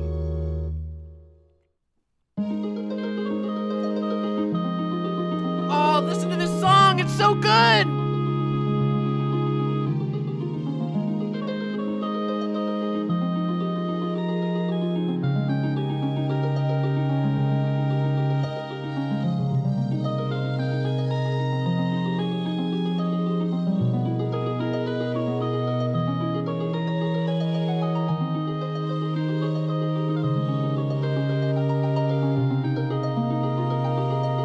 I played a Ixar and a Froglock. The Lizard Men and the Frogmen were what I played.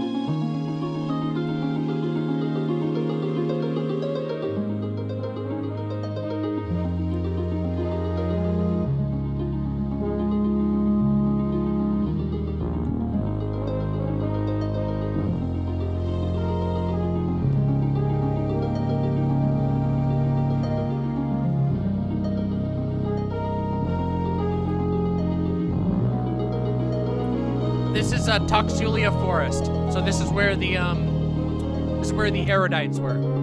Toxulia.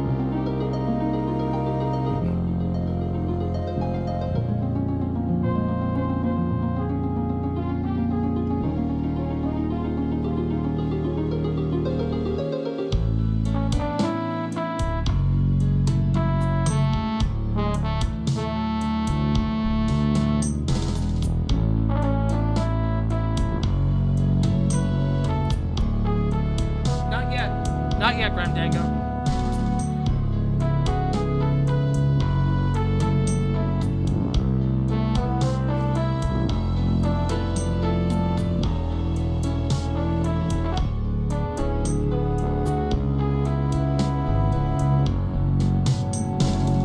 Troll player. Yay!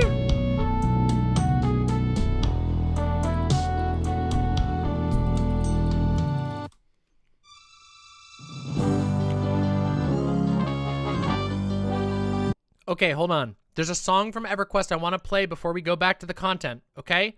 This song that I'm about to play is from one of the starting zones, and it inspired me when I was a kid so much that I literally made a, there was this program called Kid Pics, which is basically like Photoshop for kids. And you could make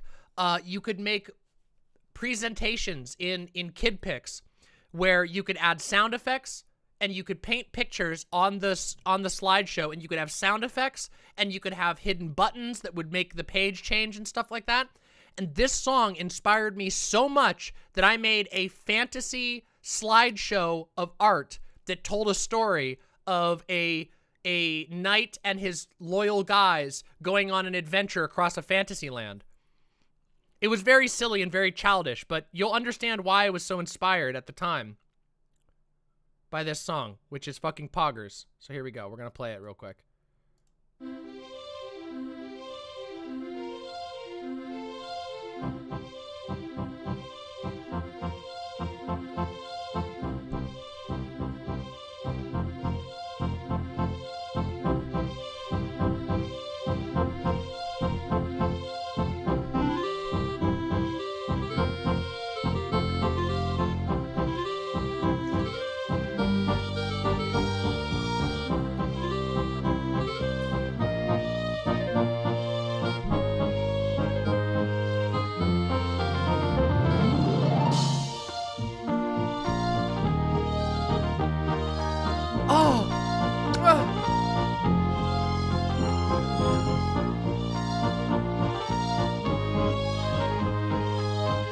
This is Freeport.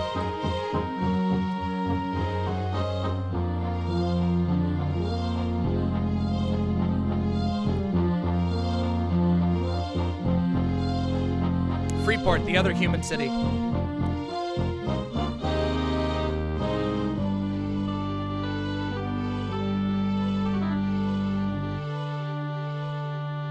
Not that I know of. See, fucking sick, isn't it, huh? Ah, Everquest had such good music. That was really fun.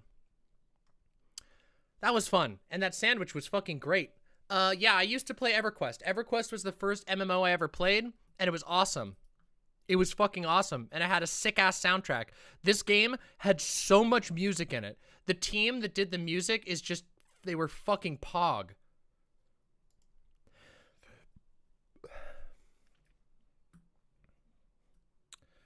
Well, everybody, you made it back just in time for us to move on to the next topic. Indeed, we have another thing to talk about. Oh, Everquest is still around. I don't know what the state of Everquest is like right now, but I did play, like, I've played Everquest. I've gone back and visited Everquest a few times, and also there is a sort of classic Everquest experience called Project 1996, I think it's called, and that one is pretty good as far as I've heard. It's like private servers.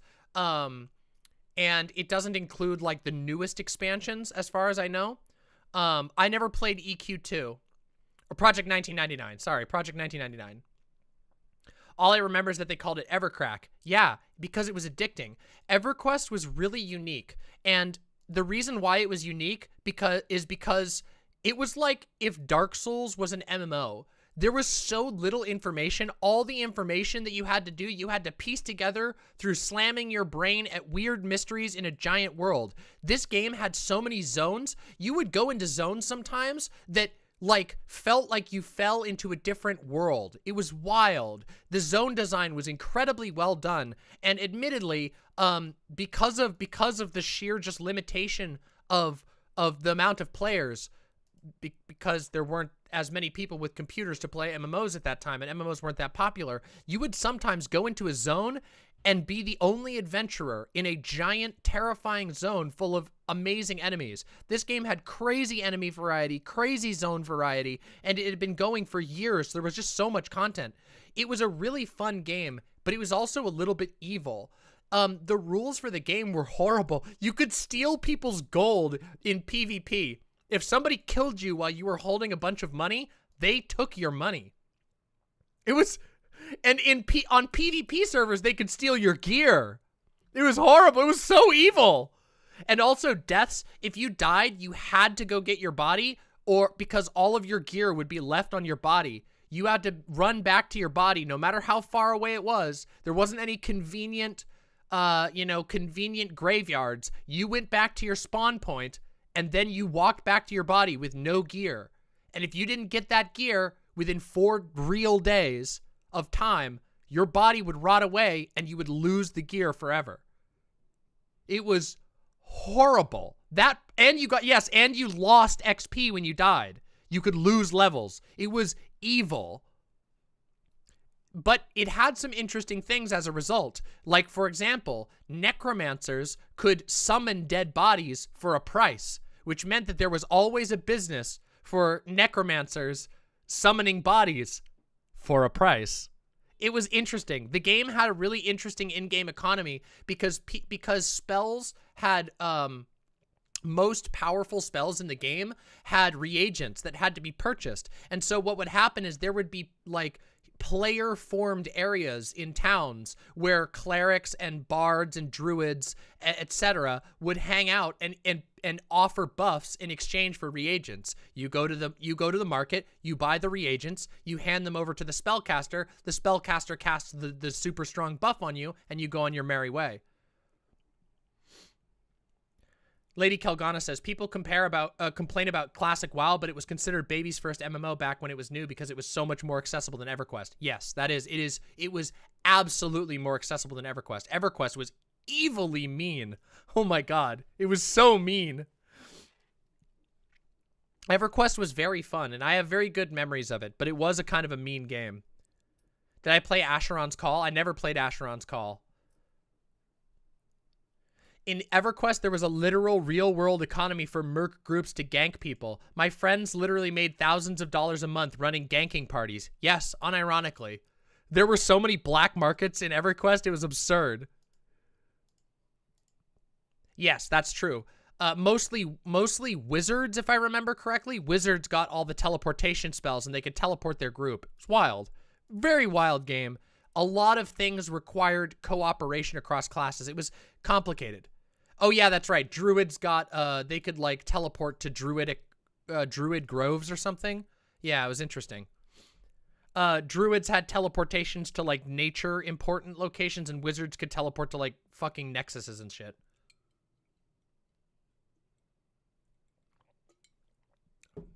Oh yeah, feign death. Also, there were spells in that game that would literally, if you got hit with a blind spell in Everquest and your defenses didn't block it, your screen would go black. Unironically, you would lose, like your screen would just go black and you would have to move around with no vision. It was so fucked up. It was so fucked up. Everquest was such a fucked up game. Yeah, I used to do it to people all the time. I would go into dangerous areas and hide around a corner and then hit them with blind and push them off of a cliff to get a free kill. And yes, nighttime could be absolute death if you didn't have night vision or a torch. Very evil game. You can see why people would waste away playing the game. You have no idea. Like, literally, if you think WoW is a big game with a lot of zones, Everquest was built using, like, extremely rudimentary elements. So the zones were the one thing they had. There was the game world of Everquest was so fucking huge. It was ridiculous how big that game was.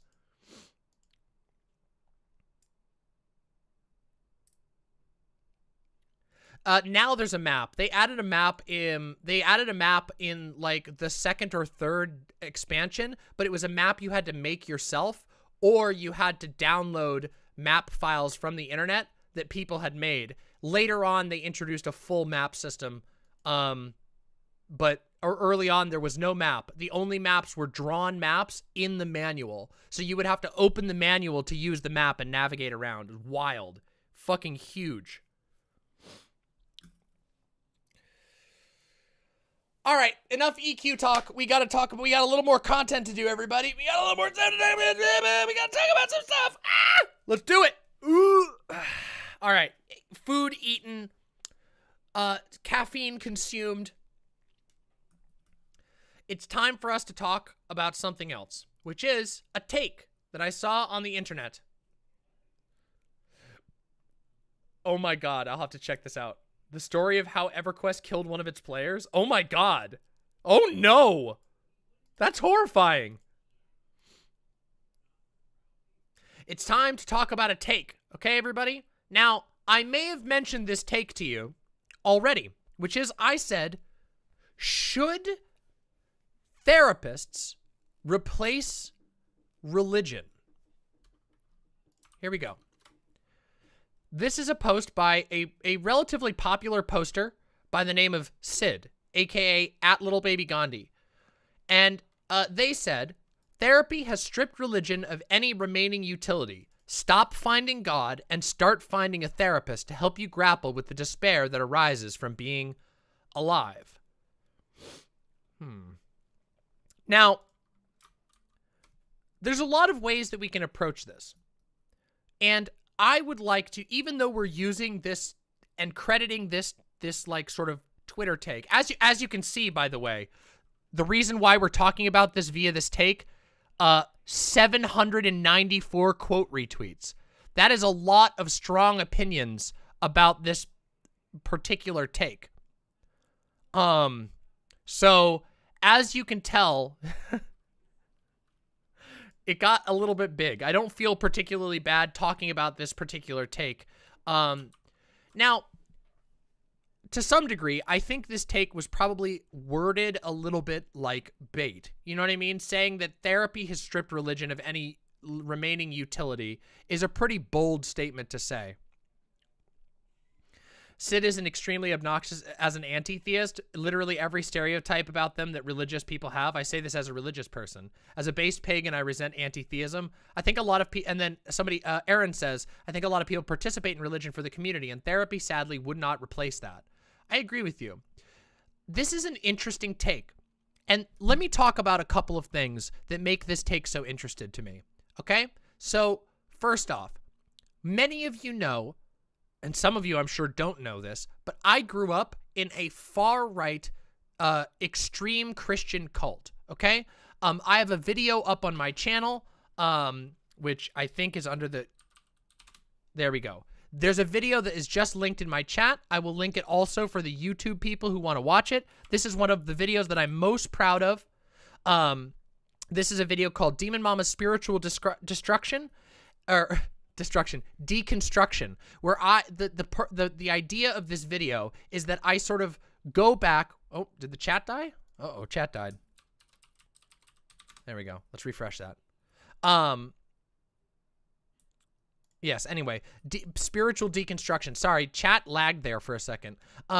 So this video it's a walk back through the religion that I grew up in, and also, sorry, it was on my end. It was my window that was having that issue, not the chat. I should have checked my window first. Yeah, this is a video in which I go and talk about my experience growing up in a cult. I talk about a lot of my views on religion and why I have kind of complicated views on religion. I think it's a really good video. I'm very proud of it. It's a long video, but I think you'll find it very interesting. So with that being said, I grew up in a cult. I grew up in an extreme right-wing, extremely Christian cult, and it was not a very good experience, as you can probably guess. And so as a result, I have a lot of critiques of Christianity and religion in general, and I've talked about them many times on my stream. In fact, when I was a little bit younger, I was a pretty insufferable anti-theist, which is to be a little bit understood. And I tried not to ever be insufferable about it, but the truth is I was insufferable at times. The truth is, though, there are a lot of criticisms about religion that I have not moved on at all. For example, I think that religion preys on sort of mystical thinking. I think it encourages a lack of critical thought. I think that it often encourages people to stop asking questions instead of asking questions that might help them to live more liberated lives. I think that religion is often incredibly coercive and works in cooperation with states to impose generally imperial cultures on others. For example, the way the Catholic Church was literally directly involved in the conquest and colonization of the world. I think that religion often engages in this. I think that a lot of times there is a sort of almost medieval church and state alliance that is rarely ever open, but is always present. So, for example, every single time that there's a Republican in office, Christian legislation inevitably gets pushed. And it just so happens that all of the big donors for both of the parties are mostly Christians, because America is a nation full of Christians, and one half of the political divide is so Christian you can't even believe it. So there's a lot of critiques of religion that I regularly levy and that I engage in all the time. And in fact, on this channel, we make fun of Christianity specifically fundamentalist Christianity, quite frequently. And I think that's very justified. I think there's a lot of things that are justifiably made fun of with regard to religion. However, when it comes to this take, I think there's some things to be talked about, okay? Therapy has stripped religion of any remaining utility. Stop finding God and start finding a therapist to help you grapple with the despair that arises from being alive.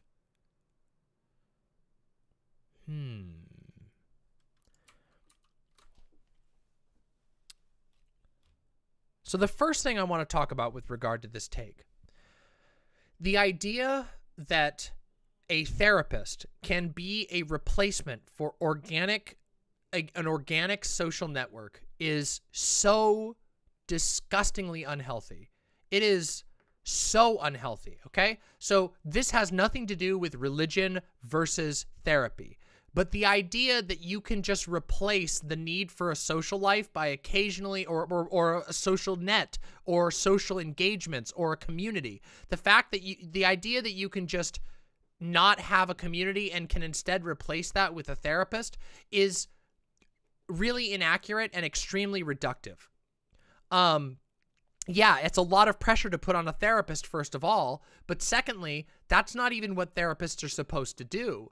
Therapists are supposed to help you address very specific, mental struggles or emotional struggles that you're dealing with. They're not supposed to replace a social need. They really aren't. You're not like therapists aren't paid friends. A therapist is somebody who's supposed to, with a certain level of emotional distance, help you sort through issues in a controlled environment where nobody else can tamper with you.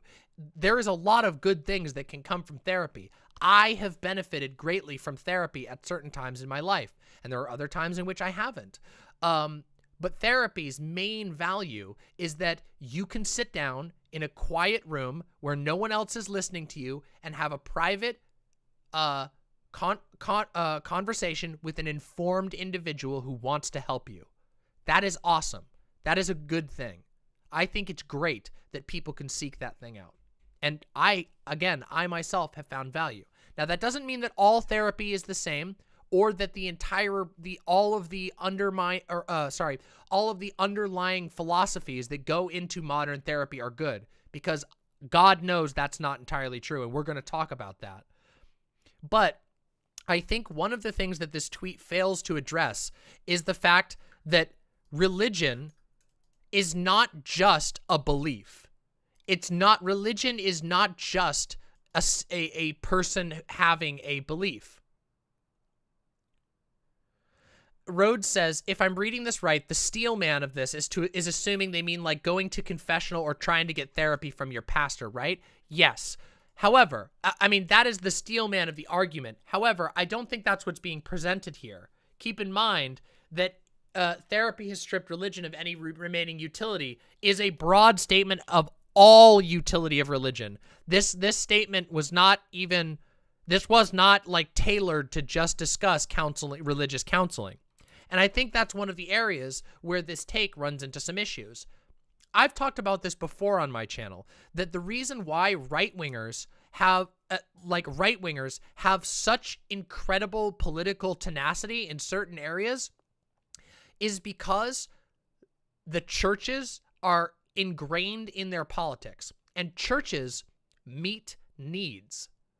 Churches, even bad churches, even terrible cults like the one that I was in, meet certain needs. The church that I grew up in, the reason people went to that church wasn't because they're stupid Christians. They went there because they needed other people. They needed, maybe many of them needed food and clothes. They needed support. They needed help. Many of the people who went to my church were women who had multiple kids and were stressed and couldn't take care of their kids all the time, and they needed to know that there were other people that they could trust. A Sunday school, so they could take their kids to Sunday school so they could go work their job. Finding trustworthy other people who your kids can hang out with. Social, physical needs were being met by the church, and that is something that happens for multiple religions, not just Christianity. Hindu people, Buddhist people, Jewish people, and Christians, of course, all go to congregations to meet social needs, and they often find a lot of happiness in that. You see what I mean? So they seek out a social need, and the churches welcome them. And yes, I agree that many, if not most churches, and a lot of religion is very manipulative. But the reason why it's effective is because they know they're meeting a social need. They're giving people community, which humans need. They're giving people sometimes food and clothes, which are basic physical needs. So I think that's one of the things that is ignored by this tweet. But there's another aspect of it, okay? And this is a little bit of a this is where it gets complicated, okay? So just a little bit before, I sort of briefly mentioned the way that the church and government is entangled. And in truth, it's actually more than government.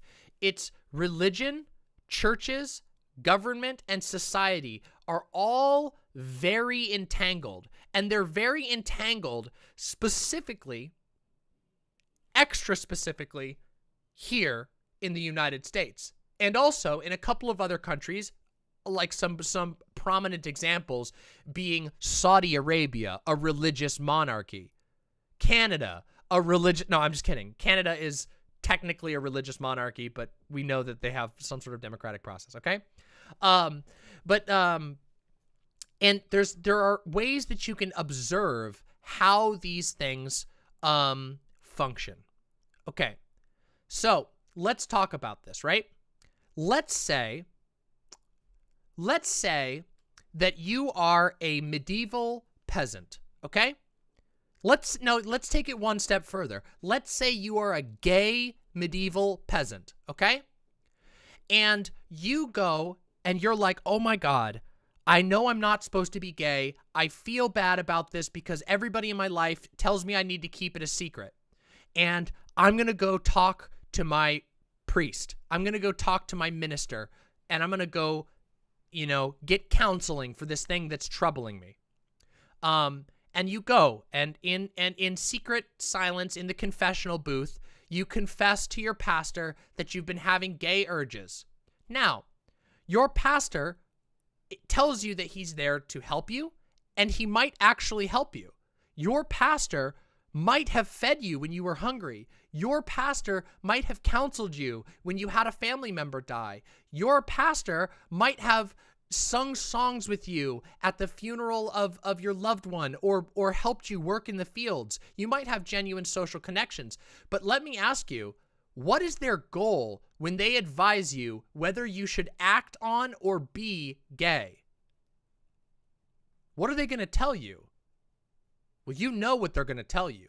They're going to tell you that that's a sin and that you shouldn't act on it. And why is it a sin? Well, it's not really a sin because God said no. There's not really any concrete area of the Bible where God explicitly prohibits men from being with other men. But interestingly, in medieval times, you might notice that there's some politics going on, right? Kings have peasants.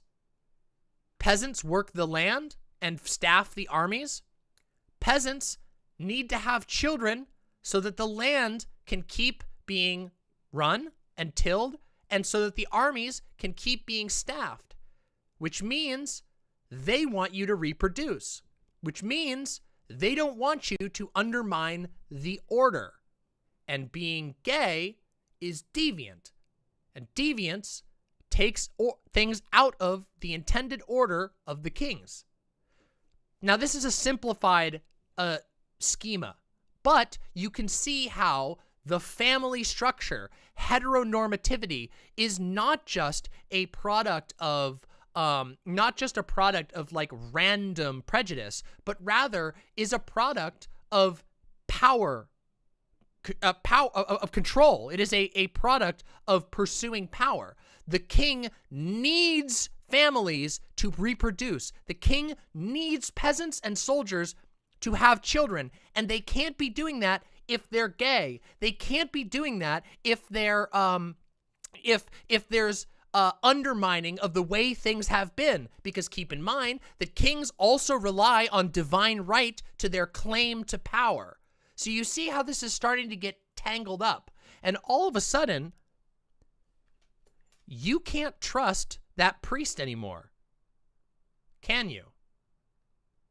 Because maybe you're genuinely dealing with whether or not you want to be gay. Maybe you have maybe the cute blonde butcher boy is your boyfriend and you want to marry him. You want to run away with him and become an outlaw. But if you go to the person that you trust, they're going to tell you not to do that. Why?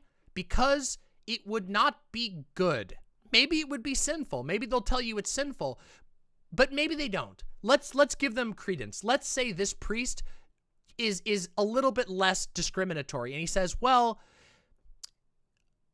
it's sinful, but also, do you really want that life? Everyone will look down on you. Everyone will treat you poorly for being gay. Do you really want that life? Do you want a life where everyone looks at you like that? How are you ever going to get work? How are you going to be respected? That's the second thing they'll often say. And then you go, God damn, I don't know if I can trust this person I'm supposed to trust.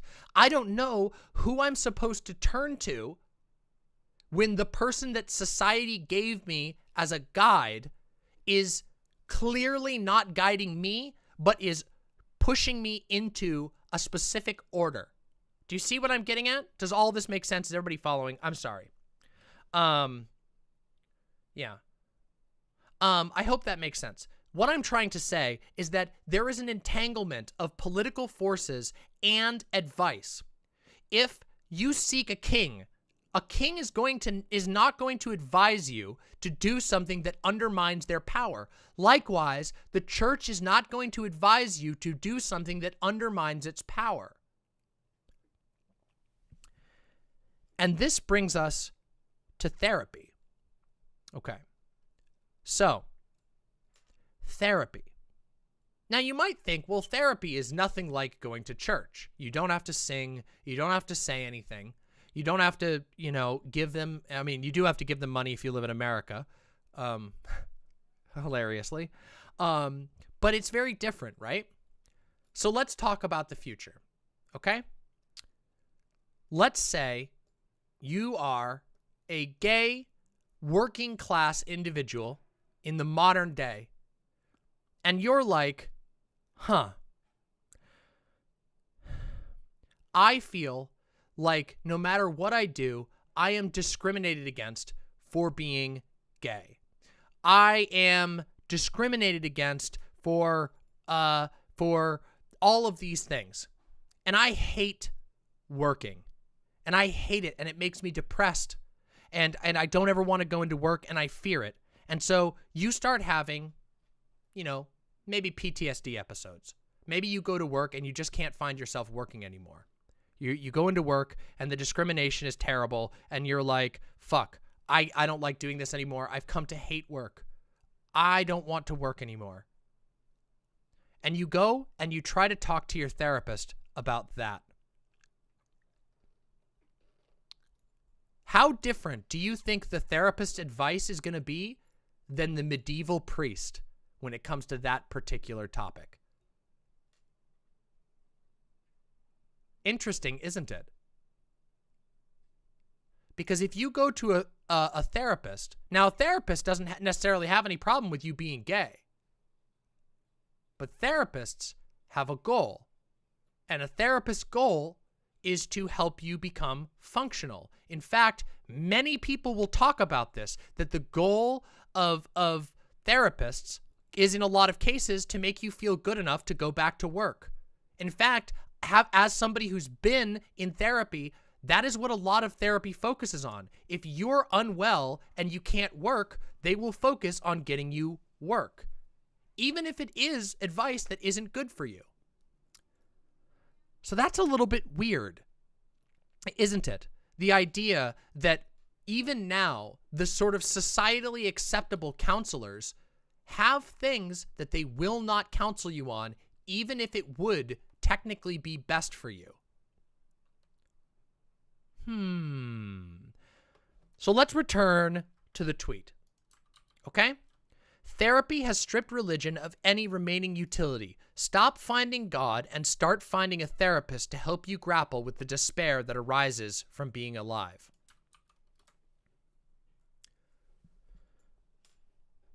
The despair that arises from being alive. Do we think that it's despair from being alive? Is that really what it is? Or is there something being ignored here? What is it that makes people despair? I would say there's a lot of things that make people despair. One of the things that makes people despair is, well, as it turns out in America, one of the primary things that makes people despair is financial issues. Financial issues, being overworked, spending too much time at work and not being able to spend time with their family, discrimination, workplace discrimination, not being able to find a job. These are things that cause people despair. And if you take that to a therapist, that therapist, even if they really have your best intentions at heart, they're taught to help you become functional. Because of the way society is structured, because of our culture, they're going to tell you to go get a job. They are going to help you get a job. They are going to help you become a productive member of society. Well, that sounds a lot like what we were just talking about with the priest, doesn't it? A lot, doesn't it? The priest telling you, don't go run away with the butcher's boy, because then you won't be able to have kids, because then you won't be able to till the land, because then the Lord will get invaded by another Lord. How odd. Very curious. So, this tweet is interesting to me because I don't think that's a great trade out. Believe it or not. I don't really see much difference in one guide, the societally acceptable guide, telling you to do things for the good of society, and another societally acceptable guide telling you what to do for society. In fact, the way that this is presented to me, and I'm not saying anything about the person who made this tweet. I'm sure they have great thoughts and whatever, but the way this tweet was presented, it almost acts, it lays bare the fact that religion is being just swapped out with therapy.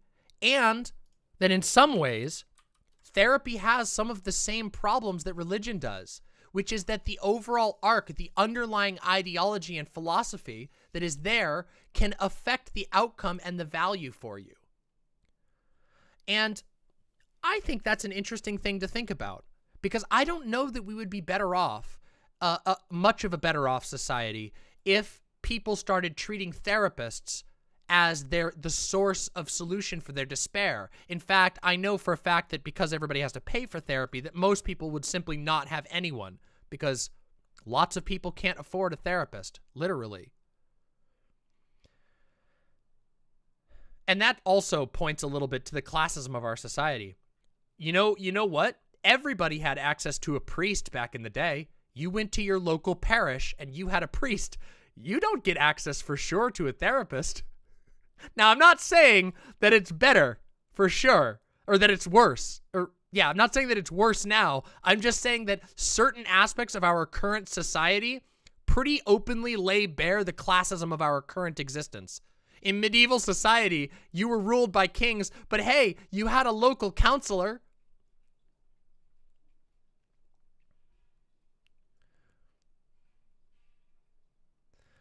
So there's a couple of issues with the idea of just replacing quote-unquote religion whole cloth with a therapist. And also, I think that there's a big philosophical and political issue with pointing at therapy as a sort of fix-all issue.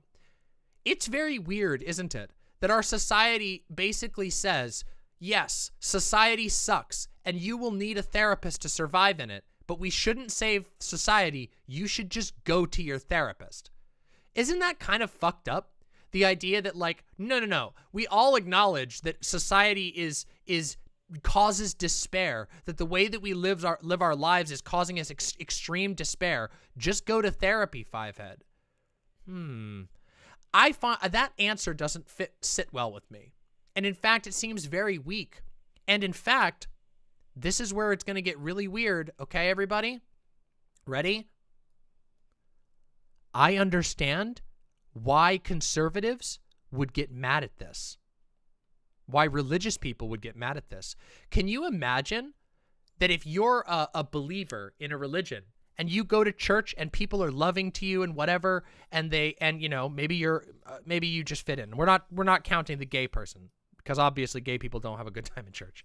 But let's just say you sort of fit the demographic. You're a white Christian and you go to church and church is real good, and then some liberal rolls up on you and says, get rid of your religion and go get a therapist. And you go, why would I do that? Why would I stop going to the place where I have social engagement, where people give me food when I need it, where people help me with my house when I need it, where my wife, when I go to the hospital, a bunch of people come together and cook meals for my wife? Why would I give that up to pay for therapy? Yeah. I bet you all weren't expecting to end up at this juncture, were you, my lovely imps? Can you imagine that? Put yourself in the shoes of a religious conservative, and you have this huge community that you're a part of that tells you that teaches you about admittedly a false form of history, a very, very compromised version of history, but nonetheless provides for you. And somebody strolls up and says, Lamau, work more and pay for therapy. Yeah.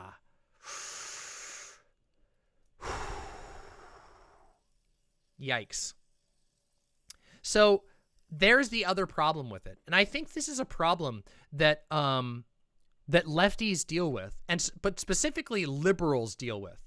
Can we get this person out of chat? Get that person up. Fucking mute that person. Get the fuck out of here. What was I gonna say? Fuck, I got distracted by that. Yes, this is one of the things that I think lefties and especially liberals struggle with.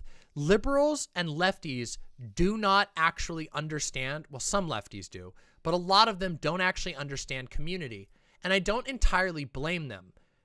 And let me explain why I don't entirely blame them, okay? in our, so hold on, let me find the illustrative image. Hold on, let me see this. Let me see if I can find this image. I think it's literally like called America in a Nutshell or something along those lines. Let's see. Let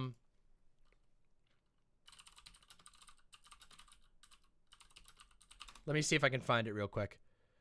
Yeah, it's this. Hold on. Yes, this is the one that everybody, is this the one that everybody uses? Yes, this is one of them. Hold on. Let me find the iconic one. This is the one right here. Okay? Right fucking here. This right here. Take a look at this. You all have seen some variation of this image, haven't you? The image of like American life, and it's like America in a nutshell, and it's just a bunch of advertisements for McDonald's and billboards, and there's just a bunch of fucking concrete everywhere, and everybody looks miserable, and there's 1,000 cars. As it turns out, the destruction of communities, the destruction of communal living is a deliberate ideological push, okay? People talk about this as the destruction of the commons, the loss of the commons. Anybody heard of all of that? Yeah, you all have heard this. The tragedy of the commons. The fact that all common spaces are slowly and surely being bought up by private interest, and that there's no such thing as sort of communal good anymore. In fact, most people don't know their communities because most people move all the time to get work elsewhere. The commons, yeah.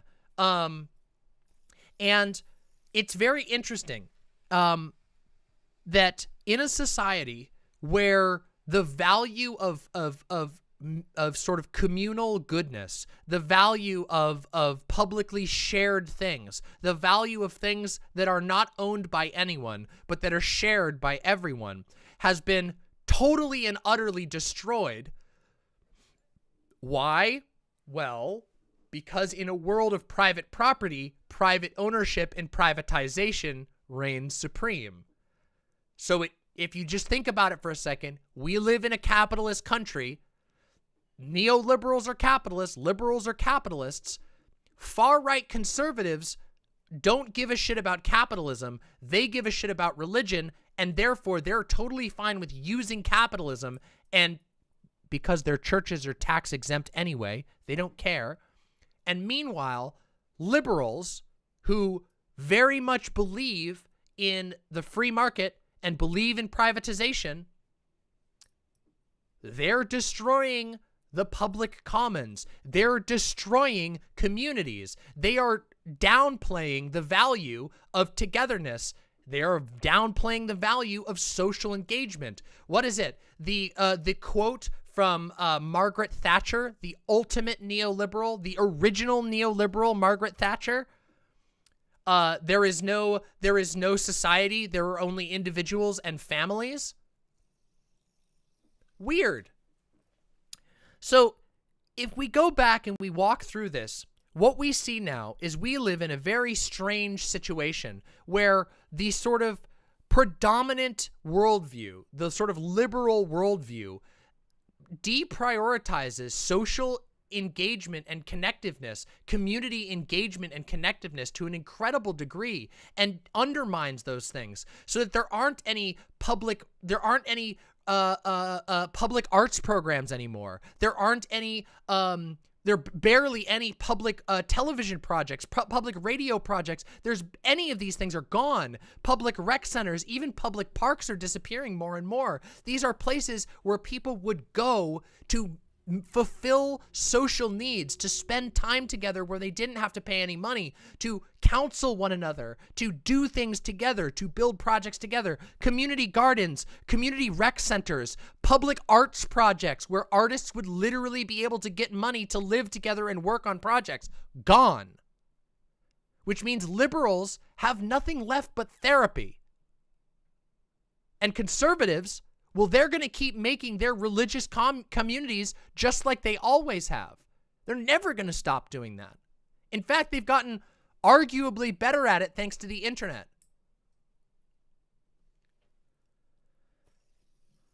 So that's a hell of a predicament, isn't it? Do we really want to accept a world where the only way to survive the despair of your daily life is by talking to a paid therapist? Is that really the world that we think is good? I don't think so. I don't think that that is an anti-religious perspective at all. In fact, I think that's a perspective that simply substitutes psychology for religion, functionally. It literally says that no, you don't need to find purpose. You just need to go to therapy. No, you don't need socializing. Just go to therapy. No, you haven't been hurt by a demented society that treats people like cogs in a machine on a regular basis. An abusive society. A society that teaches kids from the moment that they're born until the moment that they die that what they are worth is how much money they make at their job. No, it's not that. Just go to therapy.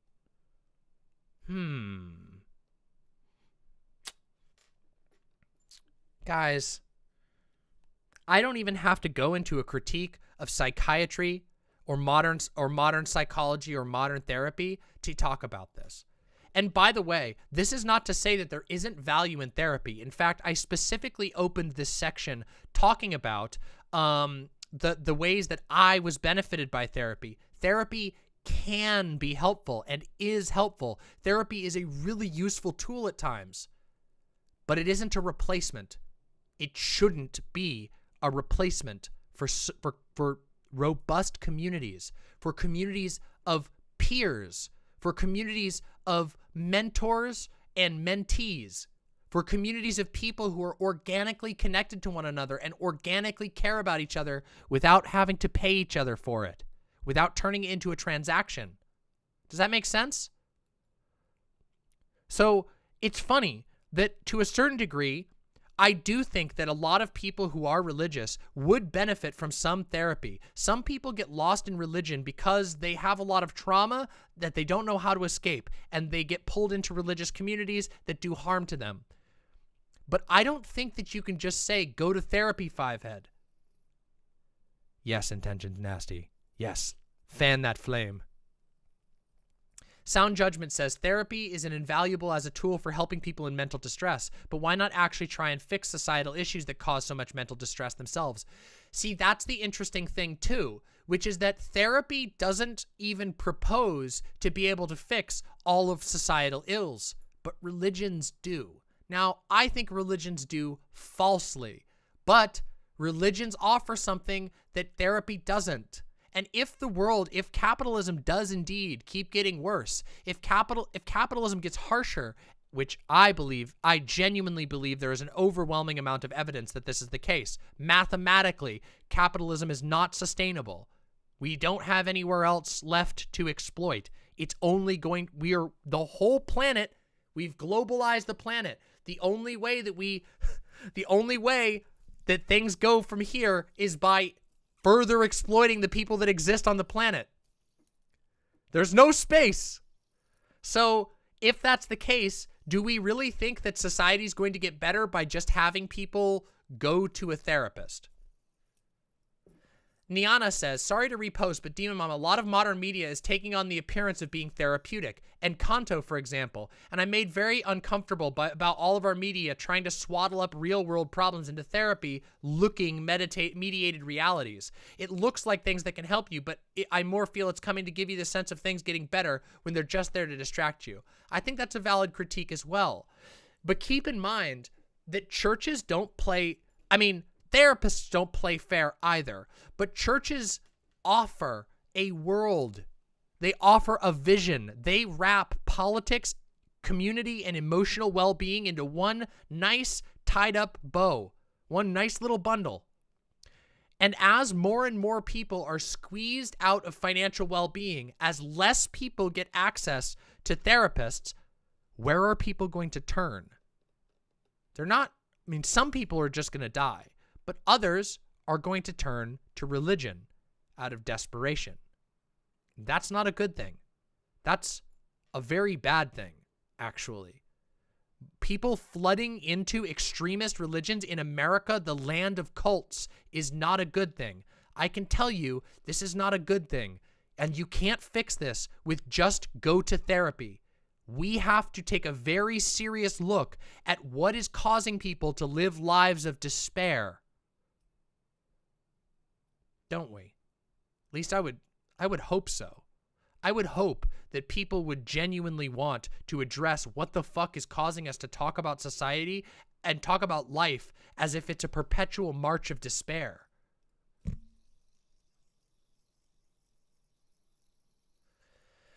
It's frustrating and it's stressful. But I'm glad that people are talking about this.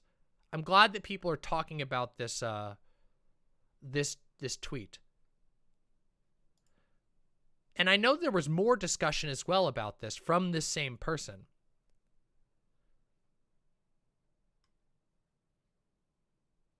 And I don't know. Let me see if I can find the follow up with this.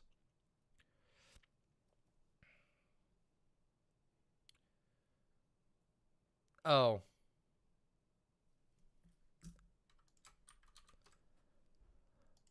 The state is the ultimate form of mutual aid. We are getting everyone to mutually aid each other by force. Why do anarchists hate it? Oh, damn it. Boring bait.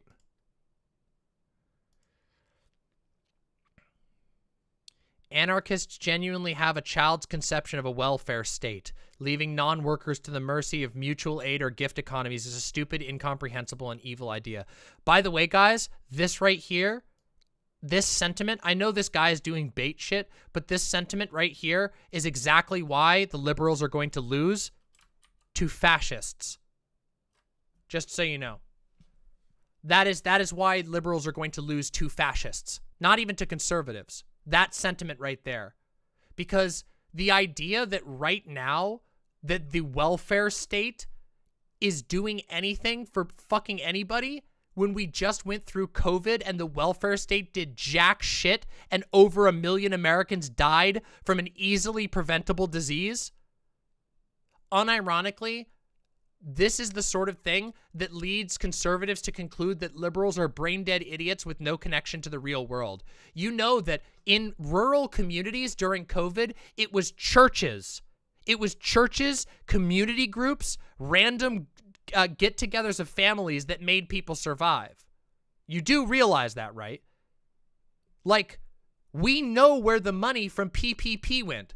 The pandemic protection plan bullshit, that shit all went to corporations, not to people. That went to corporations to ensure that they can keep their workers working.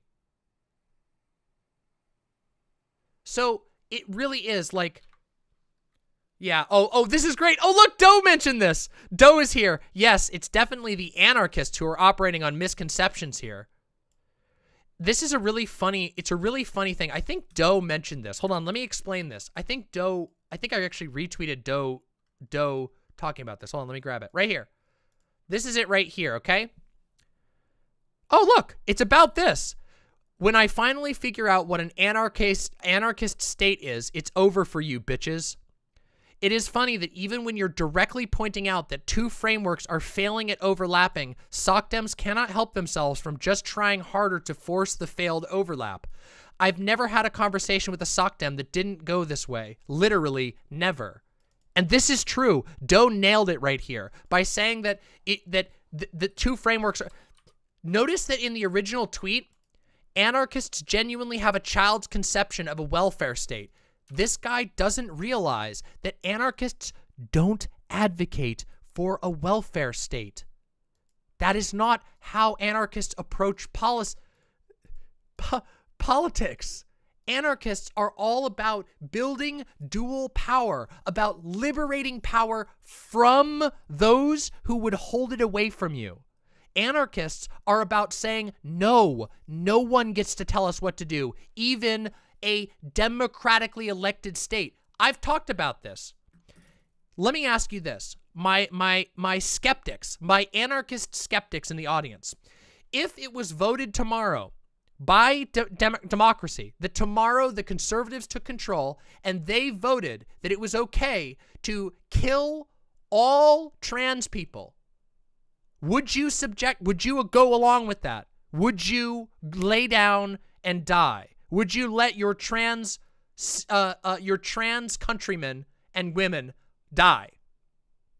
The answer is, of course, no, because as it turns out, just because something is democratic or just because lots of people agree on it, just because a state says something doesn't make it right.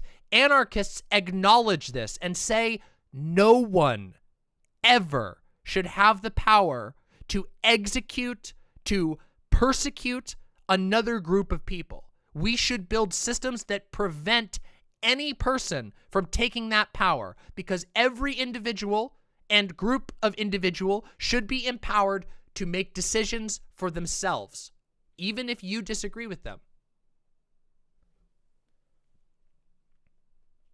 And what you can see here is, once again, the complete failure to grasp what's being said. And by the way, this is not a failure of anarchists. None of these people who talk about this ever try to go and understand what anarchists are talking about. They don't even do the lowest effort. They just project their liberalism poison worldview on the world. So, like, I don't know. Do we really think, like, do you think that, are you sold on this idea of a liberal world? How do you guys feel about that? How do you guys feel about a world where, you know, you gotta work, you know, 2 or 3 gig economy jobs, and you have just enough money to go see your therapist every weekend, but you can't afford a house that's bigger than a bedroom. You can't afford an apartment without 10 roommates. You can't afford to have a girlfriend because there's nothing to do outside that doesn't cost money. You have to pay, you know, $10 a week for your modern Netflix thing. And if you buy a TV, you're guilty because, you know, why would you buy a TV? You should be saving your money. Is that the world you want to do? But every weekend you get to go see your therapist and tell them about how miserable you are. Oh, and the state will provide for you. The state will provide whatever you need. And what you need is categorized as the bare minimum to survive. Do you think that's a good life? Who do you think is going to win between this guy right here and a conservative who walks up and says, "You're hungry? Let me feed you. My God told me to feed you. I was given a divine message to feed you when you are hungry. We feed all who are hungry. Come with us. We'll give you a bed. We'll teach you the ways that we believe in. We'll tell you that our God loves you and that he wants you, and he wants you to be a part of us, and we want you to be a part of us. Please come, help us. We'll give you work to do, and you'll have food." Who do you think is going to win? Go to your therapist, fivehead, or Jesus loves you. Please join us. Which one do you think is going to win? I can tell you which one's going to win. I can tell you which one's winning right now. And I'm an atheist. I'm a pretty staunch atheist, and I can tell you which one's going to win. See, this is the problem with liberals. This is the problem. This is the reason why, and shh, those of you who've been listening since the beginning, look at how on point and on theme this is. From the very beginning, I talked about the need, the importance for community, the reason why I inspire you all to go out and connect, the reason why I shout about it. Right here. Because lefties aren't going to fall for that, guys. This is where we break from the liberals. All of us who are here and beyond. We break from the liberals on this. No more do we just scoff at conservatives being dumb hicks. Instead, we look at the world and we go, why the fuck is conservative ideology so hateful? What are they trying to build? And how do we build a better world?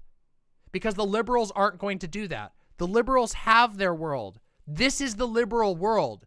The liberals' ideal world is the one we're in right now. The one where you can't get your prescriptions without paying out the ass and having to work for 6 subcorporations of Jeff Bezos. That's the world we live in. We live in their ideal world. Go, just move, fivehead. Just go to therapy, fivehead. You stupid cunts. Go to therapy, you dumb shits. Meanwhile, you know, they all back these people who get mad at you for not, You know, oh, you're miserable. Your therapy isn't helping you address the fundamental emotional issues that are caused from living in a society that just thinks it's okay to let 1 million people die because it saves some corporations money. You don't think that's the fact that millions of Americans are aware that they live in a country that will let them die while taxing them, while threatening them with punishment under the law, and then will let them die to a preventable disease? You don't think that Americans can't see that? They can.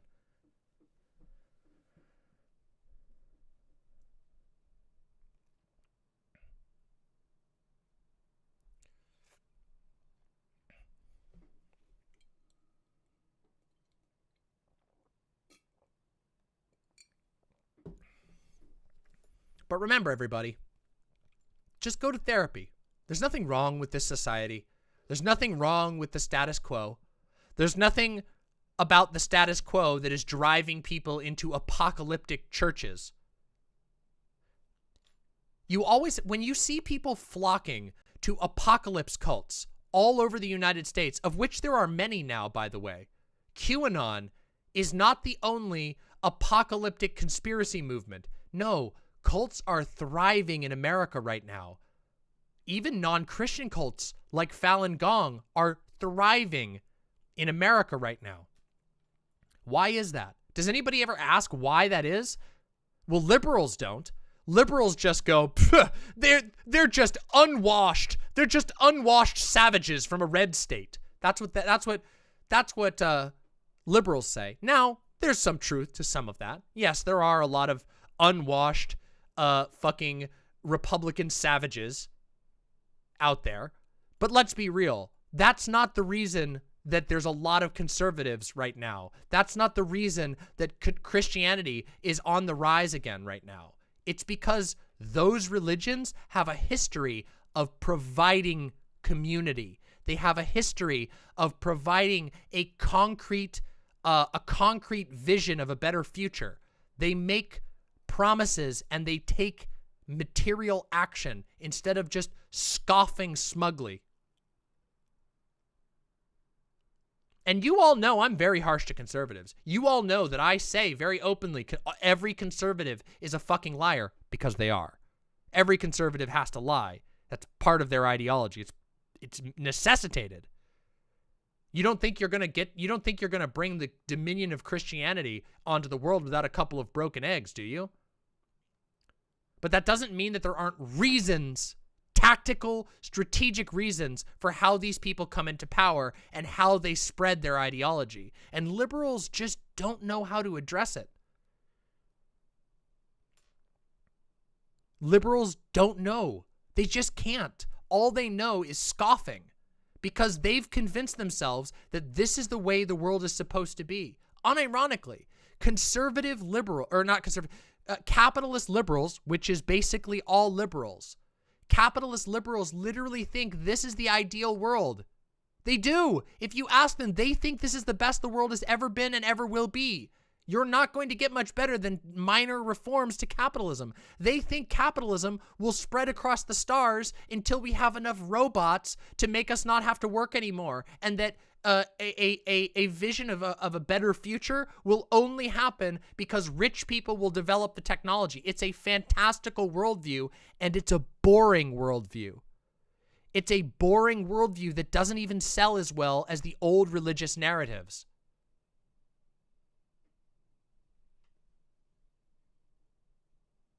And it's ridiculously, what's the word I'm looking for here? Inflexible? Stiff?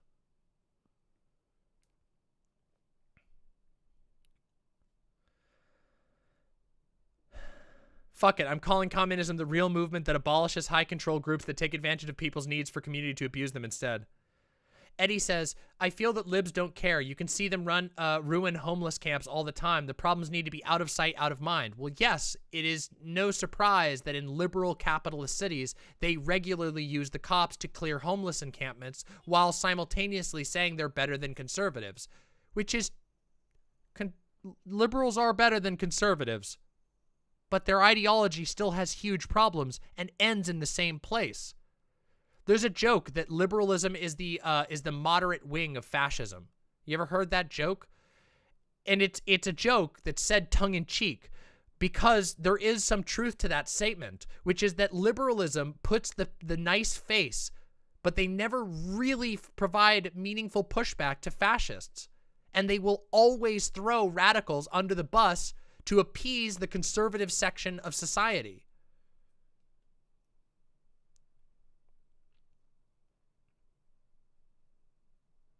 Now, I don't think it's 100% true. I think obviously there's lots and lots and lots of liberals who aren't fascists and who wouldn't buy into fascist propaganda.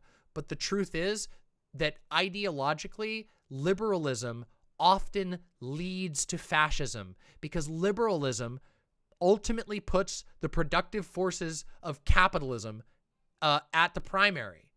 Liberalism puts meritocracy, which we know doesn't exist. They insist it exists. We know it doesn't. They put that primary, and then as a result, when the system fails, as it always does, the fascists are ready to fucking restore order. Liberalism fails, and fascists swoop in to save the day, killing all of the degenerates like myself in the process. It enables it.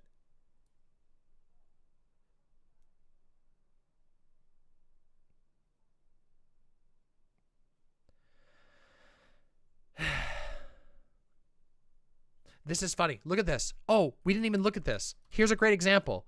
Please tell me your idea for running a scaled welfare state in the 21st century that doesn't sound like the first 10 minutes of Lion King.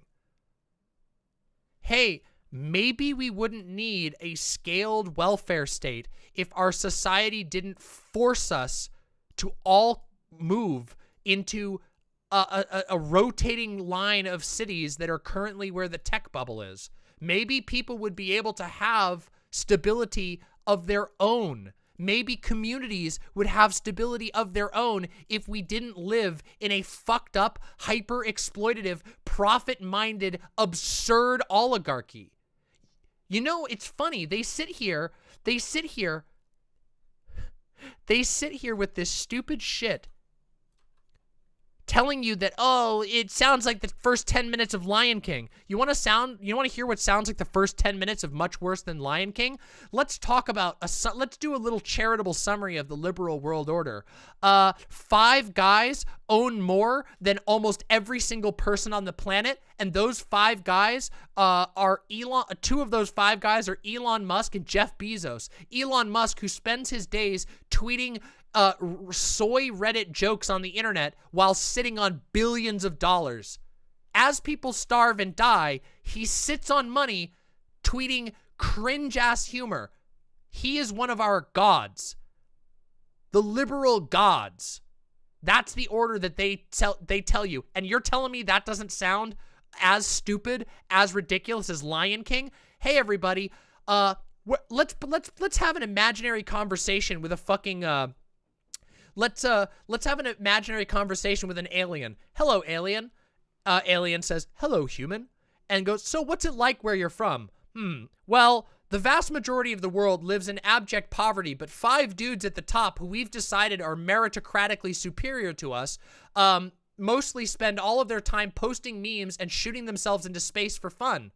And then the alien goes, what the fuck is wrong with you guys? Why do you live like that? Why would you give all that money to 5 people so they can do silly things like that while the rest of you are starving? And then the liberal goes, I don't know.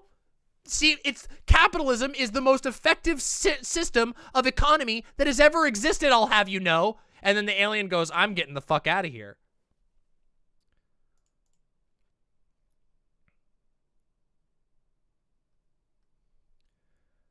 It's just wild. Yeah, and then when the aliens call you a cuck, they're not wrong. Yeah. What a fucking weirdo. Yeah. Maybe, guys, maybe a lot, have you guys ever thought that maybe a lot of the solutions proposed by liberals are solutions to problems that their own system creates?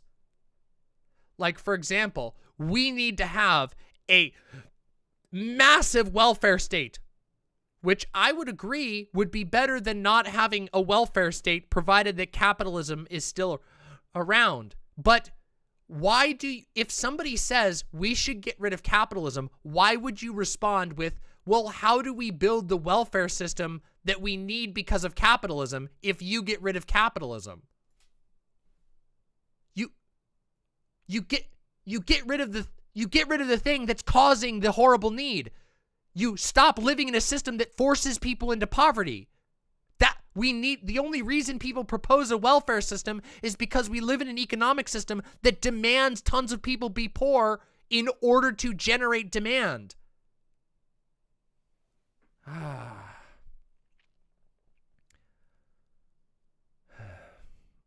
It's very frustrating. And this is why conversations around communism, around alternative economic systems are always very, very difficult, because liberals don't even realize how much they've bought into their own ideology. They literally cannot think of a world that is different than capitalism. They just think, well, what do you mean? We can't be anarchists. You can't have anarchist views because that would get rid of the welfare state. The welfare state that we need because of capitalism.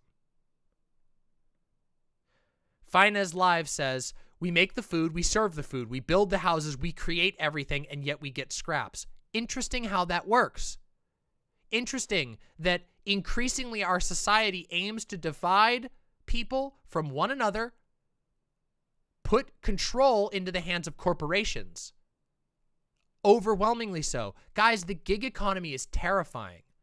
The gig economy means you have no one, nothing between you and the corporation, the algorithm. If you're starving in the gig economy, it's your fault, because instead of sleeping, you could have been working at Uber. You could have been working at Gribbly. You could have been on Spermly.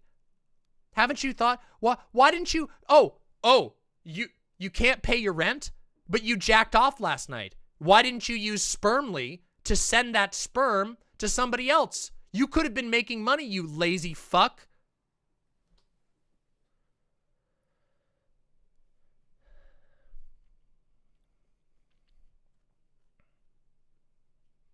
Jesus Christ. Sorry, I went a little angry there. I kind of had a bit of a, sorry everybody, I had a little bit of an Alex Jones moment. But I mean, for real. Have any of you worked? I know you have. I know people in this audience. I know some of you have worked gig economy jobs. It is that bad. It fucking is that bad.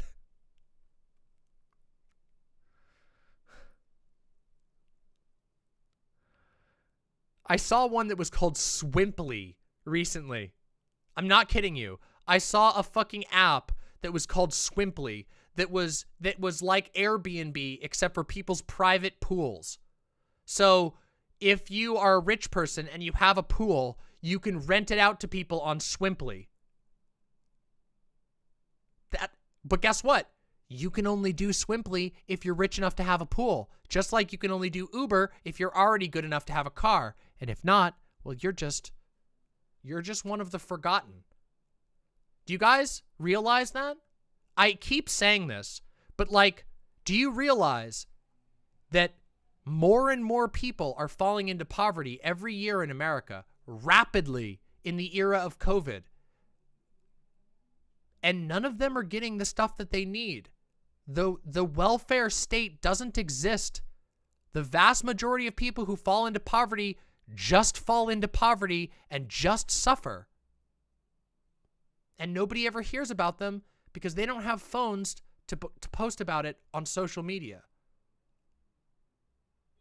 Because they don't have phones to post about it on Facebook. And nobody goes and hangs out in person anywhere, and there's no parks, and there's no church. Well, see, that's the thing. There are churches, and they're all conservative.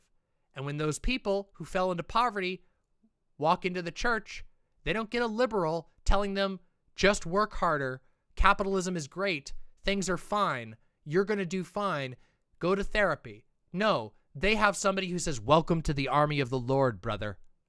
Welcome to the army of the Lord, sister. We will show you the path forward, and together we will bring God's kingdom to this earth. That's what they say. And that's a bit scary, isn't it? That should scare you all. That should scare all of you into realizing that liberals are not going to save us, that we are not going to appeal and win over the liberals. We need people to become lefties. We need people to leave liberalism, or else the conservatives are going to win.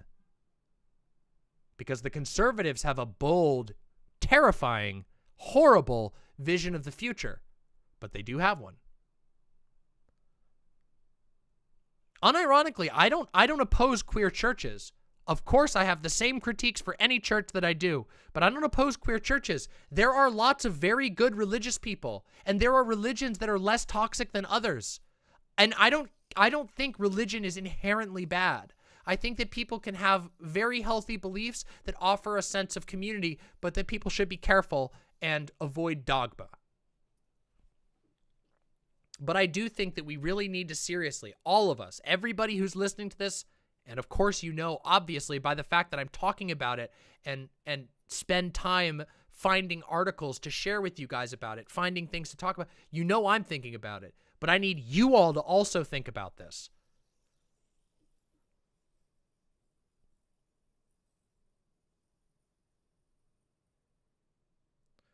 Actually, Demon Mama does somewhat have the cadence of a preacher. Is this from her youth growing up in a religious family? I'm sure it's influenced somewhat by that. Like, I mean, I went to sermons all the time, so I came in contact with a lot of oration. Like genuine oration, people learning to speak in public. I also, when I was in high school, I had a teacher who was very strict and made us learn sort of traditional oration. So we had to learn how to talk about things. And then, of course, I went to film school. So I learned all kinds of things about how to communicate ideas, and it's affected me for sure. Of course, I've got theatrical of course I've got theatrical vibes. I'm a streamer. I know I'm a fucking creative weirdo. You know what I did before this? I was a professional writer before this. And before that, I worked in film. That's what I do. But I try to avoid using the tactics that most Christian preachers use, which is fuckloads just emotional appeals and no facts and lots of narrative building in the name of Jesus Christ. And that's not what I do.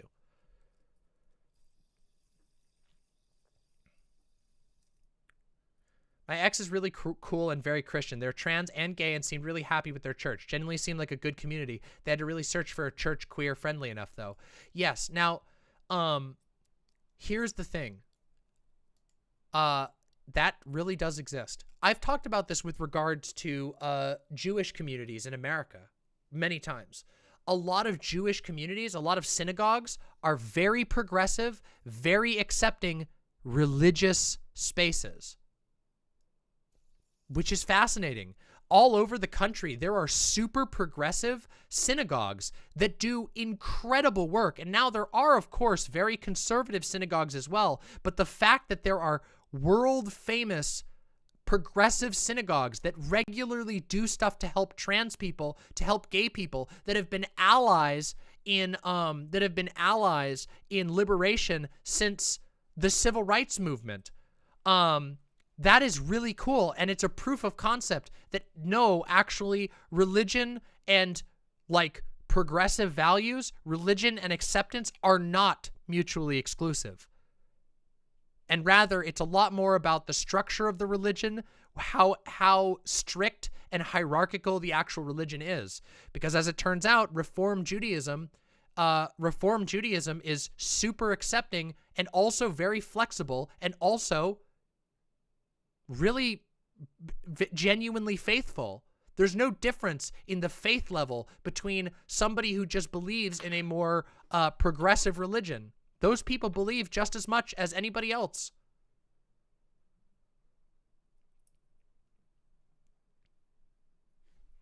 Feels very hard to believe these days, but then again, maybe I'm going through my edgy atheist phase late in life. No, look, don't get me wrong. I completely understand why people are edgy atheists. I often sound like an edgy atheist because I have a fuckload of criticisms for Christianity, and I talk about religion a lot. I make fun of religious fundamentalists. I make fun of hardcore conservatives. I get it. But I also want to encourage people to think beyond their prejudices, even if those prejudices have good reason. Because keep in mind that, no, actually, not all religion is created exactly the same. They're different in structure. Some religions literally don't have the hyper-hierarchical structure of evangelical Christianity. Evangelical Christianity is an imperial religion. Evangelical Christianity teaches that all other religions are definitively false, that they are deceivers that need to be destroyed. Does that make sense? Yeah. Now, we can criticize the shit out of religion. Yeah, absolutely. All I'm saying is that don't criticize religion to the point that you unironically shoot yourself in the foot and help religion. Because the type of views like we were just reviewing here, the type of view that just sort of says, just find a therapist, five-head. Well, that thing doesn't really, that doesn't really help, does it? Get Jack Wally out of fucking chat. Get this fucker out of chat. Somebody get this fucker out of chat.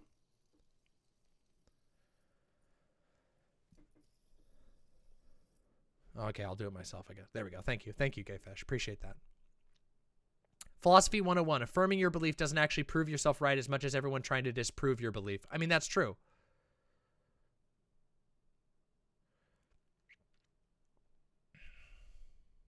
I like to look at all religions the same. 10-letter name. Would I be able to reach out to you off stream for advice regarding organizing at the local level? If so, what's the best method?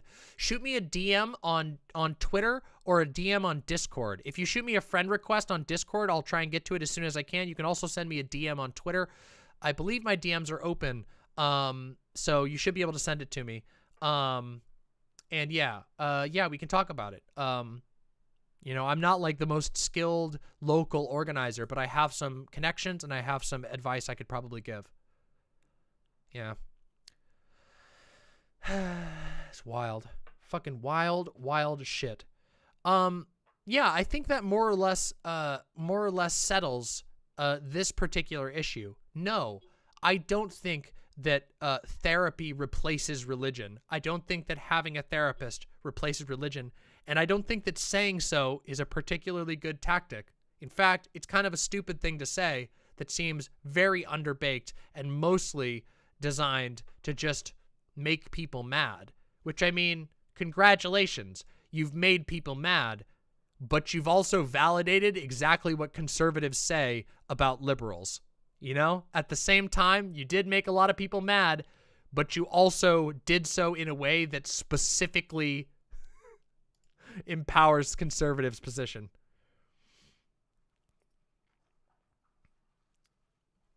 So yeah, I don't know. That was certainly an interesting little take there. All right, everybody. So I have one more thing I want to do tonight. I have one more thing. Oh, Big Orange Shoe has a question. Would you think it's a good idea for the left to decouple spirituality from religion? I think that is a very valuable path. I think that there are still some risks involved in that, but I think that in general, that's a perfectly valid method. Yes. Pansabi says, I have met people who literally believe in chaos magic, but just don't believe in spirits or demonology or spells, and I don't want to have to pretend I even kind of do a little bit. Well, you don't really have to. You don't really have to. I mean, you don't feel forced to believe in anything. Seek out the truth for yourself. Yeah. Anyway. So, there was one last little treat I wanted us to do together. Are you guys fucking ready for the little treat? I have some wild conservative react stuff to do. We have some fun stuff. So the first one is I wanted to read an extremely, extremely funny website, which is, hold on, let me just bring this up.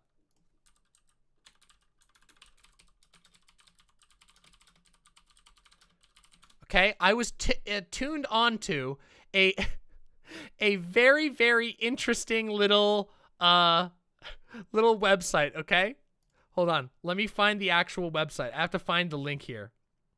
I want to look at the original one. Okay, you know what? Fuck it. Oh, yes. Yes.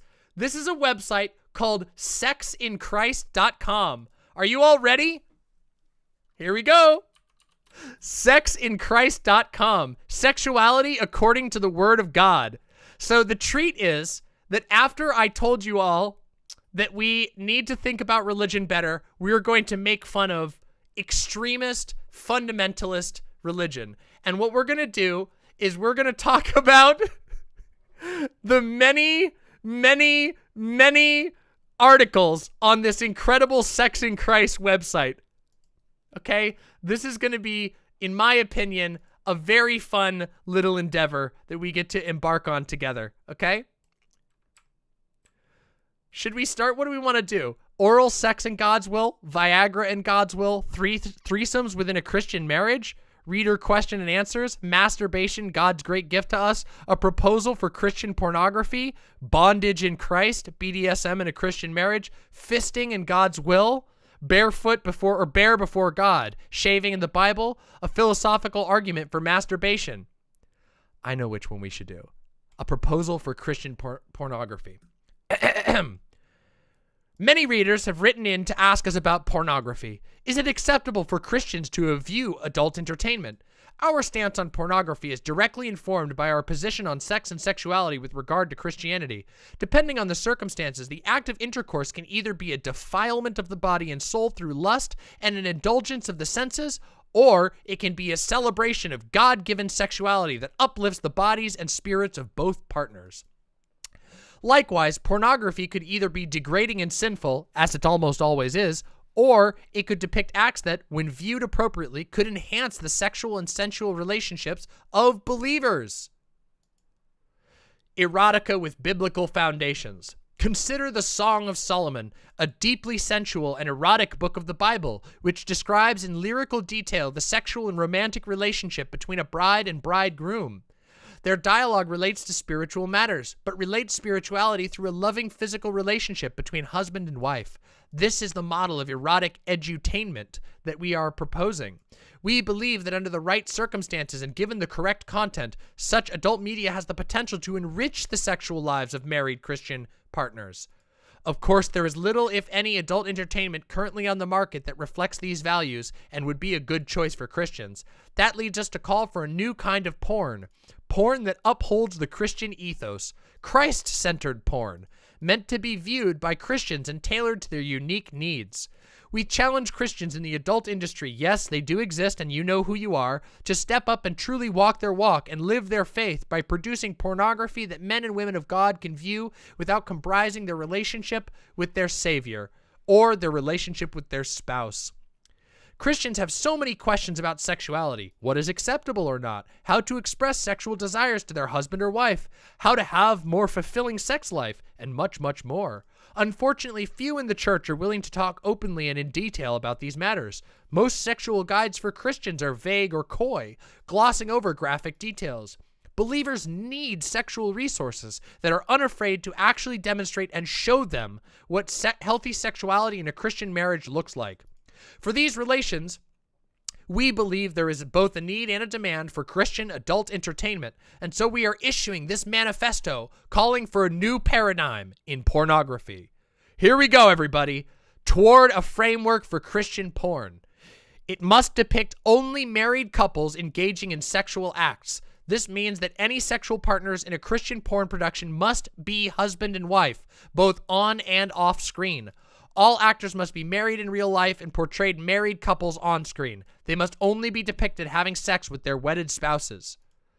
It must portray sex within the context of a Christian marriage. It must be apparent through the actions, behaviors, and speech of the characters portrayed that they are Christian, lead a Christian lifestyle, and have a marriage in which their faith is central. This could be depicted in a variety of ways, with scenes showing a couple praying together, studying the Bible, attending church or church functions, and generally relating to one another as loving Christian spouses outside of the bedroom. Oh yeah, maybe they go to church first, and then on the way home, they're like, ooh, honey, you want to do some Christ fisting?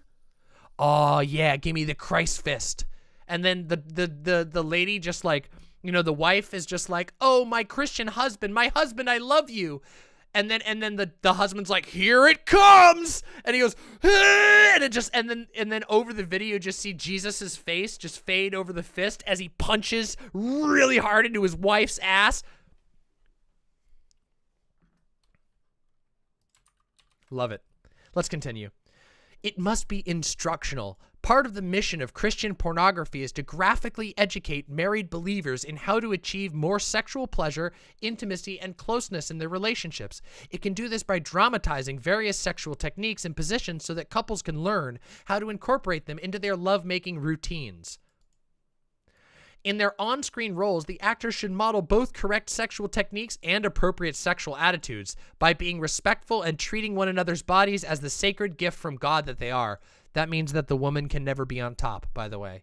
That means the woman needs to be submissive, just so you know. That is a euphemism. The actors should model both correct sexual techniques and appropriate sexual attitudes. That's what they're talking about. Husband and wife must both receive their due benevolence. This is in keeping with the scriptural mandate of Corinthians 7:3, which says, let the husband render unto the wife due benevolence, and likewise also the wife unto the husband. This means that both sex partners must be shown getting equal pleasure and sexual attention from one another.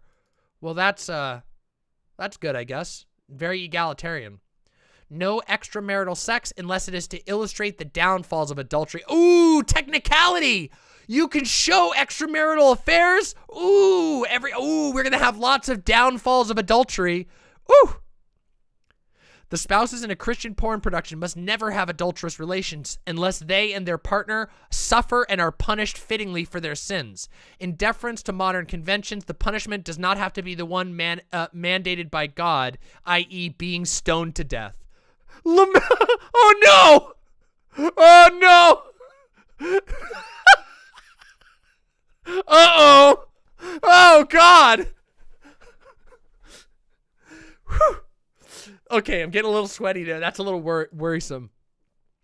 It must be uplifting, inspirational, and focusing on strengthening Christian marriage and Christian faith. Christian porn must have an overall positive message. Of course, its primary message would be to demonstrate the use of sexuality and sensuality to reinforce the bonds of a Christian marriage. But in all other respects, it should affirm Christian values of community, family, faith, honesty, charity, and so forth. It should show that having a joyous and fulfilling married sex life is one of the fruits of following the path of righteousness. Whew. All right. Shall we see what, let's see what fisting in God's will is.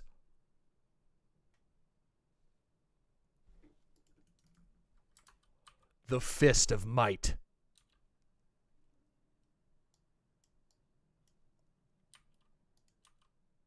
I told you guys this was going to be a treat after everything.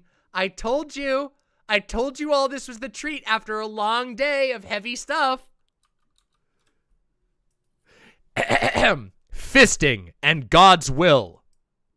The sex act called fisting is a source of confusion and misconceptions for many Christians. This is unfortunate because it means that many Christian men and women are depriving themselves of what could be the most spiritual sexual experience of their lives. Like anal sex and BDSM, fisting is often mistakenly associated with the gay community. Oh, god damn, not the gay community. Oh, no. Or is considered a sex act too extreme to be appropriate for Christian couples. Not only are these views incorrect, but fisting actually has a scriptural precedent, as we will show. The fist of might. Over and over in the scriptures, the hand and fist of God are described as a symbol of his awesome power and the means through which this power manifests. O God, God of our ancestors, are you not God in heaven above and ruler of all kingdoms below? You hold all power and might in your fist. Of course, the Old Testament often makes reference to God smiting his enemies with his fist or striking down the wicked with his hand, but it is also the means through which he administers his blessings and benevolence to the righteous. You open your hand and satisfy the desire of every living thing.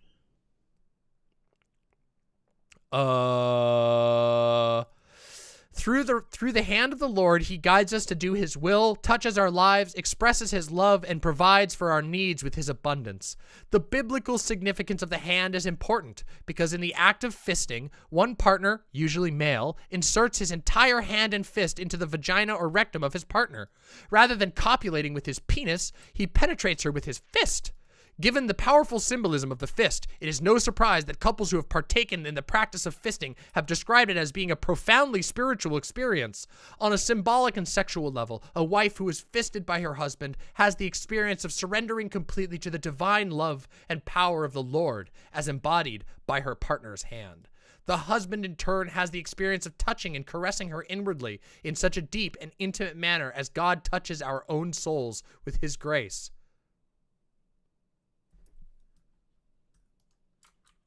Well, don't ever say that Christians can't be romantics, okay?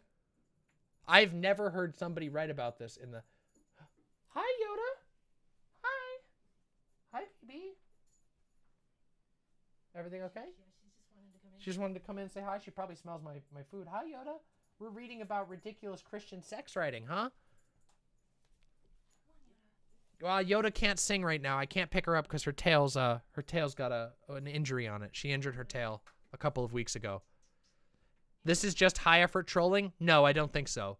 I unironically think this is dead serious. Listen, guys. Sexual desire is so powerful. Christians don't generally win. Usually what happens is like this. If somebody really wants to like have anal sex with their wife, they will create a ministry in which they prove definitively by the Bible that God wants them to have anal sex. That's how that's the dementedness of hyper-doctrinal Christianity. It's so literal that they'll bend themselves into mental pretzels. I guarantee you this is 100% accurate. I bet Gayfesh, do you think this is legit? I bet this is legit. Both Gayfesh and I have probably, like, I've read shit like this in actual books published by Christians. I bet Gayfesh would agree this is legit. Yeah, it's 100% legit. Vorbuddy says, fill me up with God's love by punching in my cervix. God loves you, so put your fist in my ass. Oh yes, he loves me so much, he'll let me fist your ass. Oh, God loves you, and Jesus loves you even more. He will let you fist your wife if you ask real nice.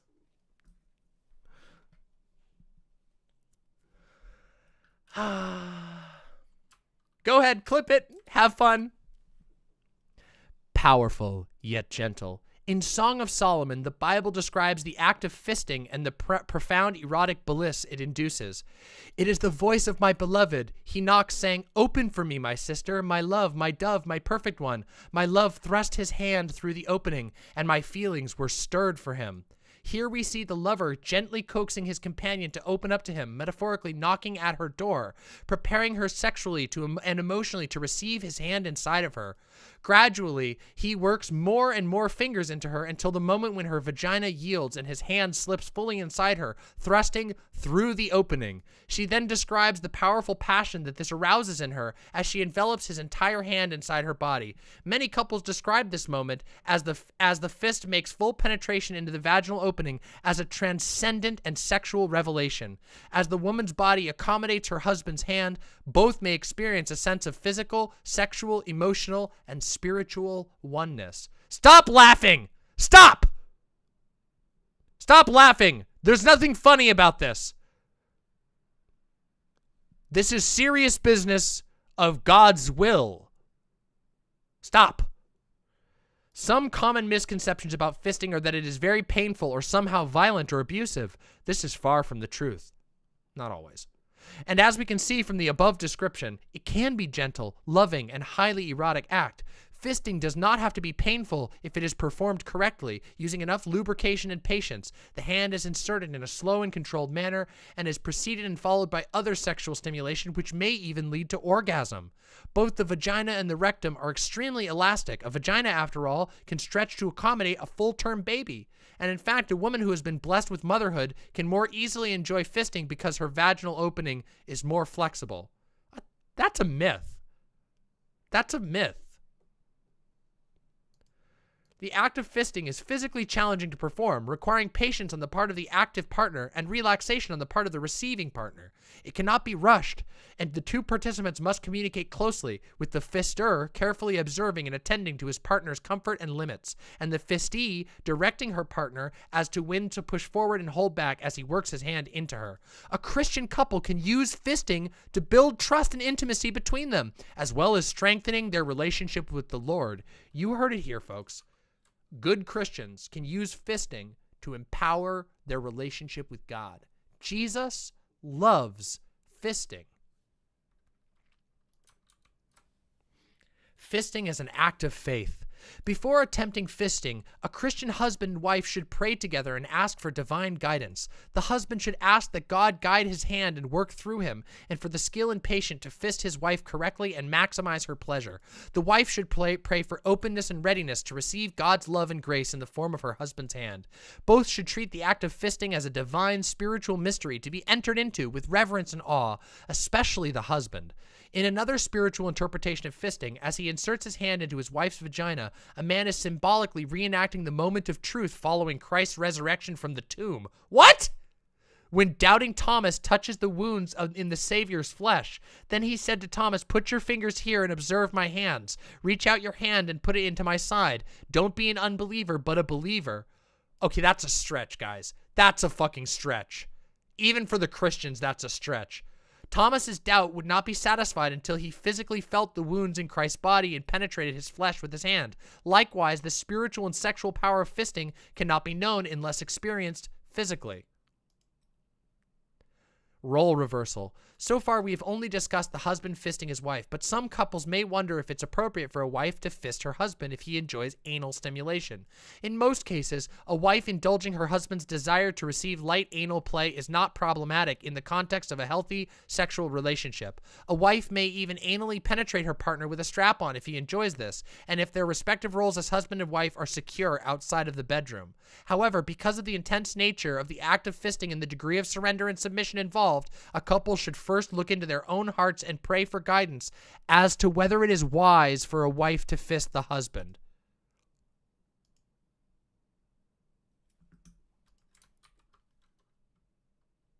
Wow! This is, the religious mentality. Yes, it's okay for you to fist your wife, but husbands can't because that would be gay. Oh my God. I know, me too, gay fesh. Holy fuck. Oh, we gotta end it with the Christian BDSM, don't we? Oh no. Oh boy, here we go. By the way, what you are going to see in this article, I can tell you right now, I have not read this article. I only read, the only one that I read before this was the porn one, and that's because it was so funny. I've not read this one. Willing to bet right now it's going to reinforce exactly what I said back in the Kink It Pride thing, which is that literally marriage rings and Christian marriage is BDSM by default. Christian marriage is an act of bondage between individuals. And they always like to downplay it because there's this way of saying that, oh no, it's, you know, because it's normal, it's not weird. But guys, Christianity's marriage rituals are bondage. So anyway, just so you know, I was right then and I'm right now, and you're going to see it. Bondage in Christ, BDSM in a Christian marriage. There has been an ongoing debate in the Christian community about whether or not Christians can engage in BDSM, bondage and discipline, dominant, submissive / sadomasochism practices without sinning. Although BDSM can involve literal bondage, being handcuffed or tied up, and discipline such as verbal chastisement or corporal punishment, It is best understood as a metaphorical relationship between a husband and wife in terms of spiritual submission. I don't agree with that. But I mean, I don't agree with anything here. Which is an important theme in the New Testament. A BDSM relationship between a dominant husband and a submissive wife is actually the ideal of marriage, set out in Ephesians 5:22-26, taken to its logical conclusion. I told you! I fucking told you! Oh, I never miss on this shit, ever! I fucking told you! Oh! I'm gonna read it again. A BDSM relationship between a dominant husband and a submissive wife is actually the ideal of marriage, set out in Ephesians 5:22-26, taken to its logical conclusion. Let us explain further. Spiritual submission, the ideal of marriage. This is where we're going to get into the deep cuts. Pay attention, everybody. This is where you're going to see exactly what I'm talking about. Here we go. Most of us are familiar with this famous scriptural blueprint for a Christian marriage. Wives, submit to your own husbands as you do to the Lord. For the husband is the head of the wife, as also the Christ is the head of the church. He is the Savior of the body. Now, as the church submits to Christ, so wives should submit to their husbands in everything. Husbands, love your wives, just also as Christ loved the church and gave himself for her, to make her holy, cleansing her in the washing of water by the word. The husband and wife who choose to enter into a consensual, dominant, submissive relationship are choosing to fully enact this commandment in their sexual life, a choice that is valid and honorable and may bring them both deep sexual and spiritual fulfillment. BDSM practiced responsibly can be a tool of growth for both partners in a Christian marriage, as it allows them to more fully explore God's plan for spiritual and sexual partnership. Do you see? Christians literally believe that a dominant submissive relationship between a husband and wife is the ideal. The wedding ring is a mark of ownership. It is no different than putting a collar on somebody. These are identical acts, and yet one is treated as perversion and one is treated as something so common that you see it every single day. Just as we trust in the Lord in our submission to him and willingly offer it, a wife who is submissive to her husband is offering a great spiritual gift and doing a service both for herself and her husband. In Christianity, submission is holy. Even Christ, the Son of God, was submissive to the Lord. In the days of his flesh, Jesus offered up prayers and supplications with loud cries and tears to the one who was able to save him from death, and he was heard because of his reverent submission. When God says submit, he means submit completely, because he has a higher purpose in mind for us. When Hagar ran away from Sarah, she was sent back by a divine messenger. Then the angel of the Lord said to her, "You must go back to your mistress and submit to her mistreatment." What appears to outsiders to be an abusive situation may in fact have been a much different meaning. In this case, Hagar needed to return to fulfill her service to the house of Abraham. By the way, Hagar was a slave, just so you know. Hagar was a slave who was enslaved, and she ran away, and God made her go back. BDSM does not necessarily have to involve whips and chains, black leather, or dungeon gear, though if they find these props to help them get in the mood, there is no reason why Christians should not use them. There is nothing sinful about these items. In fact, they are part of the Christian heritage. As Paul wrote to the Corinthians, "I beat my body and bring it into submission, for fear that by any means, that after I have preached to others, I myself should be rejected."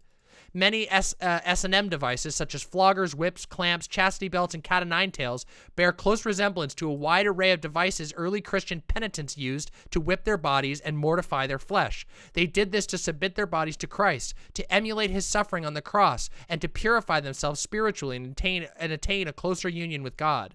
Many BDSM practitioners describe a feeling of spiritual union with their partners that transcends physical sexuality. It's 4 p.m., honey. Time for your oobleck. into the Christ cage.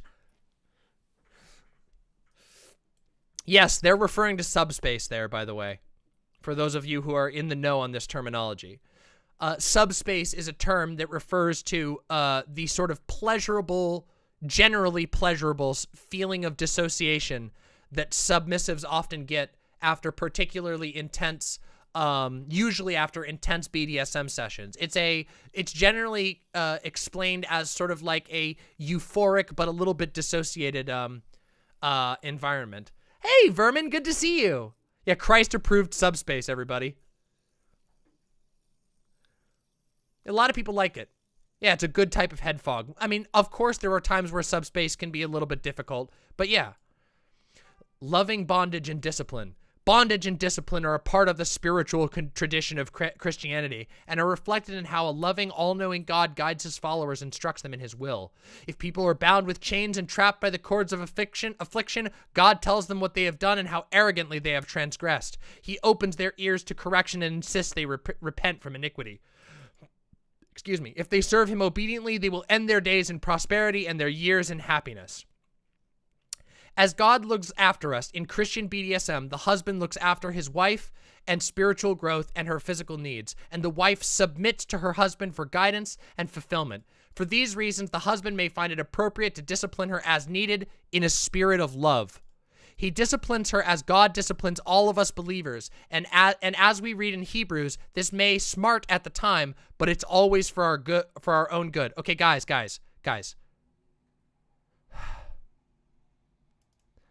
Thank goodness. Of course, we are not endorsing any sort of abuse or non-consensual violence. BDSM is not wife beating or domestic violence. There is a huge difference between punishment inflicted out of anger and cruelty by one person overpowering another and discipline that is meted out with love and reason, gratefully and willingly received. That is true. There are great differences between that, but notice that they're starting to fudge the lines here. Do you notice that as they go through this, the lines between what God is telling you to do and what is supposed to be and what is consensual? Interestingly, I will note, I think it's very important to note here because I do have a lot of issues with this, but I will note that keep in mind that up here they said that the ideal marriage is a submissive wife, and down here they're saying that, oh well, it's gotta be consensual, but they're not advocating non-consensual violence, but God wants you to be a submissive wife. So there's some issues here, isn't there? On one hand, they're literally telling you that God's ideal is for a wife to be brought into submission, even if it requires discipline. And then on the other hand, they're saying, well, not non-consensually, but you know, God won't like it if you don't do it. So very, very, very, very smeared environment here that I think is really not good. Those who participate in bondage and discipline and sadomasochism do so of their own free will and by mutual agreement, and as with the dominant-submissive relationship, it takes two to tango. Although it may seem like the person who ties the knots or wields the paddle holds all the power, if BDSM is practiced respectfully and ethically, the power is shared. The husband should always respect the limits of his wife with respect to pain or humiliation, so he does not inflict any real physical or emotional harm on her. And here's where we're going to get into the doozy. Can a man be submissive to his wife? This is a tricky question, but a very important one that needs to be addressed. We believe that a man can adopt a submissive and servile role and allow his wife to dominate him sexually if it is absolutely clear that outside of the bedroom, the husband is the spiritual head of the marriage. Just as a woman gives the gift of submission to her husband, there is no reason why, for their mutual sexual gratification, a man should not be able to submit his body to his wife for her use and to serve her sexually. This is totally in alignment with the biblical command that the husband and wife give each other due benevolence. Her body is meant for his sexual enjoyment and vice versa. However, this reversal of roles in the context of sexual relations is only possible due to the sanctity of the marriage bed, an explicit understanding on the parts of both the husband and the wife that they will adopt their natural roles in the rest of their daily lives. We would counsel against couples living the wife-dominant and husband-submissive roles 24/7, as this could lead to spiritual confusion. Yeah, all the fun goes out of it, doesn't it? It was fun while they were talking about the fist of God spiritually awakening you via orgasm, and then the Christian bullshit crawls back in. And then they go, yeah, husbands are not allowed, boys are not allowed to be submissive. I mean, you can, but only if you dominate your wife the rest of your life. It's okay. before, okay, guys, Christian BDSM, I'm going to give this a 0 out of 10 for how to build a healthy BDSM relationship. Just so you know, there are all kinds of intense things that you can get up to with BDSM relationships. And one of the key things about BDSM is that it should be, well, okay, let me reword that. One of the things about BDSM relationships is that they're relationships. While there is room for casual forms of BDSM, the thing about that makes BDSM work is that there's mutual trust, and there is discussion, and there is a building of a relationship over time. It's not just a contract or following the manual. It's a thing that has to be worked out between individuals who come to trust one another and know each other. So, you know, it's kind of important to keep that in mind. And also, I just want to point out how much toxicity is actually dripping in this with regard to the smearing, again, the blurring of lines between what God wants you to do and what is practiced in sex. Just so you guys know, let me tell you a quick story. This is not a sexy story at all. This is not an interesting story. When I was younger, my parents constantly fought specifically about this verse.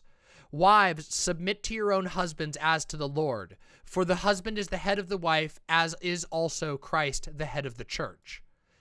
So wives should submit to their husbands in everything. My stepdad and mom would fight about this. Whenever there was a disagreement between them, it would always come back to this.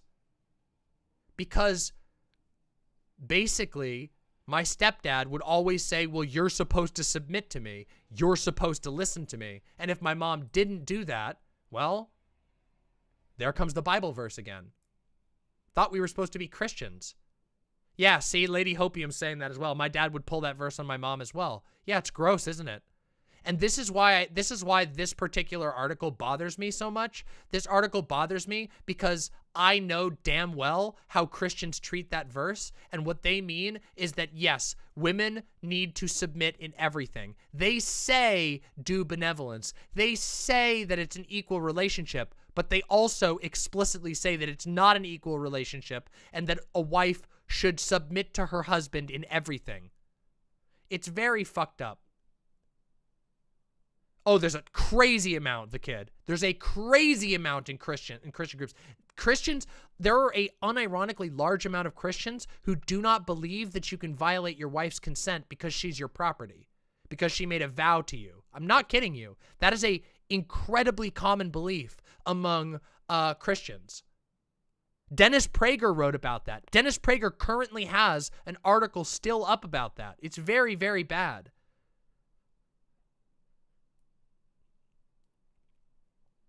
Yeah.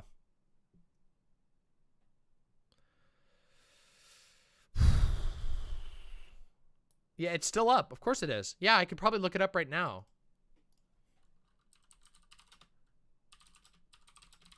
Hold on, let's see. Here you go. It's right here. Dennis Prager Show, When a Woman Isn't in the Mood, Part 1. There's 2 articles about this. When a woman isn't in the mood, the answer is she should get over it. That's what he says. That's what Dennis Prager's argument is, that she should just get over it.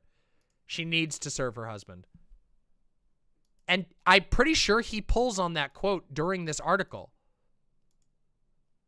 Actually, let's see. I wonder. Let's just see out of curiosity if he does.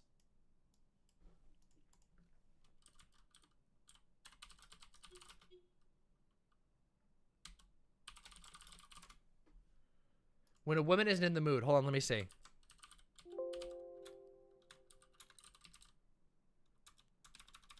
Actually, I don't know if he quotes it, because I think this was the time where he was trying to be less, like, emotional, or less openly religious.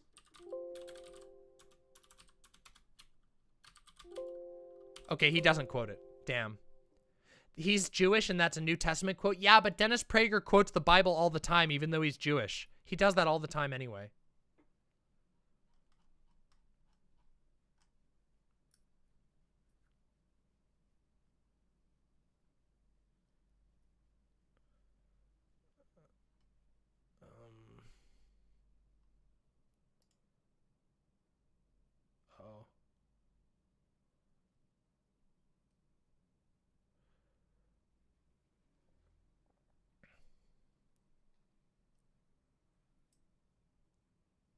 All right. Well, okay, everybody. Sorry, I was looking at that real quick. So, do you feel educated? Do you feel Christian edutained, everybody? Oh, Christian marriages are absolutely upholding rape culture. Just woke up again, and now we're on Dennis Prager. Dennis Prager's a fuck. But yes, it's absolutely true that Christian marriages uphold rape culture. In fact, Christian marriages are, they are so politically fucked. Christian marriage is all about affirming patriarchy. It's all about affirming, I mean, monarchy, honestly. The Christian marriage is designed to break families down into the smallest possible units so that they can be most easily controlled. That is why the Christian marriage developed into being a husband, wife, and 2 kids. That is the way that they wanted to go. They want to break society down into the most patriarchally, hierarchically controlled things. Because if you build families around the husband, and the church is also built around men, because it is, Christianity is super patriarchal. So the church is built around men, men can become kings, and all men are the king of their household. Well, that's a really easy way to keep people controlled. You can very easily say, that wife is out of line, that kid is out of line, we can disown them, and you're alone. You're scared to defy the family. You're scared to defy the church. You're scared to defy the state. And the religion, the family, the state, they're all mixed together. They're all entangled intentionally, so you can't do anything, so that you're controlled. One moment. Crap.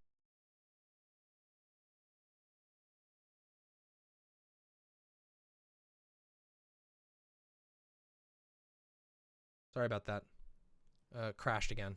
Just keeps crashing. The Elgato, I need to fucking fix the Elgato. It's so annoying. I know, it sucks. I don't know what the problem is. I need to go look into what the fucking problem is. Yeah, it's so fucking annoying. Did I get an error? Yeah, I can check it. I'll have to check the error log on my Mac. It says, it just says the program stopped unexpectedly. I have to go double check it. I'll go check the error thing. Yeah. Oh, yeah, and also, all of this shit that we've been talking about directly overlaps with the way that Christians view children as property as well.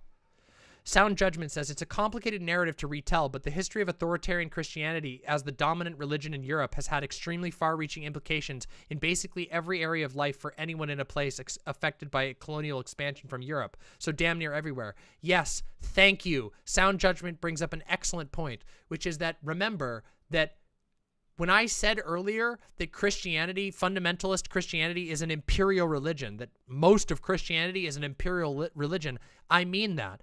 They teach each other to go out into the world, to remove other religions, to defeat heathens, to drive out heathens, and there's varying degrees of it. You know, Catholics are pretty hardcore about that sort of thing, you know? Evangelical fundamentalists, pretty hardcore about that thing. But this language is in even the super, super progressive, you know, Christian churches still talk about a lot of this stuff in the same way, which is really unfortunate. And what that means is that throughout, I mean, colonialism was a church project. Colonialism was fueled by the Christian church. It's so fucked up. Nuts says, as a dude, I know that a lot of guys that hear people saying more guys should be into pegged, and they interpret that as all men should be bottoms. I thought this for a minute, and I'm glad I got over it. Yeah, that's really silly. That doesn't mean that. Yeah, that's really silly.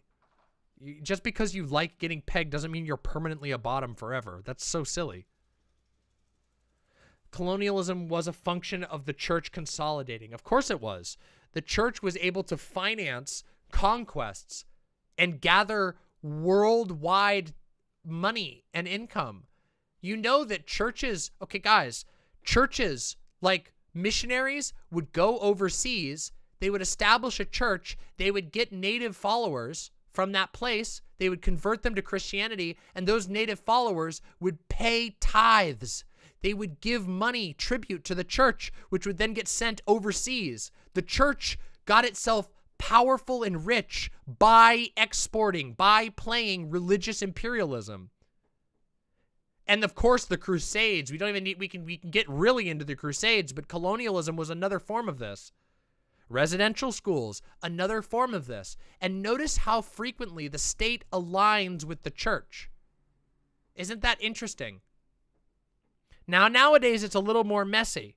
When conservatives are in power, the church and the state may as well be the same fucking thing. When Democrats are in power, it's a little bit distanced, and there's a little bit of a slowdown. But still, in a lot of cases, Christians get what they want from even Democrats. Democrats still hang out with the what's it called? The American prayer breakfast. I always forget what it's fucking called. Yeah, it's pretty bad.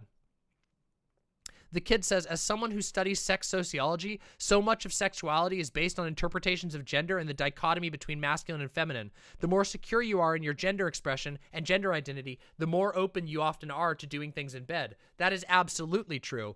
Another way, I mean, guys, I don't want to sound like a total conspiracy theorist here, but I do think that it's really interesting how hung up people are about gender roles when gender roles, notice, gender roles, as we always argue about them, were invented by fucking Christianity.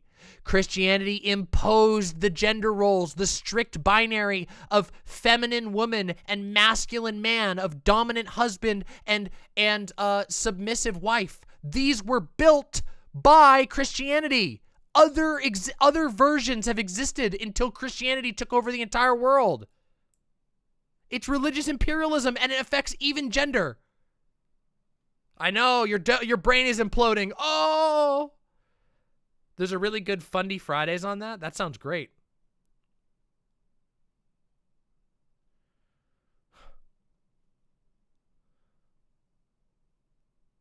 I mean, personally, my gender doesn't have much to do with my sexuality. Well, for individuals, it doesn't, but the way we talk about it in society, it does. Discordant Vol says the French would establish churches in some areas. The churches would then get attacked by the locals because they were often the precursor to colonization. So then the army would justifiably go in to seize territory to protect the churches. Yep, the first wave of colonization was religious colonization. Conservative men are always so insecure in their masculinity. It makes sense that they would be related to their sexual repression in some ways. Oh, it's ridiculous. You have not even seen masculine posturing until you've seen Christian masculine posturing. Dude, Christian masculine posturing is so motherfucking toxic. These guys will literally get themselves killed trying to prove to one another and to God, apparently, who's the most masculine. It's outrageous. You wouldn't believe how many chairs I can carry. Breaks back. Watch this. I'll jump off the bleachers in the church thing and won't even break my legs. The number of times I saw Christian dudes completely deck themselves because they were trying to be the most masculine, prove to God that they were the most masculine dude around, it's so fucking bad. Delia Core says, you know what's an interesting thing? Non-binary as a category is unlike transgender or homosexuality in that it was not developed as a medicalized othering by a powerful institution. That's a really interesting point, and I'd love to talk about that even further in the future, which we will. Okay, that's true, Gayfesh. To be fair, yes. But that is sort of toxic Christian masculinity all wrapped up in a thing, you know? Sound Judgment says, being in the Bible Belt, I've seen it my whole life. Pastors wrestling each other in the front yard to show how tough and manly they are. Yeah, exactly. I really like that. I really like what you said, Delia Core. It's a really good observation. Yeah, I think basically everyone who grew up in like a super Christian environment probably had a period like that. Even if you were trans, like it's very hard for me to explain to people who didn't grow up in a Christian cult how extreme it was. The gender policing in those communities is insane. I would get made fun of because I have ADHD and I don't know, maybe I'm autistic too. I don't know. But when I was younger, I would hate it if I got stuff on my hands. Like it would make me feel very uncomfortable. And so I would hold my hands without my fingers touching because I didn't like the feeling of like dirt or sticky stuff or oil on my hands. I would just sort of hold my hands like this. And I would get made fun of for being gay because I didn't like the feeling of shit all over my hands. I'm not kidding you. The gender policing is so insane, you can't even believe it. The kid says, oh, as a trans man, I got gender policed insanely for acting masculine, but then they were misogynistic and were mad creepy to 14-year-old me when I acted femme. Yeah, it's a fucking bitch. The way that they put trans people through the ringer in Christian environments is a bitch. It is horrible.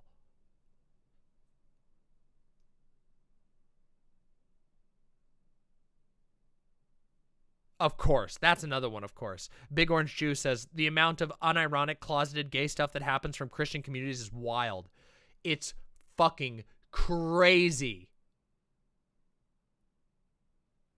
Yep. There is no fucking winning in those environments. You get fucked no matter which way you go. Anyway.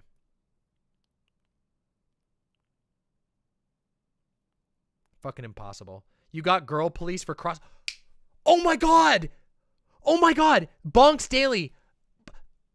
I'm not kidding you. My pastor, the pastor that I've showed on this stream before, my pastor would call out men in the front row if they were sitting with their legs crossed. He would make fun of them publicly if they sat with their legs crossed. I'm not kidding you. Literal same fucking hat. They were obsessed with that.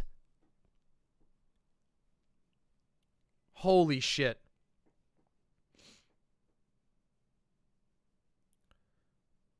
Yep, Gayfesh says that sounds like Calvary. Yeah, it is. It was fucking Calvary.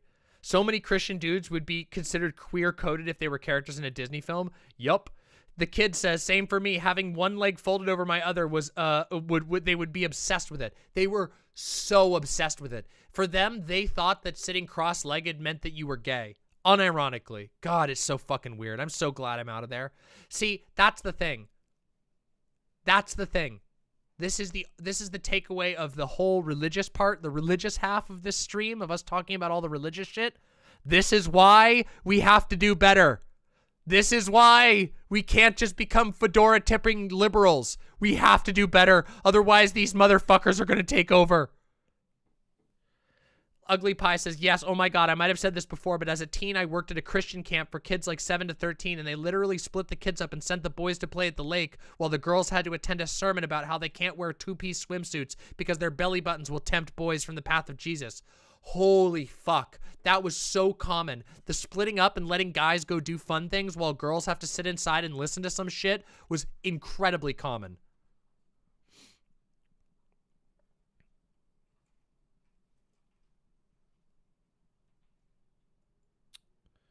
Holy shit. Oh yeah, they always got mad about spaghetti straps. Ugly Pie says, I had children crying to me because they thought they were going to go to hell because their moms brought them the wrong swimsuit. God, it's so fucking abusive. It's so fucking bad. Oh my god, it's so fucking bad. That's why I don't care about people policing my gender. Yeah, I mean, fuck people who do that. Oh, that's really rough, low-hanging fruit.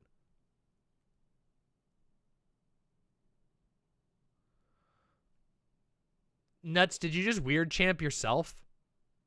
Did you just weird champ yourself? Or is that pause champ?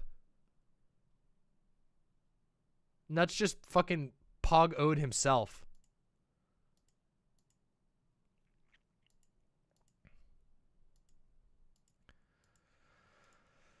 Oh, nuts. All right, everybody. Listen, it's been 6.5 hours. We've had a wild time. I am fucking tired. I need to go lay down for a little bit and rest up. Friday, I will be streaming again. We will be talking some politics, and then hopefully afterwards we will be doing some chill-ass gaming. Sorry. The 13th of April, Wednesday after next Wednesday, we are having an all-day trans topic, trans caller call-in day. The goal is to invite as many trans people and trans content creators as I can and get as many people in a single day of streaming. That streaming day, I will start early so that lots of people can get in, and I will go for as long as I can manage. We will be aiming to have as many awesome conversations with other really cool trans people about trans topics and beyond. That is 2 Wednesdays. So not next Wednesday, but the Wednesday after, the 13th. Keep it open. Keep your minds open towards it. Invitations are going to be going out soon, and we will be working out all the details. That's going to be really fun. And again, of course, I will be streaming again on Friday. Thank you all very much for being here today. It was a great stream. We talked about a lot of heavy issues, but I think we talked about a lot of important issues. And remember, don't fucking die. Don't fucking die. And look out for your fellow imps and queers, okay? Much love to all of you. Thank you for supporting me. If you haven't subscribed to me, subscribe to me. If you don't follow me on Twitter, Demon Mama Real on Twitter, please follow me. Much, much non-parasocial love to you all, and I will see you soon. Thank you for being here, and have a wonderful, wonderful night. Good night, everyone. Mwah.